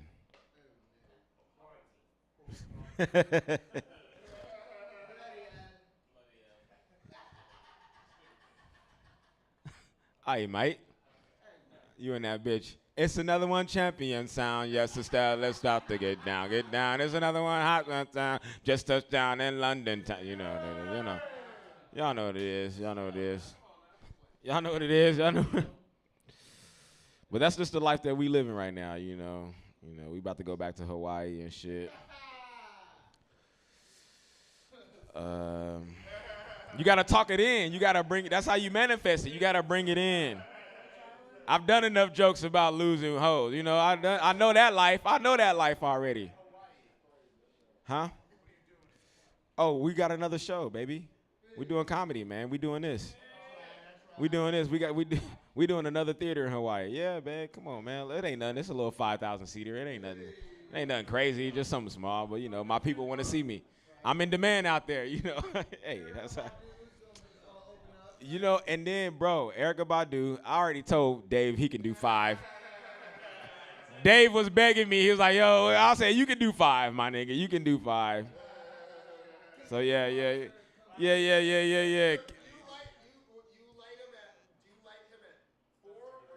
We said we're gonna give him the 2-minute light at the 5-minute.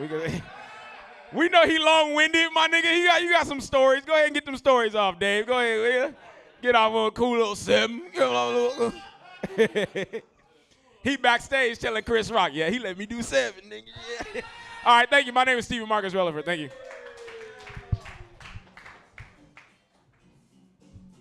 Give it over to Steve Marcus Rover, everybody. Claps, right? Isn't that fun? Look at this. Bitch. Woo. Watch this.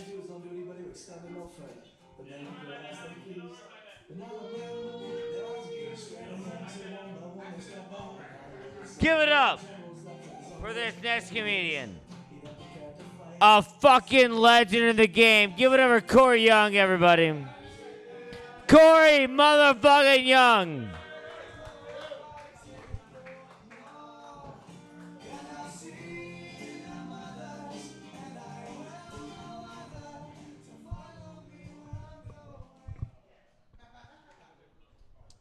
I love when you get a legend like you a legend and shit through the intro, and half the crowd be like, man, who the fuck is this nigga?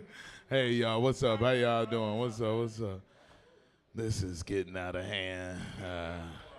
Ray is right. Like, there's some nights at Third Wheel where it'd be a mellow night, and then all of a sudden out of nowhere, now it's 20 people in the room. Now, at 2 a.m., everybody's activated. And this is beautiful because this is like a sober house now. Yeah. Shout out to Cat. Who's sober? You sober? Shout out. Come on, sober.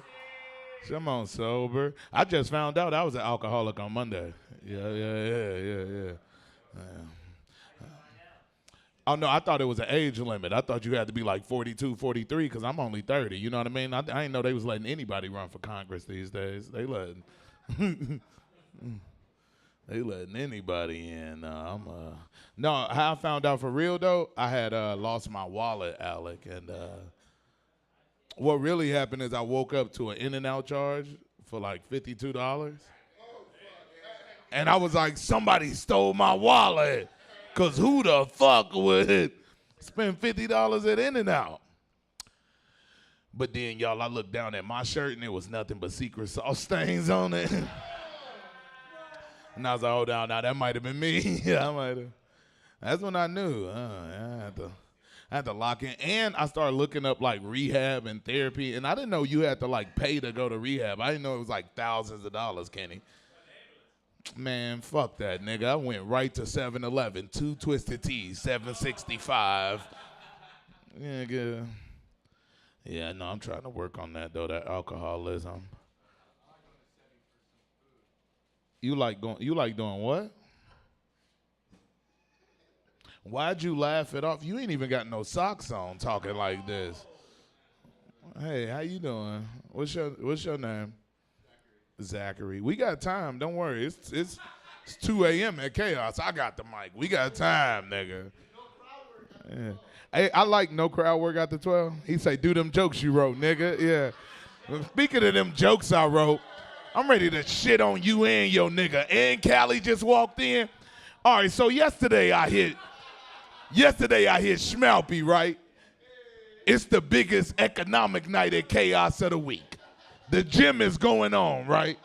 I say, Schmalpy, you cooking? Be quiet, it's my story. Yeah, Schmalpy say, no, tomorrow. Well, one, I thought, well, that's dumb for business. On the biggest economic night, you not gonna cook them hot dogs and hamburgers? All right, cool. But I wasn't gonna come out to tell jokes tonight, y'all. But in the middle of me waking up to tell jokes today, I said, oh, that nigga Schmalpy cooking tonight at Chaos. I'm talking about, Adam, I'm at third wheel talking about, I can't wait to leave here and get to Chaos, nigga. Schmalpy cooking, nigga. I'm excited, Ray. Whoa. And hey, Tom, we on the way here. We in the, we in the whip. Nigga Marcus say, let me stop at Doomy's. You want something? First of all, I was getting him something. I'm like, all right, this is my money. But, I'm like, nah, Schmalpy cooking. Y'all, the car is in the alley, so we pulled up quick. I said, nah, pull all the way up, nigga. I'm talking about I can smell it, because I thought I did smell it when we turned in. I thought, yeah. So I get in. Schmalpy not out there, but he right inside as soon as I walk in, y'all. I don't even walk in the door, Miles. I just let it open and let him see me staring at his ass. Cause I want to say, why the fuck you not cooking, nigga? But you know, I already texted you an hour ago and said, fire that hoe up. He said, LOL, okay. I said, you think? Hold on, Kitty, I said, nigga, you think this a laughing matter? Vinny, this nigga thought it was a laughing matter. I said, no, nigga, I've been thinking about this all day. Nigga, I'm finna buy a hot dog, a burger, the chips, and the water. So Schmalpy look at me and gonna say, what? You was only gonna buy one thing. Now they were talking about getting to it. Fuck all that getting to it. Last week, I don't know what him in California got on, but they was roasting right on my live. We on Facebook Live right now. Say hi to that Facebook Live, y'all. But last week they was roasting on my Facebook Live, and I knew it was a deep roast because you know when the roast start getting too personal. Because at one point Schmalpy told California, and Corey ain't gonna never book you on one of his shows.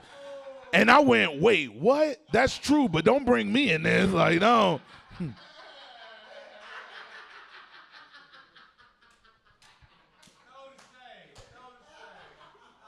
This ain't shade. I should be on Gym Fest. That's not no shade. The shows, I'm not booking shows no more. I'm booking me to do the time, and then I'm gonna have a couple of the homies, and you will be one of the homies. Don't listen to Schmalpy. Y'all ain't even do no damn Gym Fest, nigga.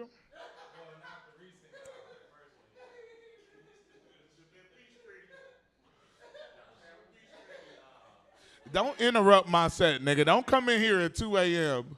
See, that's what I'm saying about Chaos. Why is niggas walking in here at 2 a.m.? Yeah, freshly like, yo, I'm excited to get up tonight.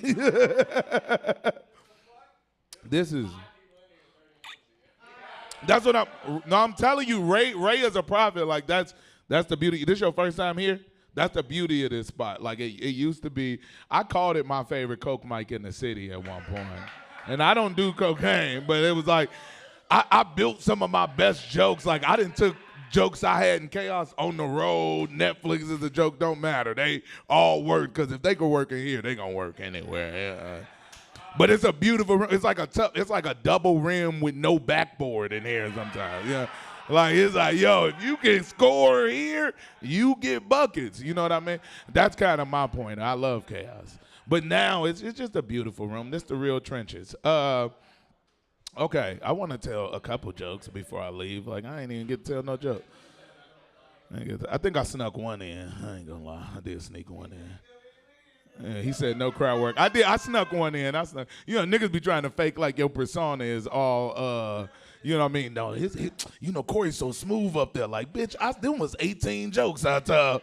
They are all in my notes app, just like that, nigga. The same setup. You thought I got to it easy. Like, no, bitch, I wrote it like that. Like, and then you get them right there, pounce on them with the joke.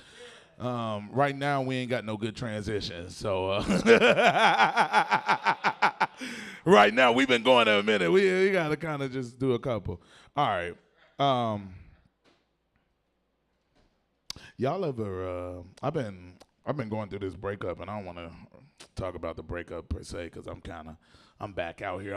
I'm dating again. You know what I mean? I'm back out here on these streets. I'm dating again. But Kenny, you ever been on a date and in the middle of the yes and that's how improv work. Yes and. Fuck that joke. I got so many I can just go into another one.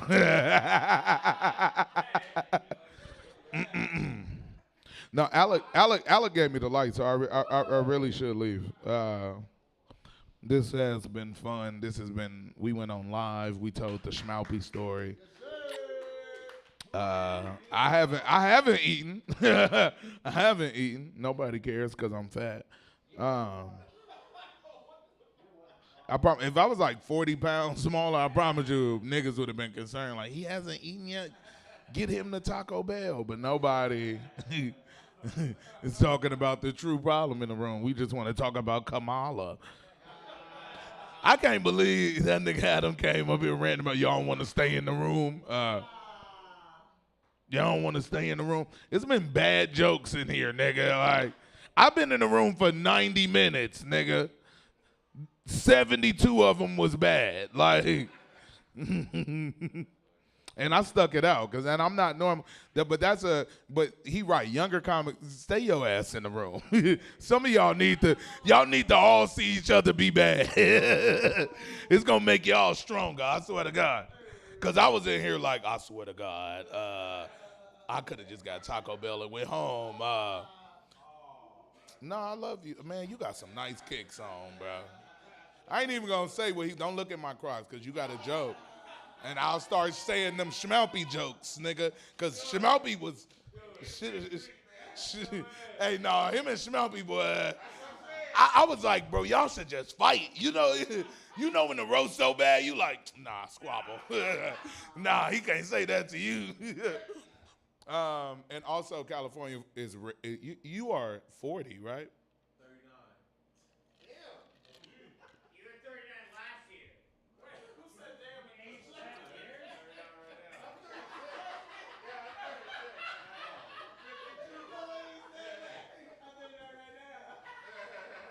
Hey, this how comedy works, California. Thank you, Alec. Come get your mic. I've been Shakori.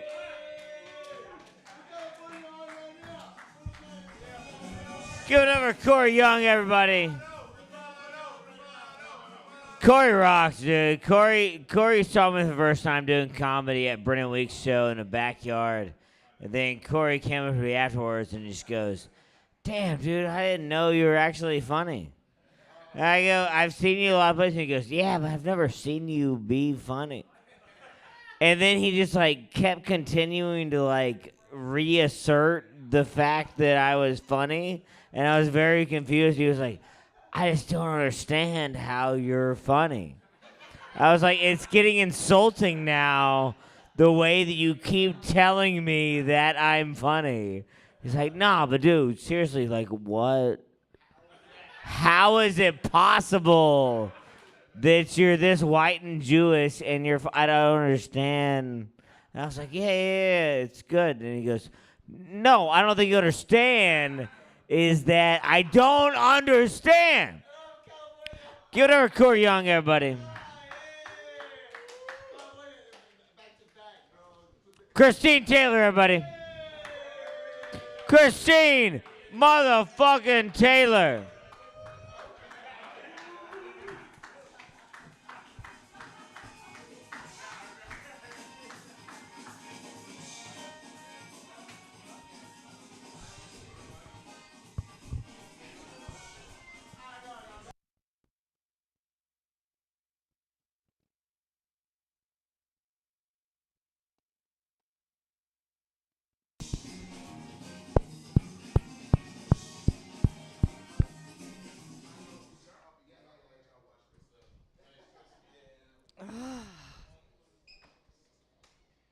Everybody good?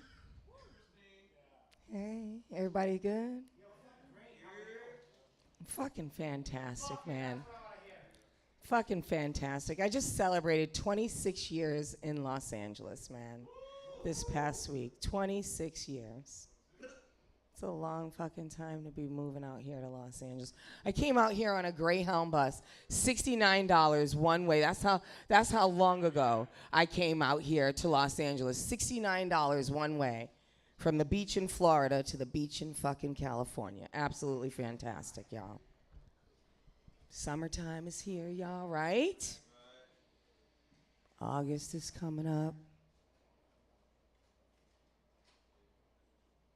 I love August because that's when like I do like most of my hoeing in August. Like that's like my super hoe month. I feel like August is because it's so hot. You know what I mean? I'm always like gotta find like the hottest shit in August. I fucking love it.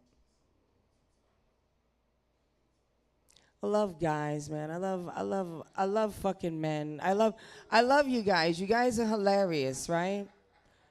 The best part about men is when they lie to you, right? And you know they lying and shit, right? You be like, I love you, you little liar. Why? Tell me more lies. You must like me if you lie to me, right? Like, the fuck? Women and shit, we be liars too, though. We be hella liars as women. I feel like one of the biggest lies we tell as women, right? When a man is in there fucking it real good, he always love to ask. Men always love to ask when they fucking it real good. They always want to think it's they pussy when they in it real good. Always. I always want to ask, who pussy is this? And we always tell the lie just because we want you to keep fucking it even better. It's your pussy. It's your pussy, right? That's what you're supposed to say. That's what they want to hear. Give them what they want, right? We be lying and shit. Next nigga fuck you, he fuck you better than the next one. You gonna tell him the same goddamn thing. It's your pussy too, motherfucker. It's liars and shit. I don't know why we do that. I feel like as women, ladies, we need to not forget to cheat on our men because our men don't forget to cheat on us, girl, okay? They don't forget to cheat on us. Like, they make it a habit to cheat on us. If they didn't cheat, they think about it. I ain't cheated in a while and shit. Let me go get some pussy and shit, right? You ask him, baby, what you want for breakfast? He like, I want chocolate milk with my cornflakes today. Chocolate milk with your cornflakes? You eating different today, huh, boo? You eating different pussy today, huh, boo? Fucking dudes. I did some hoe shit, and I didn't even realize I did some hoe shit. Isn't that crazy? Like, I was spring cleaning over the spring and found a man's belt, right? I don't know whose belt it is, though, right? So I'm like, who the fuck? Somebody left a belt here to see if I would do some hoe shit, and I did some hoe shit, right? A belt. Did you ask what it was? I'm going to beat your ass with it next. That's what I'm going to do with the belt next. Do some hoe and some dominatrix shit at the same time, right? For real, man, I did some hoe shit. I found a belt, and I don't know whose belt it is, but I think about it like, do I have to like, and do I have to like Maury Povich this belt right now? Like the women do the babies when they don't know whose baby daddy it is? Like, is that what's going on, right? Like bring 3 dudes and be like, is this your belt? Is this your belt? Is this your belt? It looks like my belt. I know I have that exact waist size. I remember wearing a black belt in the time I was with you. Then you specifically have one there that you know likes you so much, but you always love to break that nigga heart and shit. Like, you are not the belt owner. What? I'm not the belt owner. What? She had other niggas at her house. What? The belt looks just like my belt. Stupid. Stupid. I grew up around white people. Like, I grew up around white people my whole life. It was such an interesting time, like, growing up around white people. And I'm 50. I don't know. People are saying age, but I'm 50, right? So I grew up in, like, the 70s and 80s. Oh, it was quite a time. It was, they said just the same thing Adam said up here. That's what they said walking down the street every day. There's no shame and shit. They used to listen to white people. They used to listen to these cocaine songs, right? There's one song used to always stick in my head. The song was called "Shoot That Poison Arrow Through My Heart." I don't even know if that's the song's name. I just remember the chorus of that song and shit. That shit. They used to be like, "Shoot that poison arrow through my heart. Shoot that poison arrow." And they'd always do this one fucking weird dance. They'd always be, every time we smoke weed, they'd always be like, "Through my heart, shoot that poison arrow, boom, boom, boom, shoot it through your heart, KT." They'd always ask me to shoot it through my heart. I'd be like, motherfucker.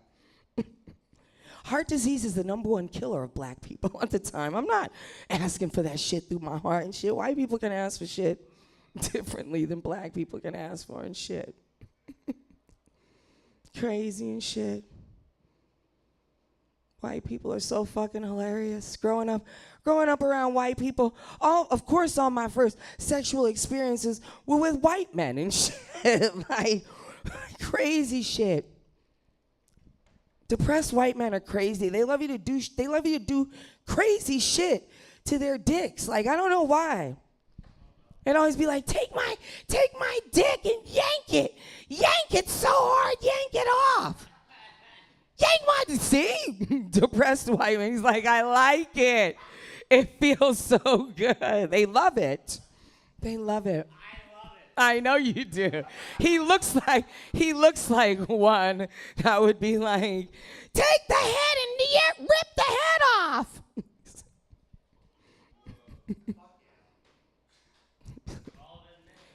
You need more dick for me to do that, though. That's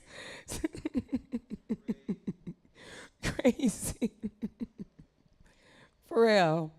You can't do that. You can't. They'd be like, bite the head, bite my dick, make it red, bite my dick, bite your dick, sir. I'm not about to sexually assault your dick, sir. No, thank you. And shit, you can't do that to a brother and shit. You can't bite no brother dick and shit. You know what I mean? Like, try biting a brother dick. He'd be like, baby, with your teeth. Come on now, with your teeth. Calm down. Little too much teeth there, baby. I gotta use this 2 more times tonight. Be gentle.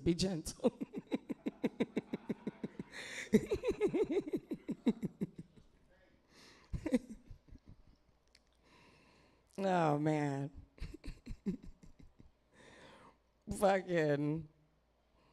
I love dealing with men when men love to like ask for like threesomes and shit. I don't know why.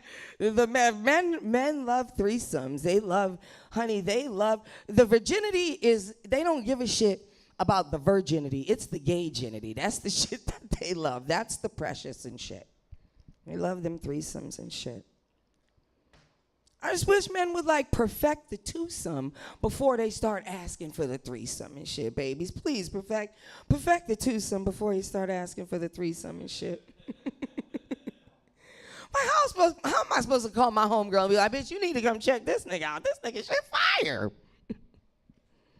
Let's fuck the shit out of this nigga. He got plenty of dick, bitch. Allie gave me a light. Thank you so much. Give it up for yourselves, y'all. Give it up for yourselves.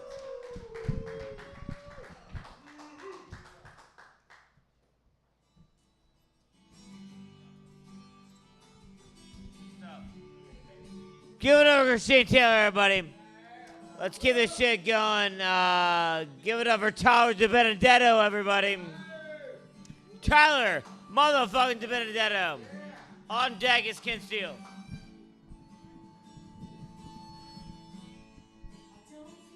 what like a weird sad song to be brought up to. Like I feel like, is this the closing night to like the end of a movie? Oh, what's this? Fuck yeah, dude. Full on cowboy boots. I am a true cowboy. I worked with horses my whole life and I married a whore at one point. I'm not sure what just happened. What are you saying, Adam? No, these boots, thank you. These boots are made for walking. All right, how's everyone doing tonight? Are we having a good time? All right, good. Fuck yeah. I like your hat. That's a lot of fun. Your hair is great too. Thank you, I try. Mostly because like my family, I come from a family of assholes. Anyway, how's everyone doing? Is everyone here familiar with the movie Forrest Gump? So I found out recently they wanted to make a sequel for Forrest Gump, but 9/11 happened. Cowards. I would who wouldn't, would you all see a movie with Forrest Gump if they did all the modern times that we have all lived through? How great would that be? And like, I wrote the script. It starts with 9/11. Yes, Forrest Gump is at Bubblegum Shrimp in Times Square. He's like, I was busy making sure my restaurant was running, and all of a sudden, the second tower fell. I know, right? It's like, what happened to Building 7? Could you imagine Forrest Gump like on Epstein's island? How wild would that be? Just Epstein like, I was having fun playing with these girls. We were playing checkers, and then all of a sudden, I saw horrible things. And I can't talk about it because they made me sign an NDA, which is a magic piece of paper that takes away your voice. All right, get a couple good chuckles. Fuck yeah, that's what I fucking want.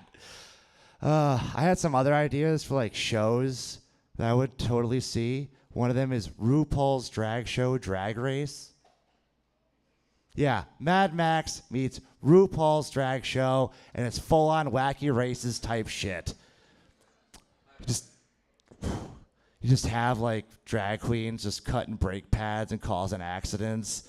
And it's like, oh no, Amethyst, I'm not here to make friends. Like, holy shit, she's not fucking around. Another idea I had for a movie, Air Blood. Now, it's Air Bud. Stay with me, Alec. All right. Air Bud, he has a full, successful football career. He gets a Heisman. It's fucking crazy. All right. But he gets hurt during a game. He gets addicted to painkillers. And then he murders, suicides his family. Air Blood. All right, I'll fucking take it. Sounds good. Oh, man. No, L.A. is a weird city. Because, like, I hear, has anyone here ever been told, like, L.A. is like a small town? I have, which is, like, such a weird, because, like, the second most populated city in America. It's 13 cities clustered together. And, like, I come from a small town, and, like, mostly the main comparison is, like, small towns, L.A., there is a lot of grooming in both places. All right, we'll take it. Trying new shit. It's a fucking mic. How we doing? Fucking keep it going. All right. Let's get some energy. Fucking mics are fun, but like one thing I do hate is like you come to open mics and you hear an open micer just bitch about cancel culture, and you're just kind of like, motherfucker, canceled? You've never been booked. Fuck you mean canceled? Fucking just pay your $5 and tell all the jokes you stole off of Twitter. Come on. For fuck's sakes. I have like so does anyone here have like, so I have friends who are parents. Anyone have like friends that are parents, or anyone here parents? Sounds like a nightmare, because my friend's kid, turns out she's like a furry. I don't know what to do with that. But also, like, shit, my friends are like, should we bully our daughter and just get that out of her? And I'm like, yeah, right? Like, yes, exactly. Like, listen, I'm pretty progressive. I'm all trans rights and everything. But furries, I draw the line. Like, come on, just dressing up as a mascot. And, like, shit be wild. Fucking be wild. I feel bad for my friends, though. They're like, we don't know what to do. I guess we'll take her electronics away. And I'm like, she's 11 years old and rides a bus. Anyone else here a byproduct of the public school system? I know I certainly am. Has anyone here ran the mile with the hot Cheeto girl? Come on. That's what I want to hear. Like, you just run in and all you got was attitude and sweatpants. Come on. I really fucking hate, like, the takeover of, like, AI, like, trying to, like, take away, like, everyone's, like, ability to, like, you know, I don't know, not work at Olive Garden. Like, I don't know. I've worked many service jobs, and nothing I loved more than, like, maybe one day I'll do stand-up or something, and something will kind of fucking happen. I don't know. I'm fucking tired of selling this giant chicken parm. How did I sell the giant chicken parm? I'll fucking tell you. People would ask me, the chicken parm, how do they make that? I'm like, well, we have some boys in the lab, in the Mojave. They're just fucking with chickens, and they reverse engineered them, so they're all these giant dinosaur chickens, and sometimes they get out, and then they're just running through the desert, killing prospectors. And next thing you know, there's a helicopter going around, shooting that shit, going, shoot her! And they kill her, and all of a sudden, we put that shit on your plate, bread it up for fucking $19.99. Olive Garden was a weird job, though. No, never in my life have I ever, like, you know, driven through a snowstorm to make fucking $30. Has that ever happened to you? There's nothing more fun than seeing a couple come in with a baby they shouldn't have had in Cookie Monster sweatpants, and all of a sudden, I'm like, I am not getting a fucking tip for this shit. Has that happened to you? Fucking, oh, fuck. Oh, fuck, that shit, that's rough, man.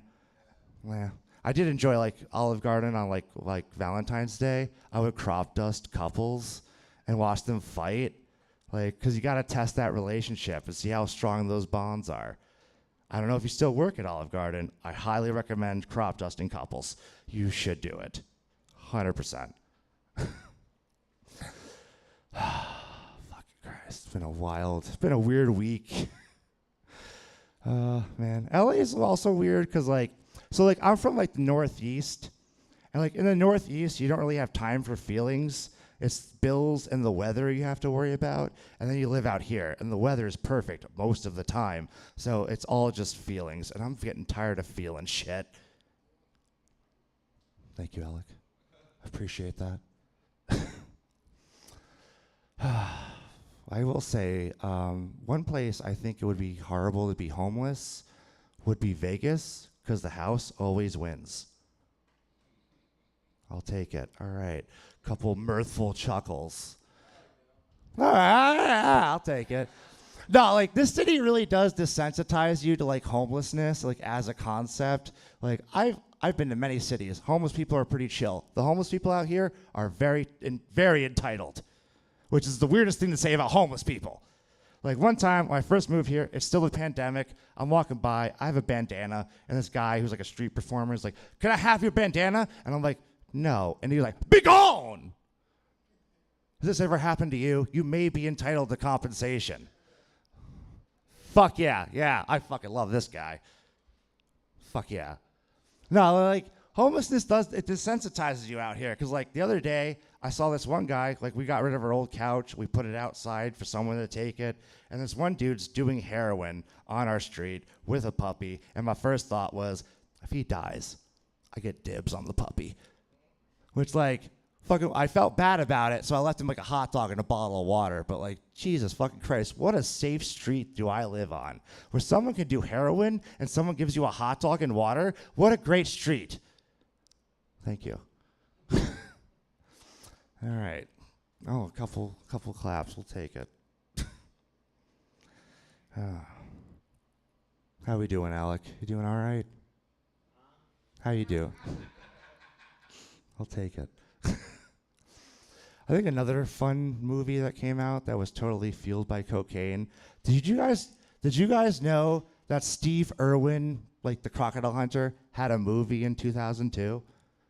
I thought my friend was fucking with me. He's like, the premise of the movie is a satellite full of data about terrorists falls out of the sky, lands in Australia, and a crocodile eats it. And Crocodile Hunter is just beating up CIA agents to save the crocodile. That's the whole fucking movie. This is a real fucking movie. Another real movie, Oliver and Company. Is anyone familiar with Oliver and Company? Yes, Oliver and Company, if you're not familiar, is about a cat in pre-9/11 New York City. Towers are still standing. And the entire soundtrack is Billy Joel. And he hangs out with a group of dogs who are living with a homeless guy by the docks who owes money to the mob. This is for children. This movie is for children. Yeah, it's a real movie. All right, well, I'm going to have the rest of my night and chill. How are you guys all doing? You guys have a good night? And we'll pull the next comic. All right. Give it over, Tyler, everybody.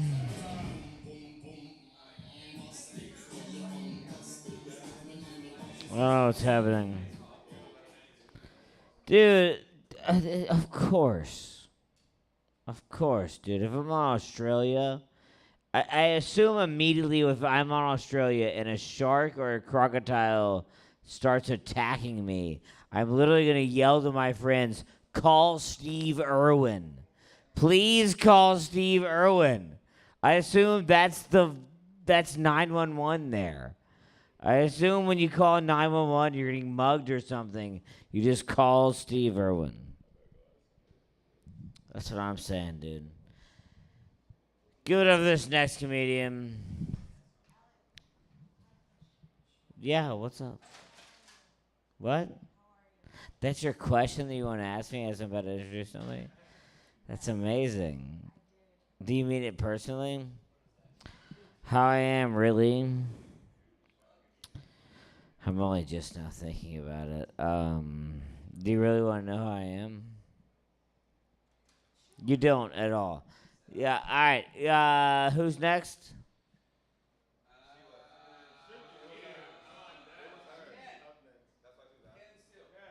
Oh, I forgot.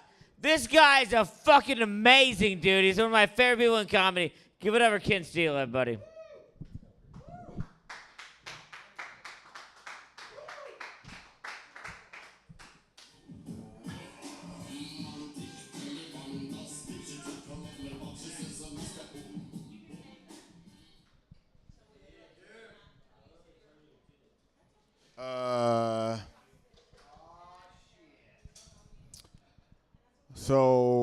So I've been thinking about hard limits lately.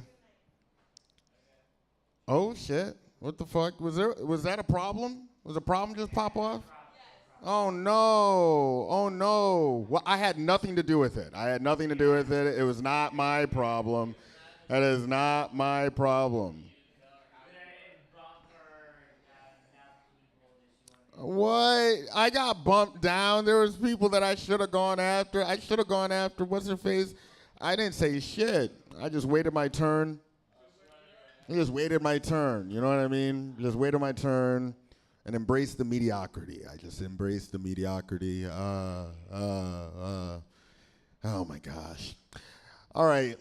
I want to talk to you guys about something that I've learned in my 36 years of life. Is that the wanting is better than the having. You know what I mean? Wanting to be a comedian is way, way, way better than waiting till 2:30 a.m. to perform in front of 4 guys. Oh my gosh. No, man.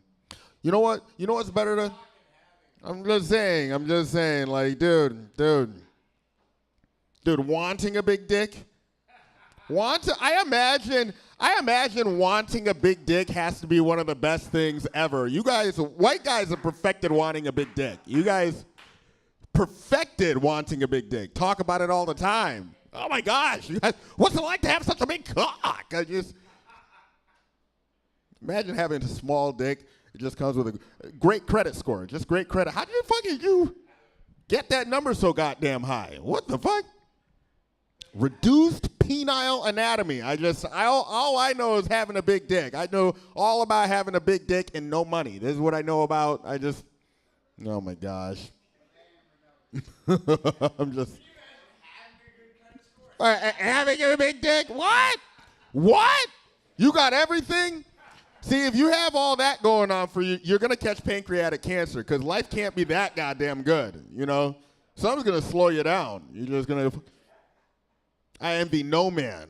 You never know what somebody's going through.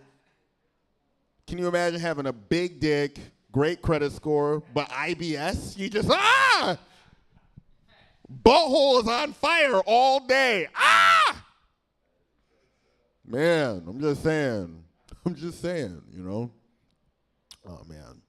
My butthole's clean as fuck because I'm a pro. I take care of my shit. I'm just saying, you know, I'm living in the future. You know what I mean? I'm living in the future because, like, I know I'm living in the future because a few things are true. One, you can smoke weed anywhere. You can smoke weed anywhere. Two, Mexicans can say the N-word. I'm just saying, I didn't know this, but we're in the future. Mexicans are saying the N-word. They're just saying it. And I know we're in the future because, you know what? I can get my asshole ate out and still maintain my masculine dominant frame. That's right. That's right. That's right. I'm just saying. That's how we know I'm in the future. Oh, my gosh. I just want to know, like, what's the manliest position to get your ass ate out of? I'm just, like, what's the manliest? Is it like, you know, like standing up and crouching over? Is that the manliest position to get your asshole ate out? Or is it the baby diaper changey pose? Is it like one of these? Like, ah. And I'm just wondering, like, when you are in this position, what's manlier? Curling your toes forward or curling your toes back? I'm just saying, like, what's the... Just trying to do the calculus on there, the man calculus. These are futuristic questions that I'm pondering. God damn. Just trying to do the calculus of getting my asshole ate. Oh my gosh. I want to talk to you guys about hard limits. You know, hard limits are those things. Hard limits are those things that are just non-negotiables. You know, when they come up, it's not popping. You know, I got a couple of hard limits. One of my hard limits is condoms. You know, if a girl pulls out a condom, you know, I'm like, hold up, I am not entering that pussy. You have way too much faith in that piece of plastic. Holy shit. Oh my gosh. If I need a condom to hit it, I don't want it. God doesn't want it. God doesn't want it. I said, look, there is a story in the Bible where God gave a man a bitch, and then he wanted to watch him have sex with her. And then he got to the end where he was getting to the nutting part, and he pulled out. And God was so pissed off, he said, I said cream pies only! And then he smote him and turned him to a pillar of salt. I'm just saying, God is against condoms, God damn it. Oh, man. Exactly. I didn't know my...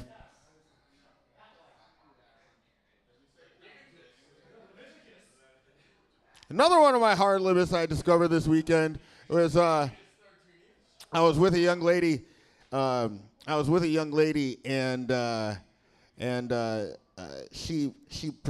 we stopped at a 7-Eleven, and she asked me, you know, you want anything? I said, just give me a bottle of water. You know, she came back with a bottle of water, and then she pulled out 3 taquitos. You know, those things that are rolling in the nuclear sub that's in the nuclear reactor that's in the 7-Eleven. It's just rotating.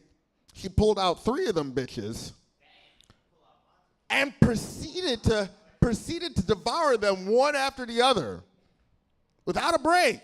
Washed it down with some Gatorade. I said, you know what?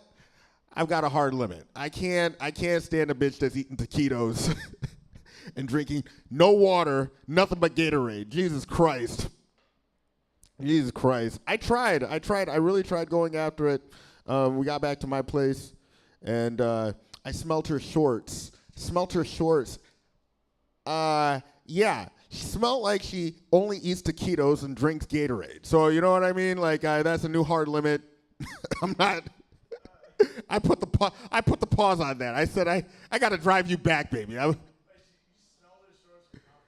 Oh yeah, for sure. I saw her do that. I was like, maybe this will work. Look, I said maybe this will work. It's not going to work. It's a disaster. It's a hard limit. I'm sorry, not making it work. Oh, man. Man, you can't wash away that which has been inside of you. What are you talking about? You are what you eat. Oh, my gosh. Oh, jeez. Oh, my gosh. Oh, my gosh, Spence. I don't know. I'm just.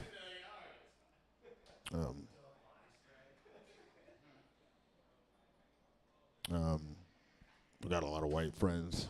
I gotta ask my white friends a serious question here.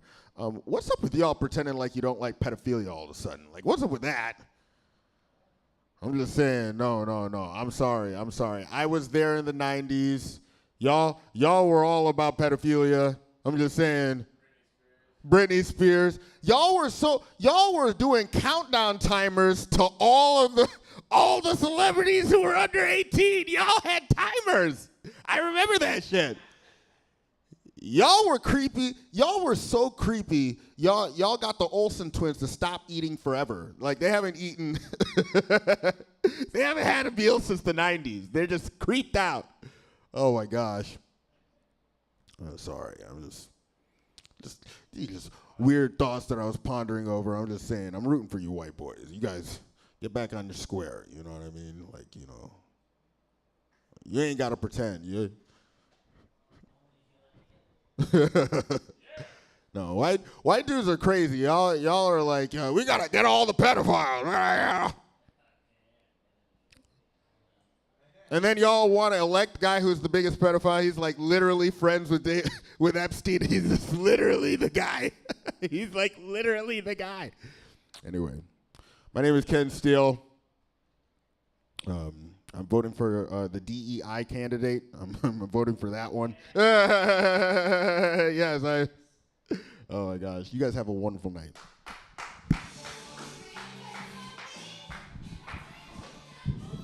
Give it over Ken Steele, everybody. I love that guy. I like how he just like calls you out. He's just like, yeah, bitch, talk shit about me. And it's like, damn, I don't want to anymore. Let's keep the shit going, dude. This next person that's coming to the stage is...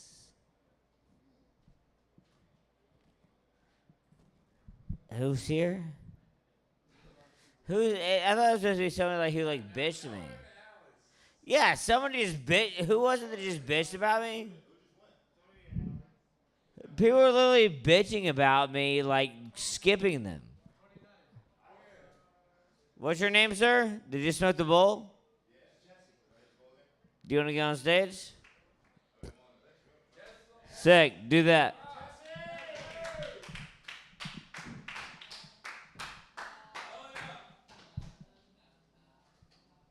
Sup, gents? There ain't no goddamn ladies in here, except for that beautiful lady right there. This is my third time doing this. Don't know what the. I was just about to talk about NSYNC, so that works even better.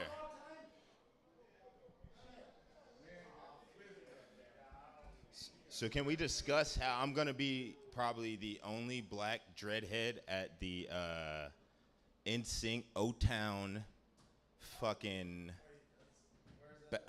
Persian Square, baby. You're gonna see me busting moves out there. You better be there. I got VIP tickets. That's right. That's right. And I'm gonna touch on what that guy was talking about. I'm eating a lot of ass that night. I don't know what position I'm gonna be in. I might have feet in the air, I might have feet in the back. Might have feet to the left, might have feet to the right. I don't know, but my ass is gonna be getting licked real tight. Shit.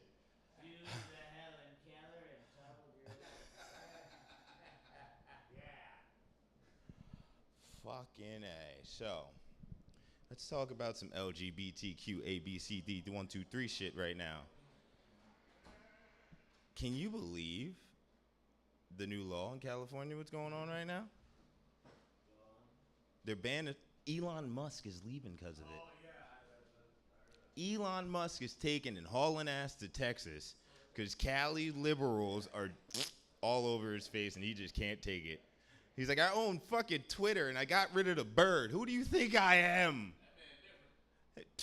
Different ain't even the word. He's a Tesla.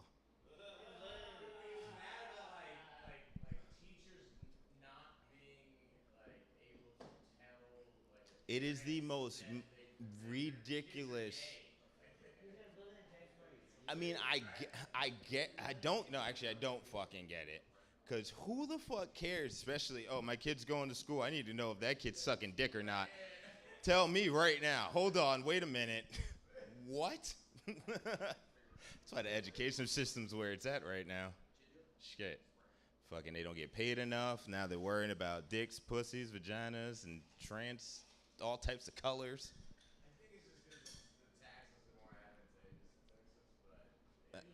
Shit. I couldn't tell you. Because everything's bigger in Texas.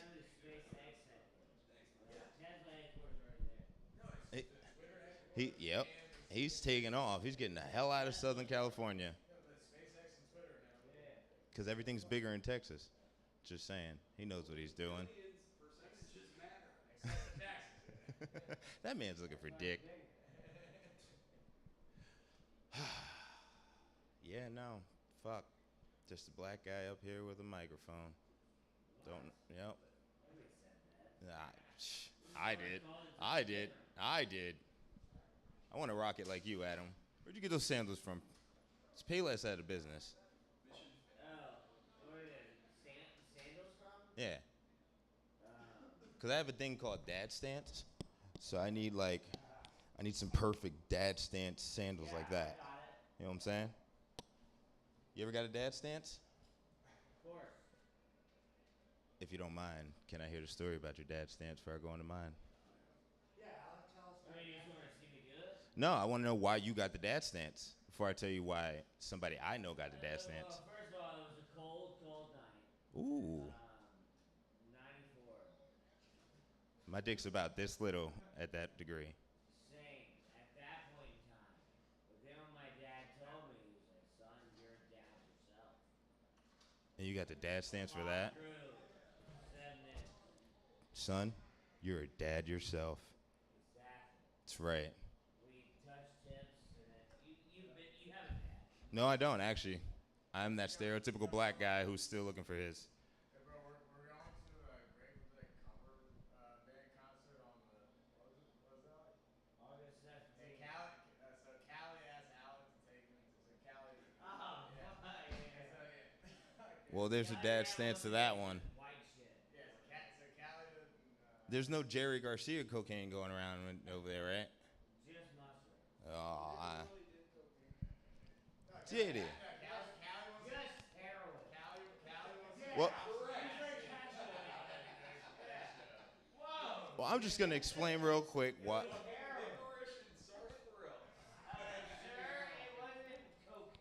Let me ask you this. Imagine coming home from that Grateful Dead concert, and you're feeling good, you're feeling nice. You got a roommate, he does security for fucking Seth MacFarlane. He's feeling real good. You come home, you're chilling. Your boy comes over. I'm that boy, by the way. Your boy comes over. Next thing you know, you're a fucking junkie. You got to get your shit together. Blah, blah, blah. Then he left the room. But what got me and what made me pay attention was when he came back and he sat down and he got up and he did a dad stance and he said, hey, I need to talk to you. Mind you, these two guys are the same fucking age. No one's a dad here. I need to talk to you. Shit got real awkward after that because I was like, oh, fuck, someone's in trouble. Went outside for a second. Next thing you know, I was told to be controlling my boy. And he was totally under control. The dad stance guy had his dick all in his panties and just, fair warning, don't do dad stances, guys, especially when you got a roommate. Swing your balls and dick around. But dad stances, that's offensive. It's offensive as fuck. It's like calling me an N-word with the double ER, all right? Because I don't got a daddy. Me, exactly. Can you believe it? I wear pink, blue, green, and all types of shit. Aww, sucky now. Pretty sure there's two others out there that don't know theirs. We're probably cousins. But that's gonna be what I'm gonna do. I'm gonna get the hell off this stage now. Hope you guys enjoy whatever the fuck I was talking about.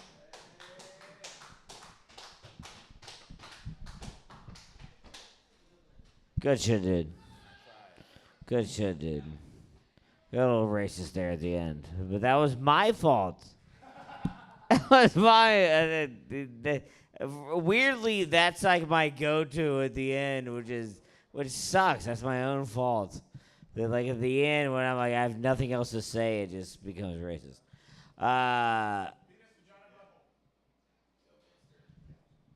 What does it say on the list? Tommy, what does it say on the list? What? Matthew? Where's Matthew? Are you Matthew? No, that guy could have easily pretended to be Matthew, and that I would have accepted it. Where? Are you Matthew? Then why don't you make a move? This guy fucking, I'll give you a great intro. Like, I know y'all who have read the Bible, the four disciples, Paul, Matthew, and Matthew are all this guy. This guy was boys with Jesus. He's the funniest guy in the entire universe. He is the Son of God of comedy. Give it up for Matthew, everybody.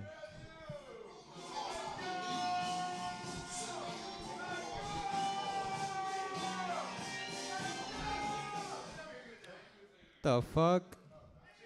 Ray Cameron? What the fuck you on? What the fuck going on? Anyone from LA? Louisiana? Adam Smith? Ali Makovsky is hot. Have y'all seen the Nuke website? You think also, I like how, oh snap, I'm gonna breathe. I like how you say Black Adam Smith, like you're a gang member changing the C to a B. It already has a B, you don't have to enunciate it. It's just black. I'm Matthew.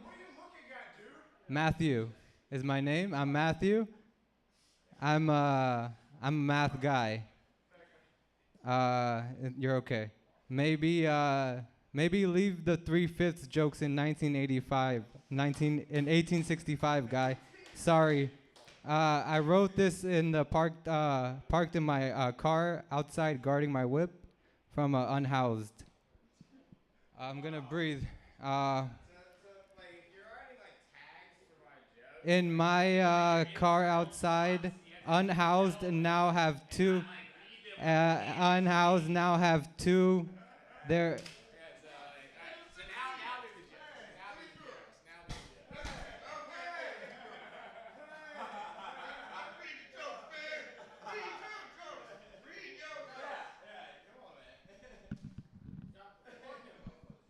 What's your name? It doesn't matter what your name is. My name is Matt, short for Matthew. It means I'll be back and you'll remember me. It's fine. It's 100%, 1,000% fine. And I won't remember you.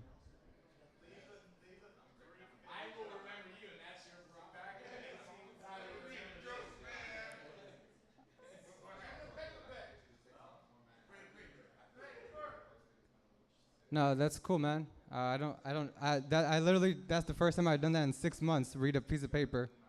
So, I don't get. That is material. All the other stuff you see people doing and why they bomb is because this was fun. This was fun for me. That's why I haven't. Damn, I wrote a full page. No, cause.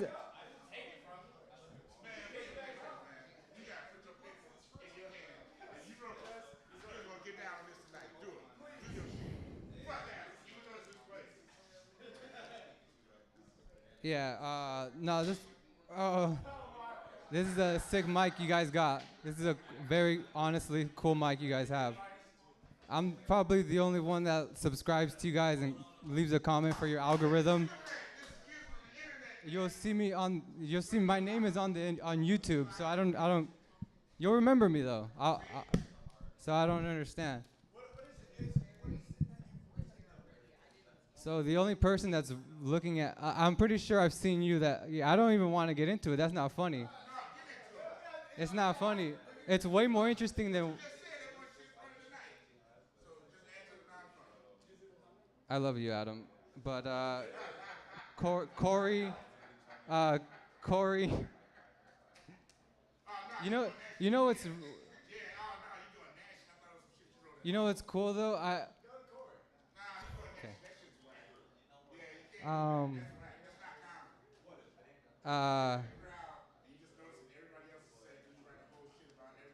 Corey's like schoolboy QP, quarter pounder with cheese.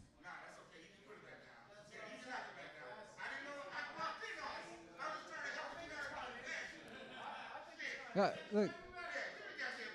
Wait.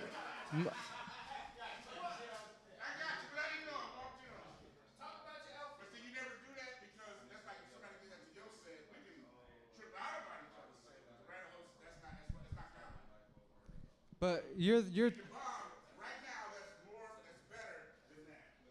But you understand I come to this mic because it's recorded. So anything you guys are mad about is being recorded. You're gonna see it. How is that? How is it?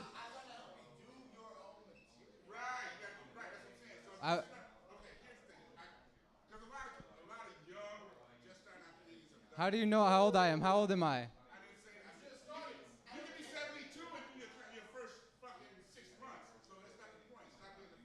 But this is cool, and we could do a podcast. But this is stand-up comedy. It's a one-way thing.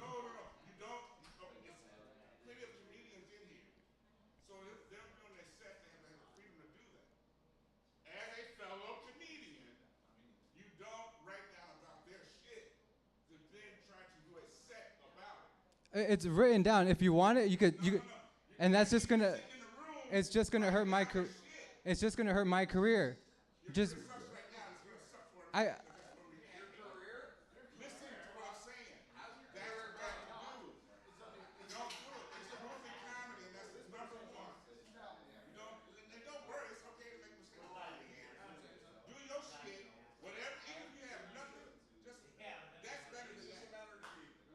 No, I ain't never gonna do that. I'm from Orange County. Thank you guys. I'm gonna be back.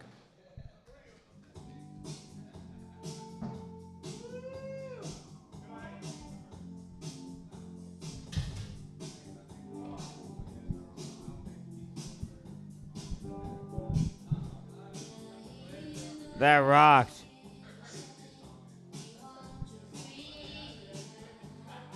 Did that rock? That was amazing. Cliff, where was that at the roast battle on Sunday, dude? I didn't. That guy's gonna kill himself for sure. Yeah, I know, but right there, that's what you did. You made that guy storm off stage and contemplate suicide. That's amazing.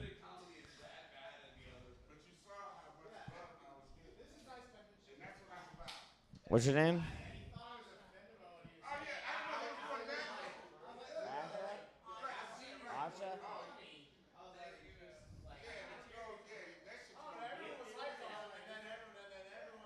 Give it up for Asha, everybody.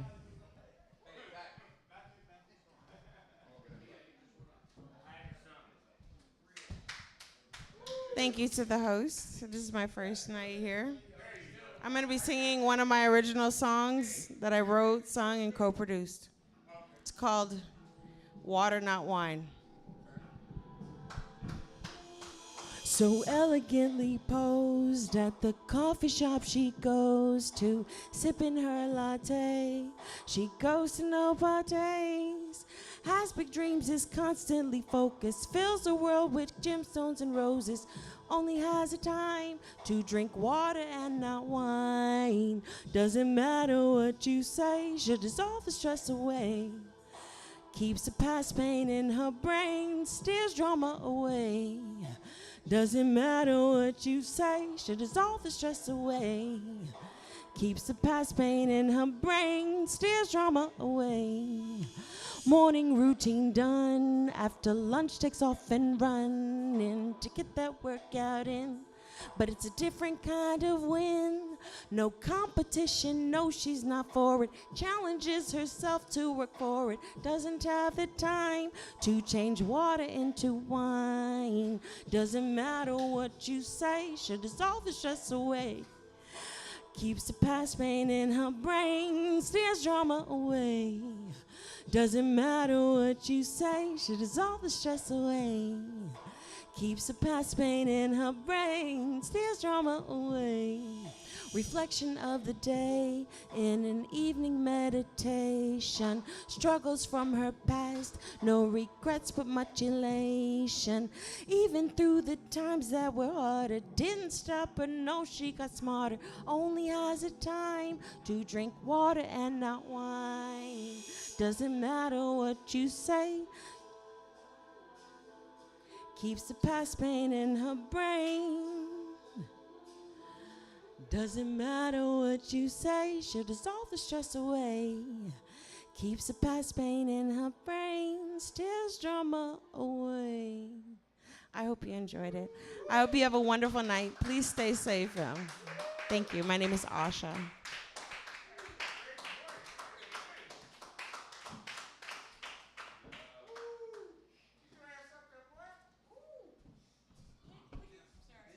Oh my God, do you want to see a duet? Is that what you're saying?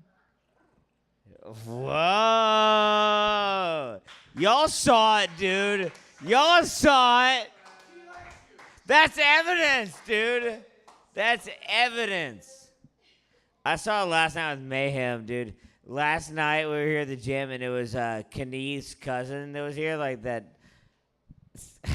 A big black girl. It was a big black girl. And, like, I was just, like, talking to her, like, having regular conversation, and Mayhem is, like, sitting, it's, like, us three talking, and Mayhem goes, "You're going to fuck that girl, aren't you?" And he goes, "Look how much of a connection you have." And I was like, "I'm just having a conversation." It's like, it felt, she's big. It felt insulting that, like, you know what I mean? Like, that he would think that that's me macking on a girl and that's my wheelhouse. It was, dude, it's like a 225-pound lady. Dude, you don't fucking know what I'm talking about, Jackson, Mississippi, dude. You don't understand. I know in Jackson, Mississippi, you don't have drinking water, and it's easy. I wish it was that easy for me. I wish I could go, "Oh, I'm thirsty. I'm thirsty. That's why I gotta mate with you because because we're in Flint, Michigan, by the way." All right.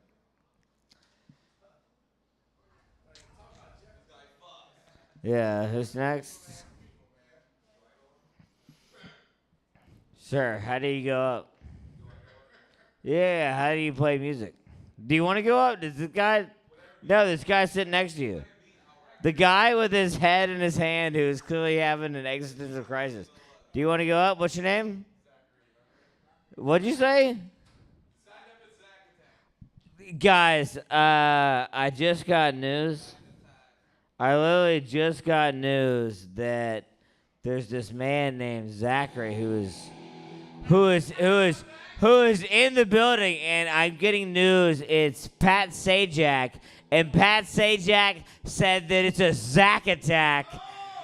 Pat Sajak, Zach attack. Give it up for Zach.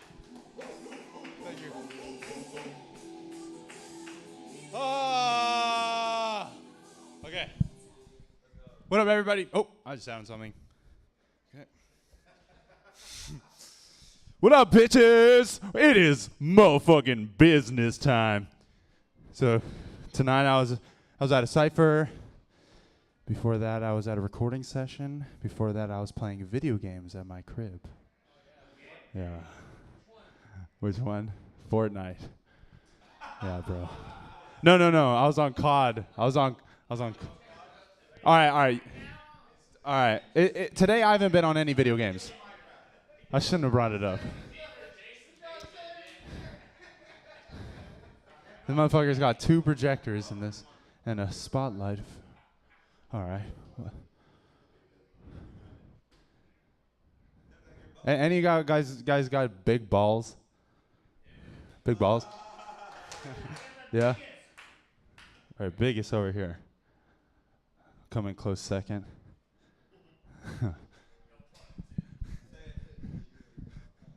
So Matthew was in here, and he stood on this stage where I'm standing. So...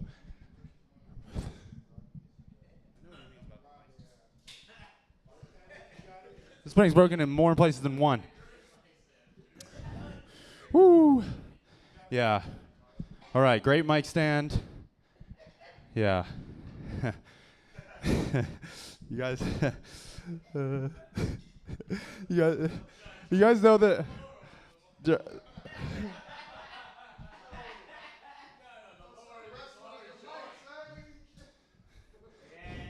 You guys ever record music and you're like, oh, that fucking sucks?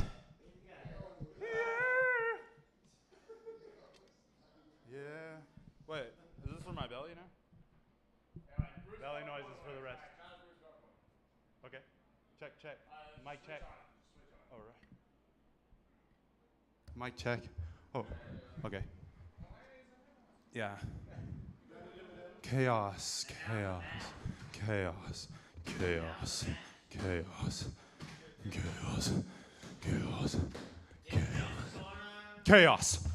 I'm coming at you live from LA. I'm going to San Clemente City tomorrow, and I'm gonna I'm chaos.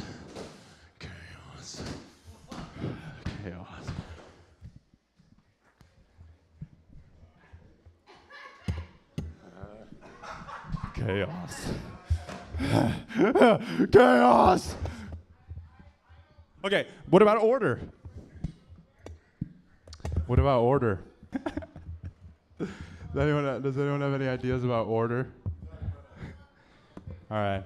Well, fuck. What do I say? A joke?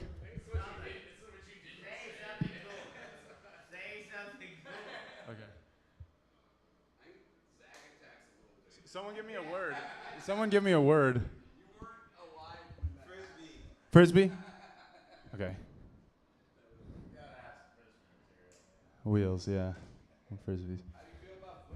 Everybody has frisbees. Talk about the shoes. Why are your pants unbuttoned? Fuck. I had a hot dog, so I needed to.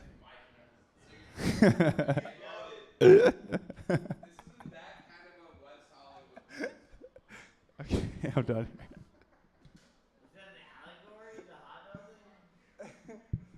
What? Talk about the hot dogs. What about them? Okay. I was first in line for the hot dogs tonight. Yeah, I smelled the onions when they started caramelizing and the bacon when it was crisping and getting black. That's that good stuff, man. That's racist. No, it's like a chemical process in the food. Caramelizing. Yeah, brother. And you get your kicks on Route 66. Yeah.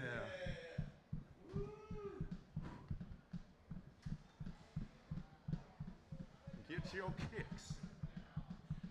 Yeah, how do I feel about flip-flops? I feel like they're the best shoe invention of all time. I feel like this guy got the best, like, Hollywood thing going on.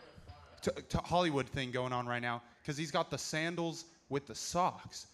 But it really works, man. Like I've got the open-toed, and honestly, like, I got to go wash my feet tonight. Like, that's what I'm about to do, you know what I'm saying? Like,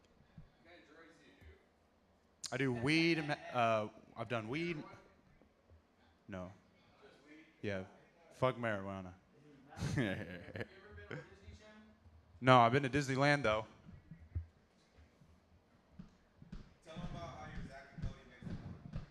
So this guy thinks I'm Zach and Cody mixed in one.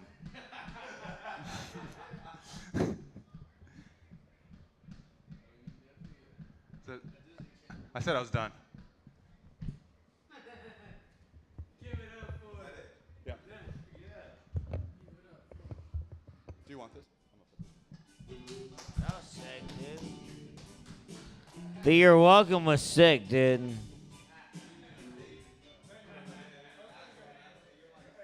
Dude, that was great. Yeah, dude. Yeah, dude. God, dude. I know I got that. I know what I'm doing, dude. You literally got up here and you looked at me and you go, damn, I'm surprised that you look that way. I'm a better version of you, I think. It's like what you're trying to do, I perfected it. Look, dude, I've done the sandals without socks before at this mic, and people go, why don't you wear no socks? And I go, because I know what happens. Beers get spilled on my toes. Like I kicked up dust, and like the socks at least balance a little bit of it out. And people every time they go, wow, look, it spilled on your feet, but you have the socks on. It's like you know what's happening. I go, I've been here before. This is my 73rd time doing this mic. I've watched this suit twice. Twice! This is 73 weeks, 14 months. I haven't even washed the jacket or the pants. I've only washed the shirt twice. That's disgusting, dude.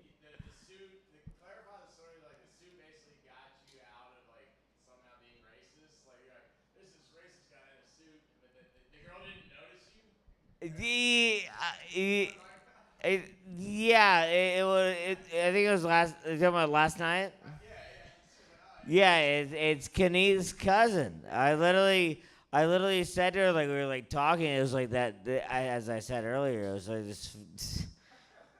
All right, I'm just gonna say it. Fat black woman, very fat. Like to the point to where I just told y'all when Mayhem looked at me and he was like, "Ooh," like it was so insulting. It was like, no, I'm just having a conversation with a person. But he was like, oh, look at them go. And like he was like, they have chemistry. Like, you know what I mean? It was like when like I didn't. I was just having a conversation, but I understood what he was saying. It was a good conversation. I was really high.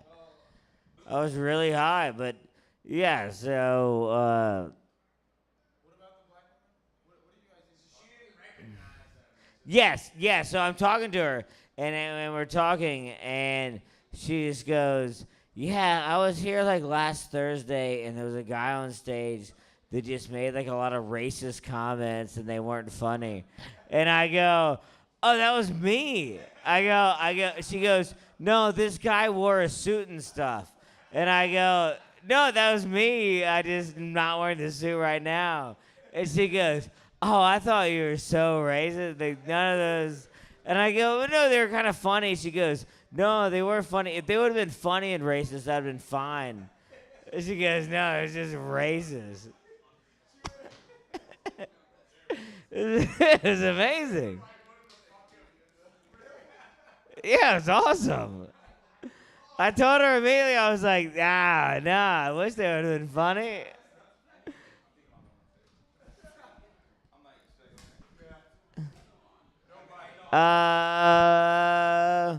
Vinny Vega, buddy.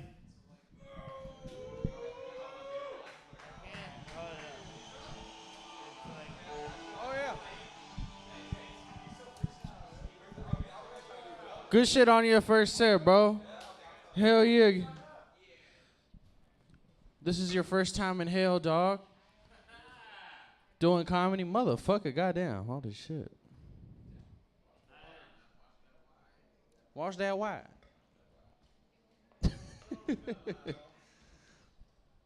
Bro, your voice is the dream voice that I wish I could have. You know what I mean? Yeah, yeah.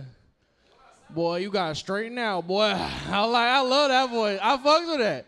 Hey, that's such a dope ass voice, dog. Like a Randy Moss type shit. I fucks with that. Boy, Mexican OT? Nah. I know too many of them motherfuckers already. I just yeah. Hell no. Mexican OT? You mean a Mexican dude that sounds black? Yeah, I've heard those motherfuckers. Yeah, I guess he does. You know, Mexican OT don't miss. I need to listen to him more. But you get the point, though. You get the point. That motherfucker really, he talks like the baby. That's what he really talks like. No, that motherfucker Mexican OT, bro. Johnny. Would I go for Donald Sterling or Donald Trump? Oh, Donald is such an evil motherfucker, bro. Even the duck is evil. You know what I mean? Like, yeah, Donald is always evil, dog. The duck is always, and hey, they're both pedophiles. That motherfucker never wears pants either. That's crazy.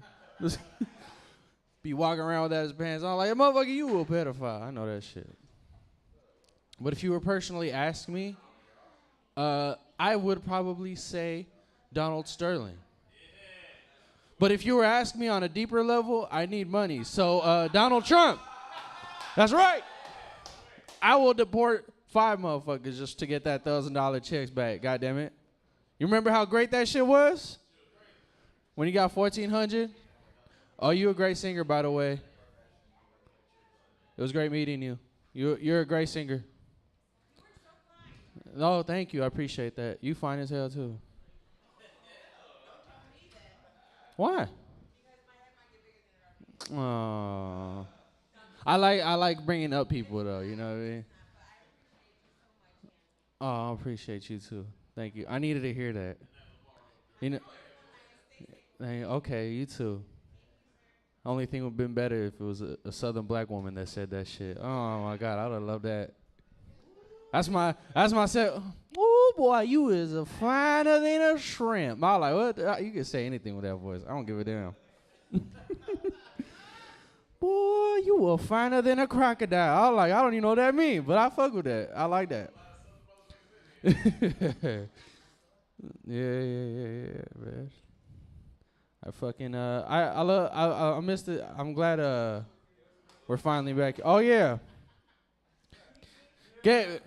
Pay this motherfucker, man. Get a hot dog from this motherfucker. He's hell yeah. Yeah. I know, for real, dog. This motherfucker look like you been on a coke binge for like a good 15.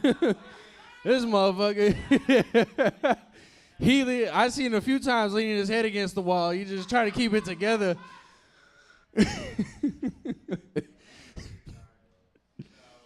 He's like, damn, I had to bring my sandals out for this one. I know I gotta be comfortable for the night.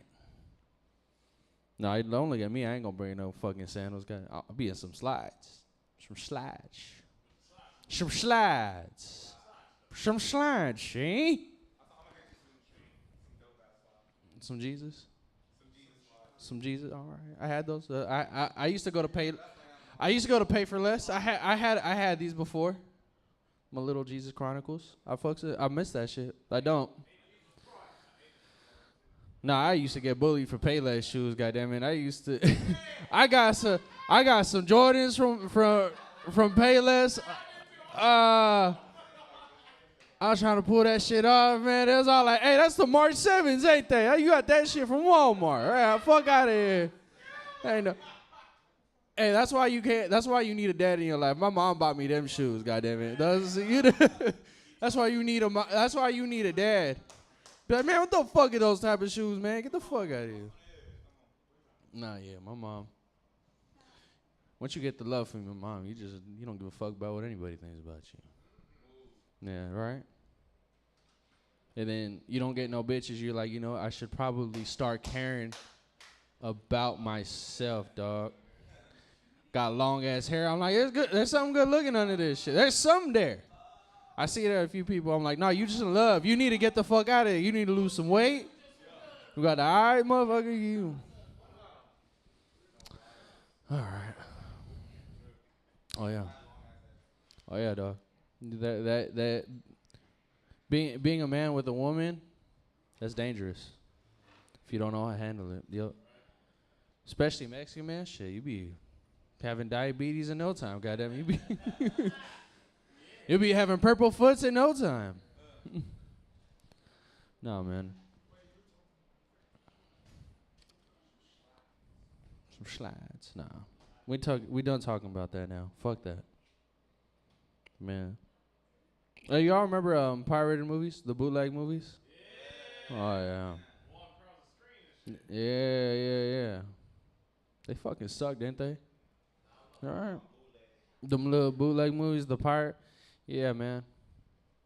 I hated those motherfuckers. You knew you got a bad movie when you see people walk across the screen, though. You know what I mean? That shit was terrible.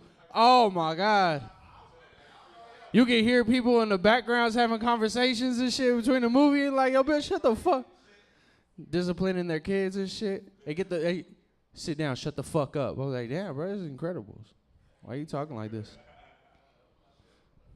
I remember my dad, the first time I ever watched Batman, he bought me a copy.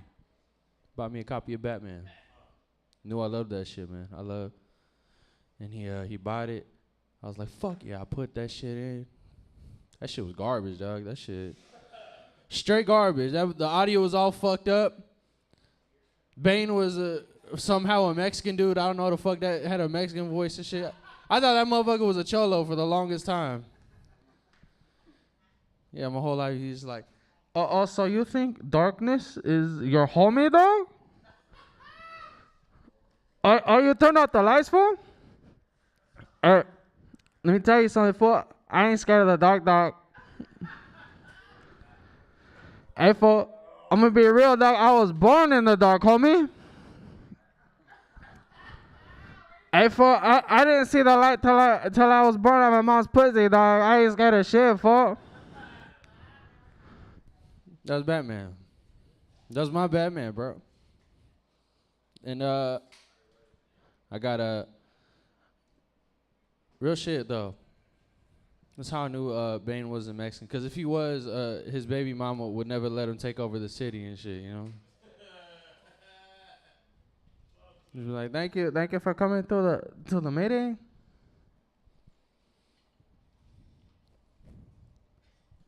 Motherfucker. Yo, these nervous ticks, bro. Now I remember how I felt when I first started. I remember this shit. Ripping the fucking mic stands out of Adam's shit. I'm sorry, Adam. I mean, yeah, I know. I've been coming here long enough. I've done enough drugs here to get past that accidental chaos. I miss them days. Yeah. I walked in here and got a beer thrown at me by a lady. I didn't even know the fuck. Yeah. I got straight bulleted and shit, you know what I mean? Like I was fucked in. That shit sucked, dude. I walked in, I didn't even expect she was whatever, man. This fuck. The chaos continues though, man. The chaos continues. Yeah. Always. 24/7, except Mondays. Except Mondays. We don't do Monday. We believe in holidays here. Yeah. Yeah, we don't work on Mondays. But anyway, give it up for this place, man. Appreciate y'all. Oh yeah. Give it up for Vinny Vega, everybody. Give it up for this next man, Spence Griffith, everybody. Spence motherfucking Griffith.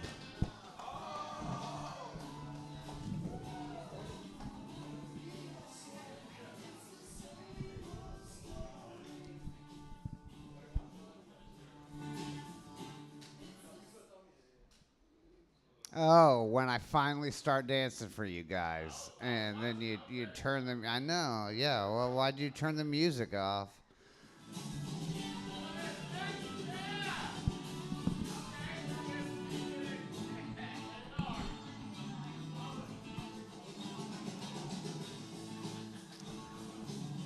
All right, I'm not really much of a dancer. I was at a strip club once. Well, I've been to a lot of strip clubs.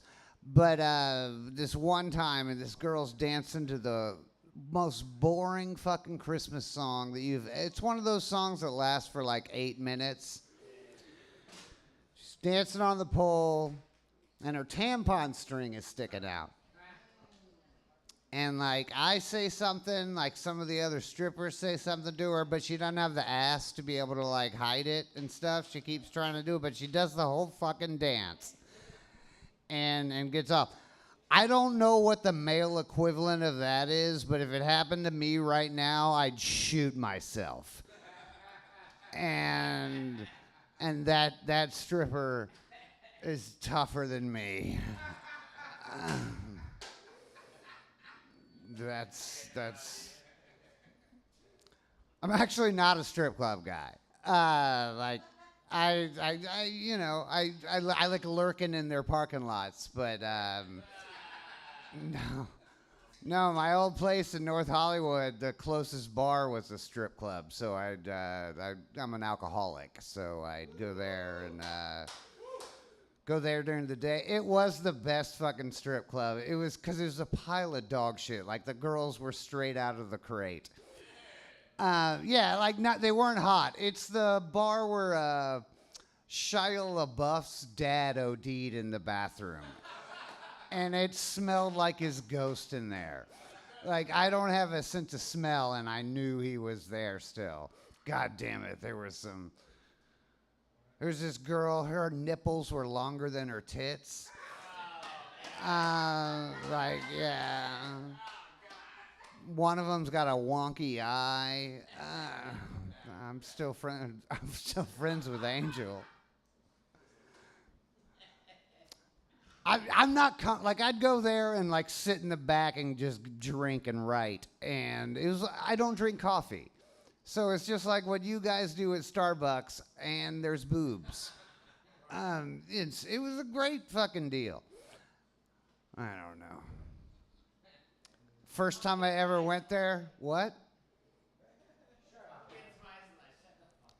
Yeah. First girl I met there. So, you eventually always ask anybody who has an interesting life, what got you into this? She goes, well, I was at MIT, but then I got into meth.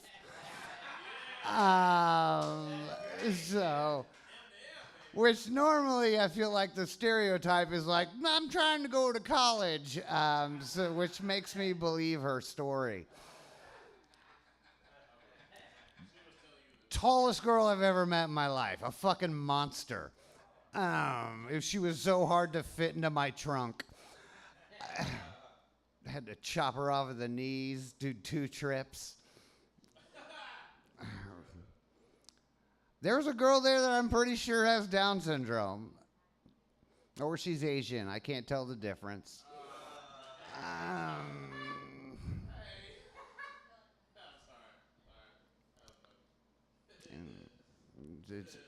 It's silly. Someone was like, you can't say all Asian people are retarded. And I was like, I wasn't saying that. I was saying they look retarded. There wasn't. I mean, be mad at me for it was racist. I get that, but be right about it. It's just enough. I mean, do y'all know the history of the word mongoloid? I'm not just racist. I'm objectively correct. A Down syndrome baby and an Asian baby look the same. I don't know. I'm not scientifically anything. We were talking about strippers that I've murdered, right? I didn't kill any of them. Never been with a prostitute either.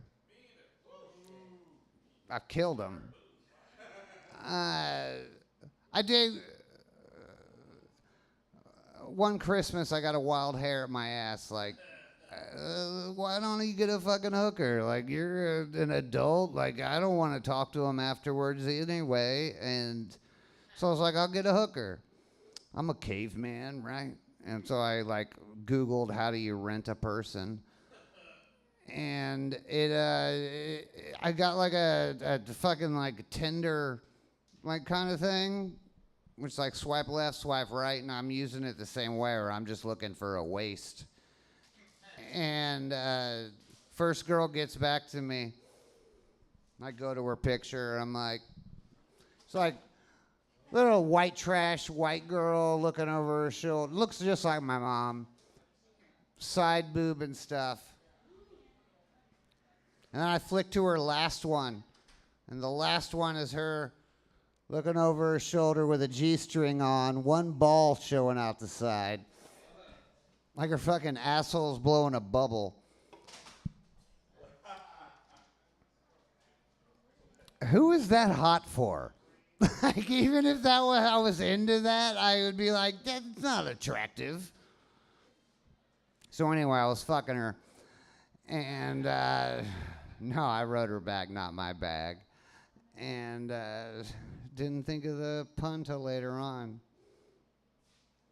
Look at this sad sack.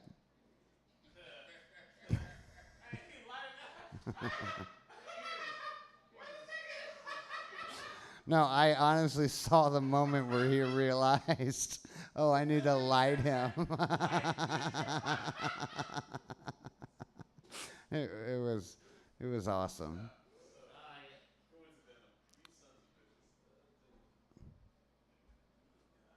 What's this ginger fucking talking about back there? I said ginger for the record. Like, yeah, you know what I said. Yeah, no. I shouldn't have, my ginger. I shouldn't have used the hard R. I'm sorry. Yeah, you're right. All right. Give it up for this fat slob. Alec, the Jew, get on up here. I have nothing to make fun of you with. You're a nice fella. Give it our Spencer over there, buddy. Let's keep going. Let's keep the funny going. Give it over Tommy Epstein, everybody. Tommy motherfucking Epstein. I said Tommy Epstein. I didn't agree to this. Fuck you. I don't end the mic. I don't know. Like, what are you doing here, Ray? Like, are you filming me right now? Should I do take pictures? I look good tonight, all right? I am dressed up as my dad, all right? Yeah, what's going on? It's been cool. This is fun.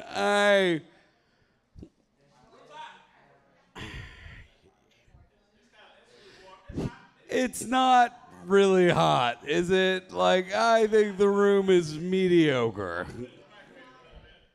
You didn't know what to do, really? Okay, like, I don't know. No, it's fine. Like,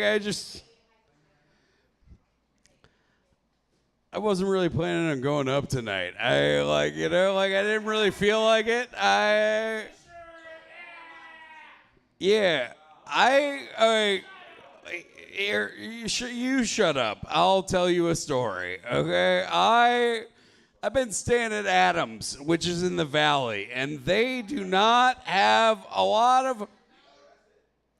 I can wait, you cocksuckers, all right? Like, they don't have that many homeless people in the Valley. But I'm on the phone on the sidewalk, and some homeless guy just comes up to me and yells, "Get the fuck out of the sidewalk!" And I felt that was aggressive. It seemed unnecessary, given he had plenty of room to pass. But then I just continued my conversation on the phone, and like 3 minutes later, he came back and he yelled like, "How many days in a row are you gonna wear the same shirt?"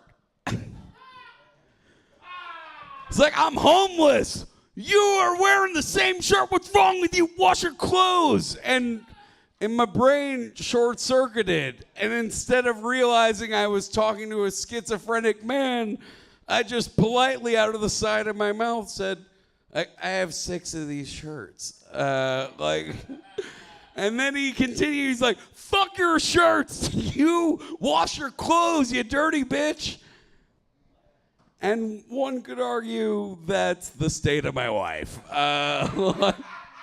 That I, on a normal day, crashing at a friend, look more homeless than the guy who broke into the laundry room to do laundry at this friend's house. I know what to say, man. Like, I haven't done cocaine in a year, all right? Yeah, woohoo for all of us. Frankly, I never liked it. I didn't understand it. We used to do it off of tits, okay? And when we were doing cocaine off of tits, it made sense. Because, like, there were times when we were doing cocaine off of tits that I remember thinking, that girl's too hot and I'm feeling a little nasally. I should skip it, all right? Like, when you're doing it off of tables, you're just like, who cares? And that's where cocaine goes wrong, all right? Like, I used to do really good cocaine, and then I remember being here and being like, who am I gonna fight tonight? What's happening? Who's mad also? Who should we ban? By the way, none of that actually happened, in theory. I don't know. Fucking cocaine, man. Here's the thing, like, they were doing such shitty cocaine that somebody stole all my meth.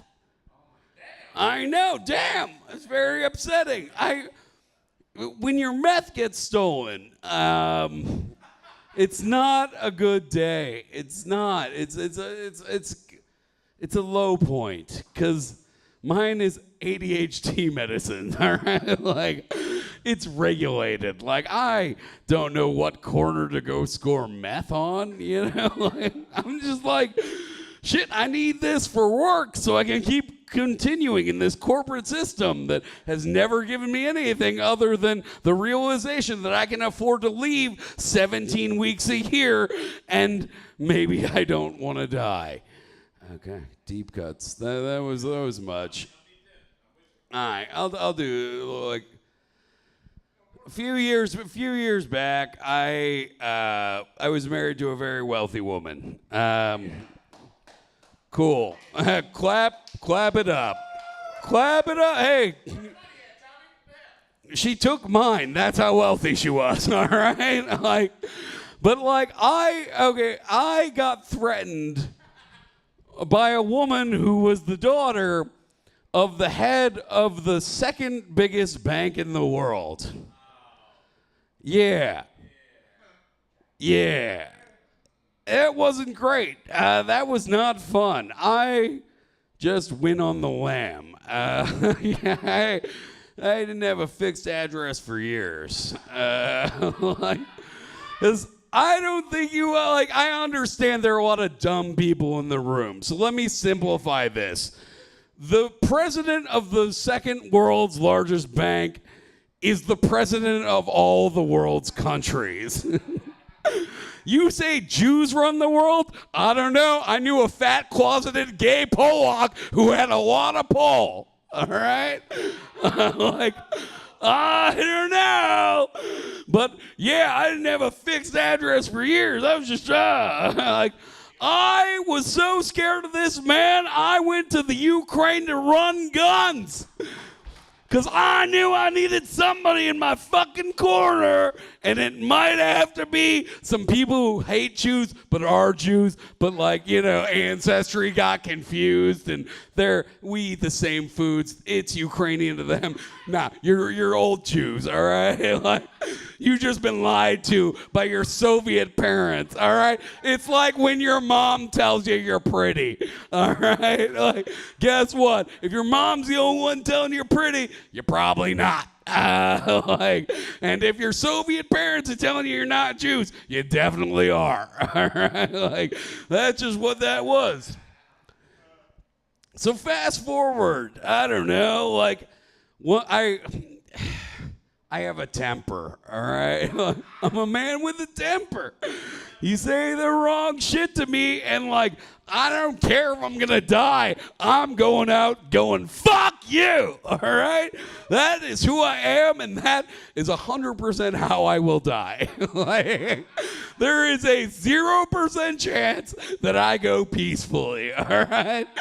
They're like, come with us to the camps. I'm like, not today, you faggy fuck. And then they're like, he's racist? It's like, no, it's bigotry, I think. I'm like, they're different. I just don't care for queers, all right? I lived my life in St. Louis and Atlanta. I spent 2 minutes time around closets. Okay? I can't deal with you. Hey, you want to fuck in the street a gangbang full of dicks and pussies and whatever hermaphrodites you want? Go with God. But don't you fucking dare fuck a man behind my back. That's unacceptable. We are not cool. We were not Gucci. You are a traitor to your race, and by that, the human one. It's 2024, all right? If we can tell women they can't get abortions, you can be gay, all right? Like, that was too much. I don't know where. Like, it was right in the. It was there. No, but like, I mean, I get. It's not even that. It's just. So more recently, 8 years later, I broke up with somebody. And they threatened my career. And I thought, like, I still know Ukrainian hitman. I'm going to be okay. Hey, you've never gone to a tow truck, picking up a car, seen a guy in a Louis belt, and thought you were getting whacked, all right? Like, oh, you're going to stop me from the ha-ha? Okay. Oh. Threaten my life, babe. All right? I am not afraid. It is pretty funny, yeah. Here's the thing about shitty things that happen as a comic. Everyone says, that'll make great material. And all you can think is like, I wish it just wouldn't have happened, you know? Like, I would have just been okay with not knowing. I was on a date recently, and the woman said to me, like, what do you hate? And I said, well, I really would have never liked to know what cheating felt like. What do you hate? And she said mayonnaise, all right? Those are different. Alec, I hate you so very, very much. I did not want to do a set. But I think we can all agree that I accomplished nothing. So I'm glad this is immortalized on the internet. My favorite part of that story was it reminded me when my ex, president of the bank, whatever fucker, he emailed me and said something, and I just said, at least I won't die a fat eunuch. And that is how I know I will die a proud, angry guy yelling at somebody who would have let me go. All right. I've been Tommy. This is Alec Feinstein. Room's hot, baby.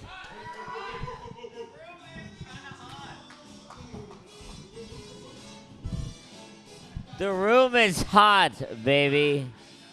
It isn't it? Dude, that's like Like I literally feel like it's just like a cliche every time I do this mic. We've done this so many times in a row, Adam. And like every time I'm like before we start, I'm like, God, they're fucking doing this again. But then we get to this point of the mic, and I'm like, you bring me right back in. Just when I thought I was out, you pull me back in. It's so... Isn't it fun now?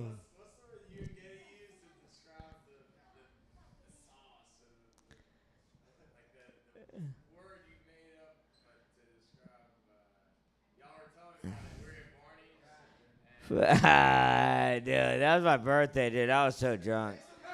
I got nothing for you, dude. Oh, Loosh. Does anybody know what Loosh is? Loosh is like when like you give any like emotional response to anything, and the aliens harvest that for their the cars or something. It's like their fossil fuels is our emotion. Yeah, it is gay, Ray. It is. But you know it's not gay? This next fucking comedian. Give it up for Morgan, everybody. Give it up.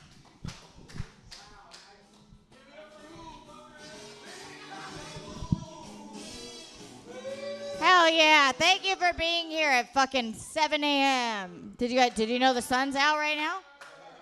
I'm just kidding. You just looked at your phone.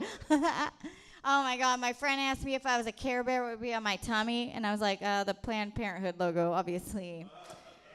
That is my shit. Seen a lot of meth heads lately. I'm not sure why they think tinfoil is the hat to wear. Did you know that? They wear that to hopefully nobody can read their thoughts, and I'm like, first of all, yelling at a bus stop, so... Also, metal's a conductor. If you don't want people to read your thoughts, just wear a woman.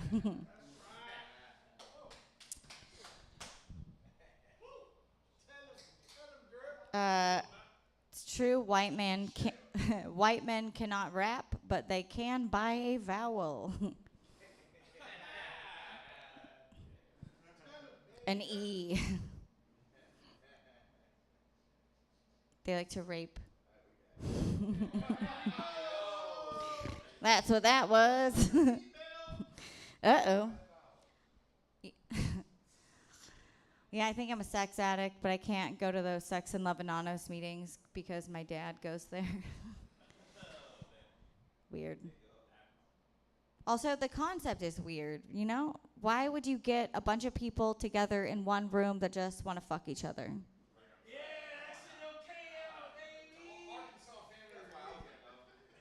That would be like if AA was in a bar and you were the only one there. Also, I feel like those Sex and Love Anonymous meetings are just a bunch of people having an orgy in like a basement of some weird church. But the only difference between regular church and those meetings is everyone's of age and it's consensual. I feel like no one cares about any of it. I was in a threesome recently, but I don't think it really counts because I only wanted to fuck one of them.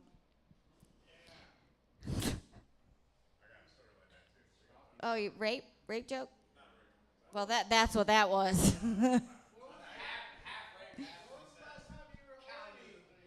When's the last time I was horny? Never, dude. I don't ever want to fuck anybody ever again. But I'm a woman, so sometimes we have to. Rape joke number 3.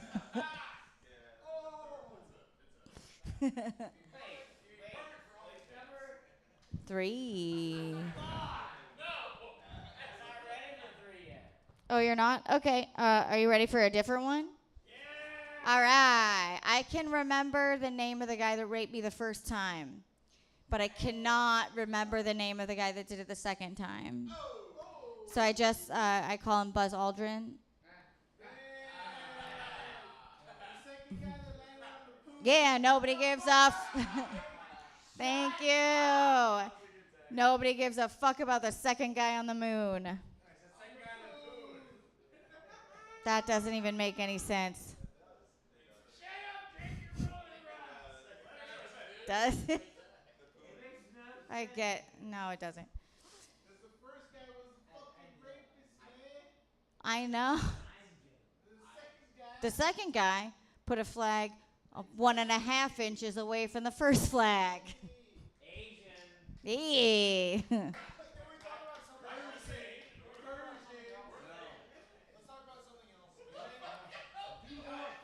Why? What are you doing? Did you take a break from playing guitar on the beach to be here? How many times have you asked someone, how many times have you interrupted a bonfire to ask someone if they knew what Wonderwall was?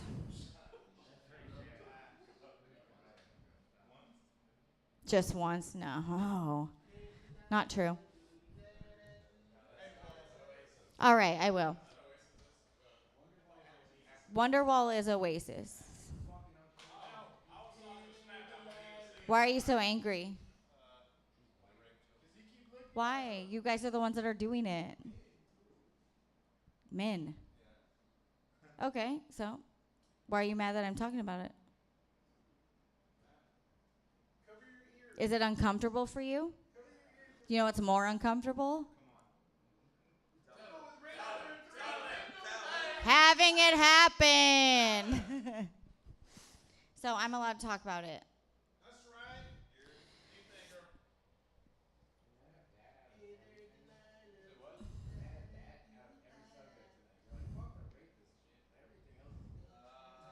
Yeah, all the racist stuff he was all about.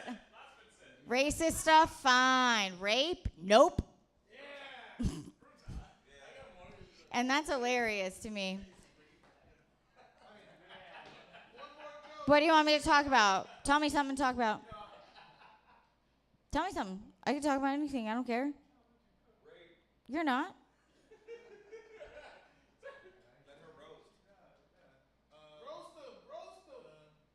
I know. I don't even know why you're allowed to be here. Tell me something to talk about then, if you're mad about my life. Huh? Well, you keep telling me stuff, so. Okay, where?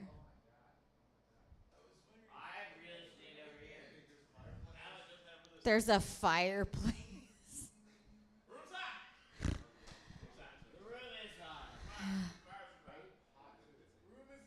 It's not hot.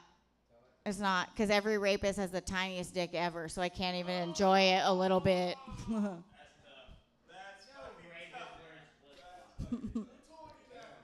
Who told me that? No one told me that. I seen it.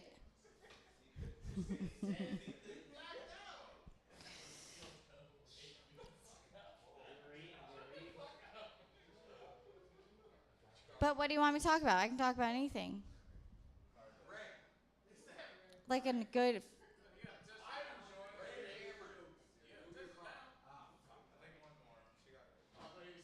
I don't like you at all. And I think it's really funny that people love to get mad at women for talking about the shit that they go through. What do you do? Are you a comic? Are you a comedian? Okay. What do you do? Where do you perform?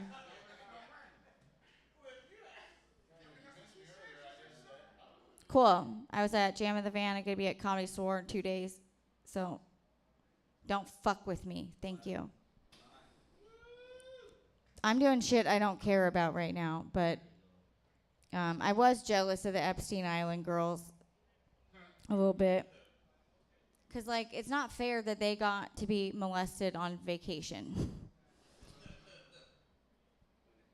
Because I had to be in, like, a basement. That's not.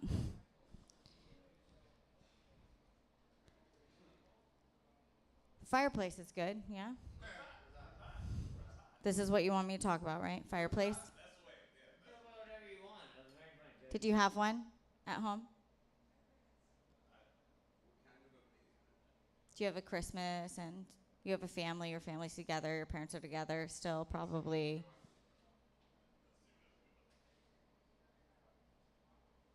Your family's together, your parents are together. Of course they fucking are. The light's still in your eyes, that's how I can tell. I'm trying to get that procedure done. It's like a plastic surgery thing where they put the light back in your eyes. But I'm done.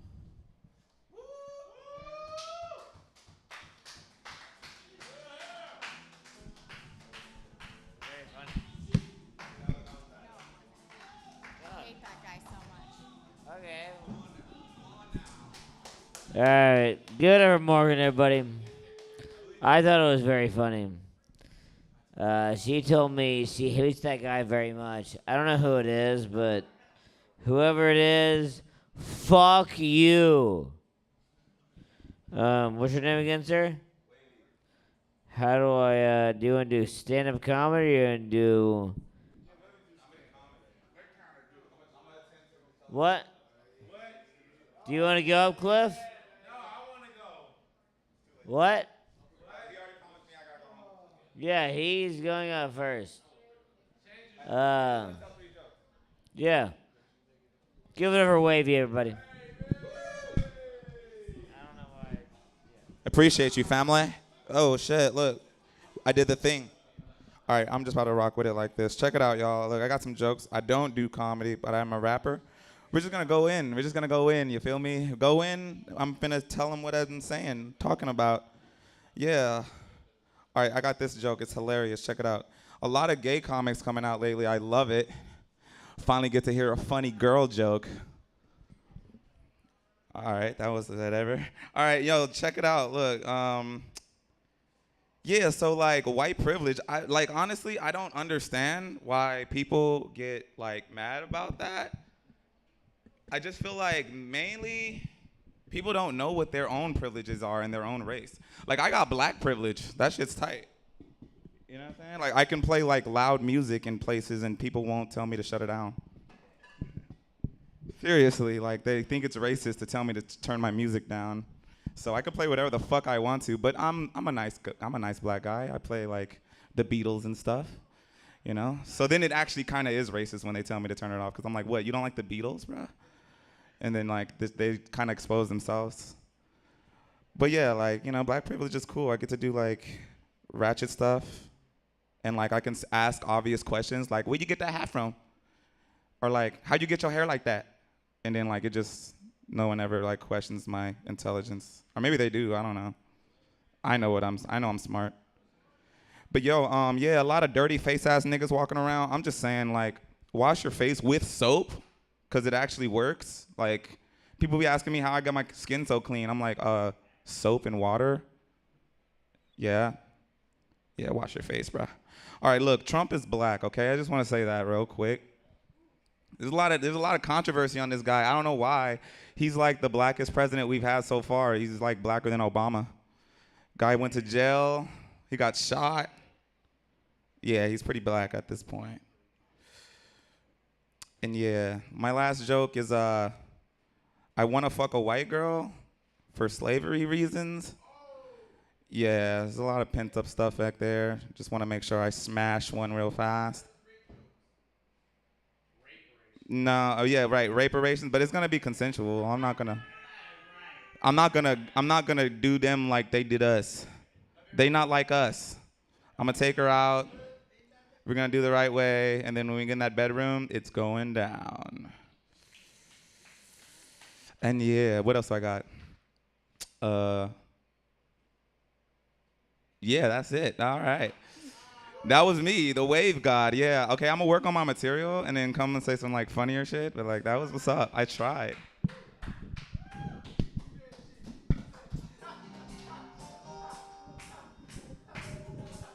This is crazy.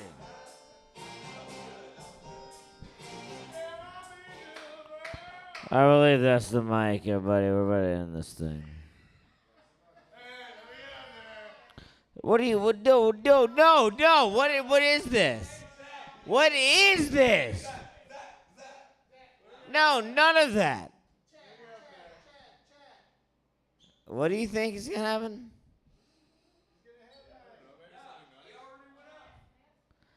Everybody, that's the show.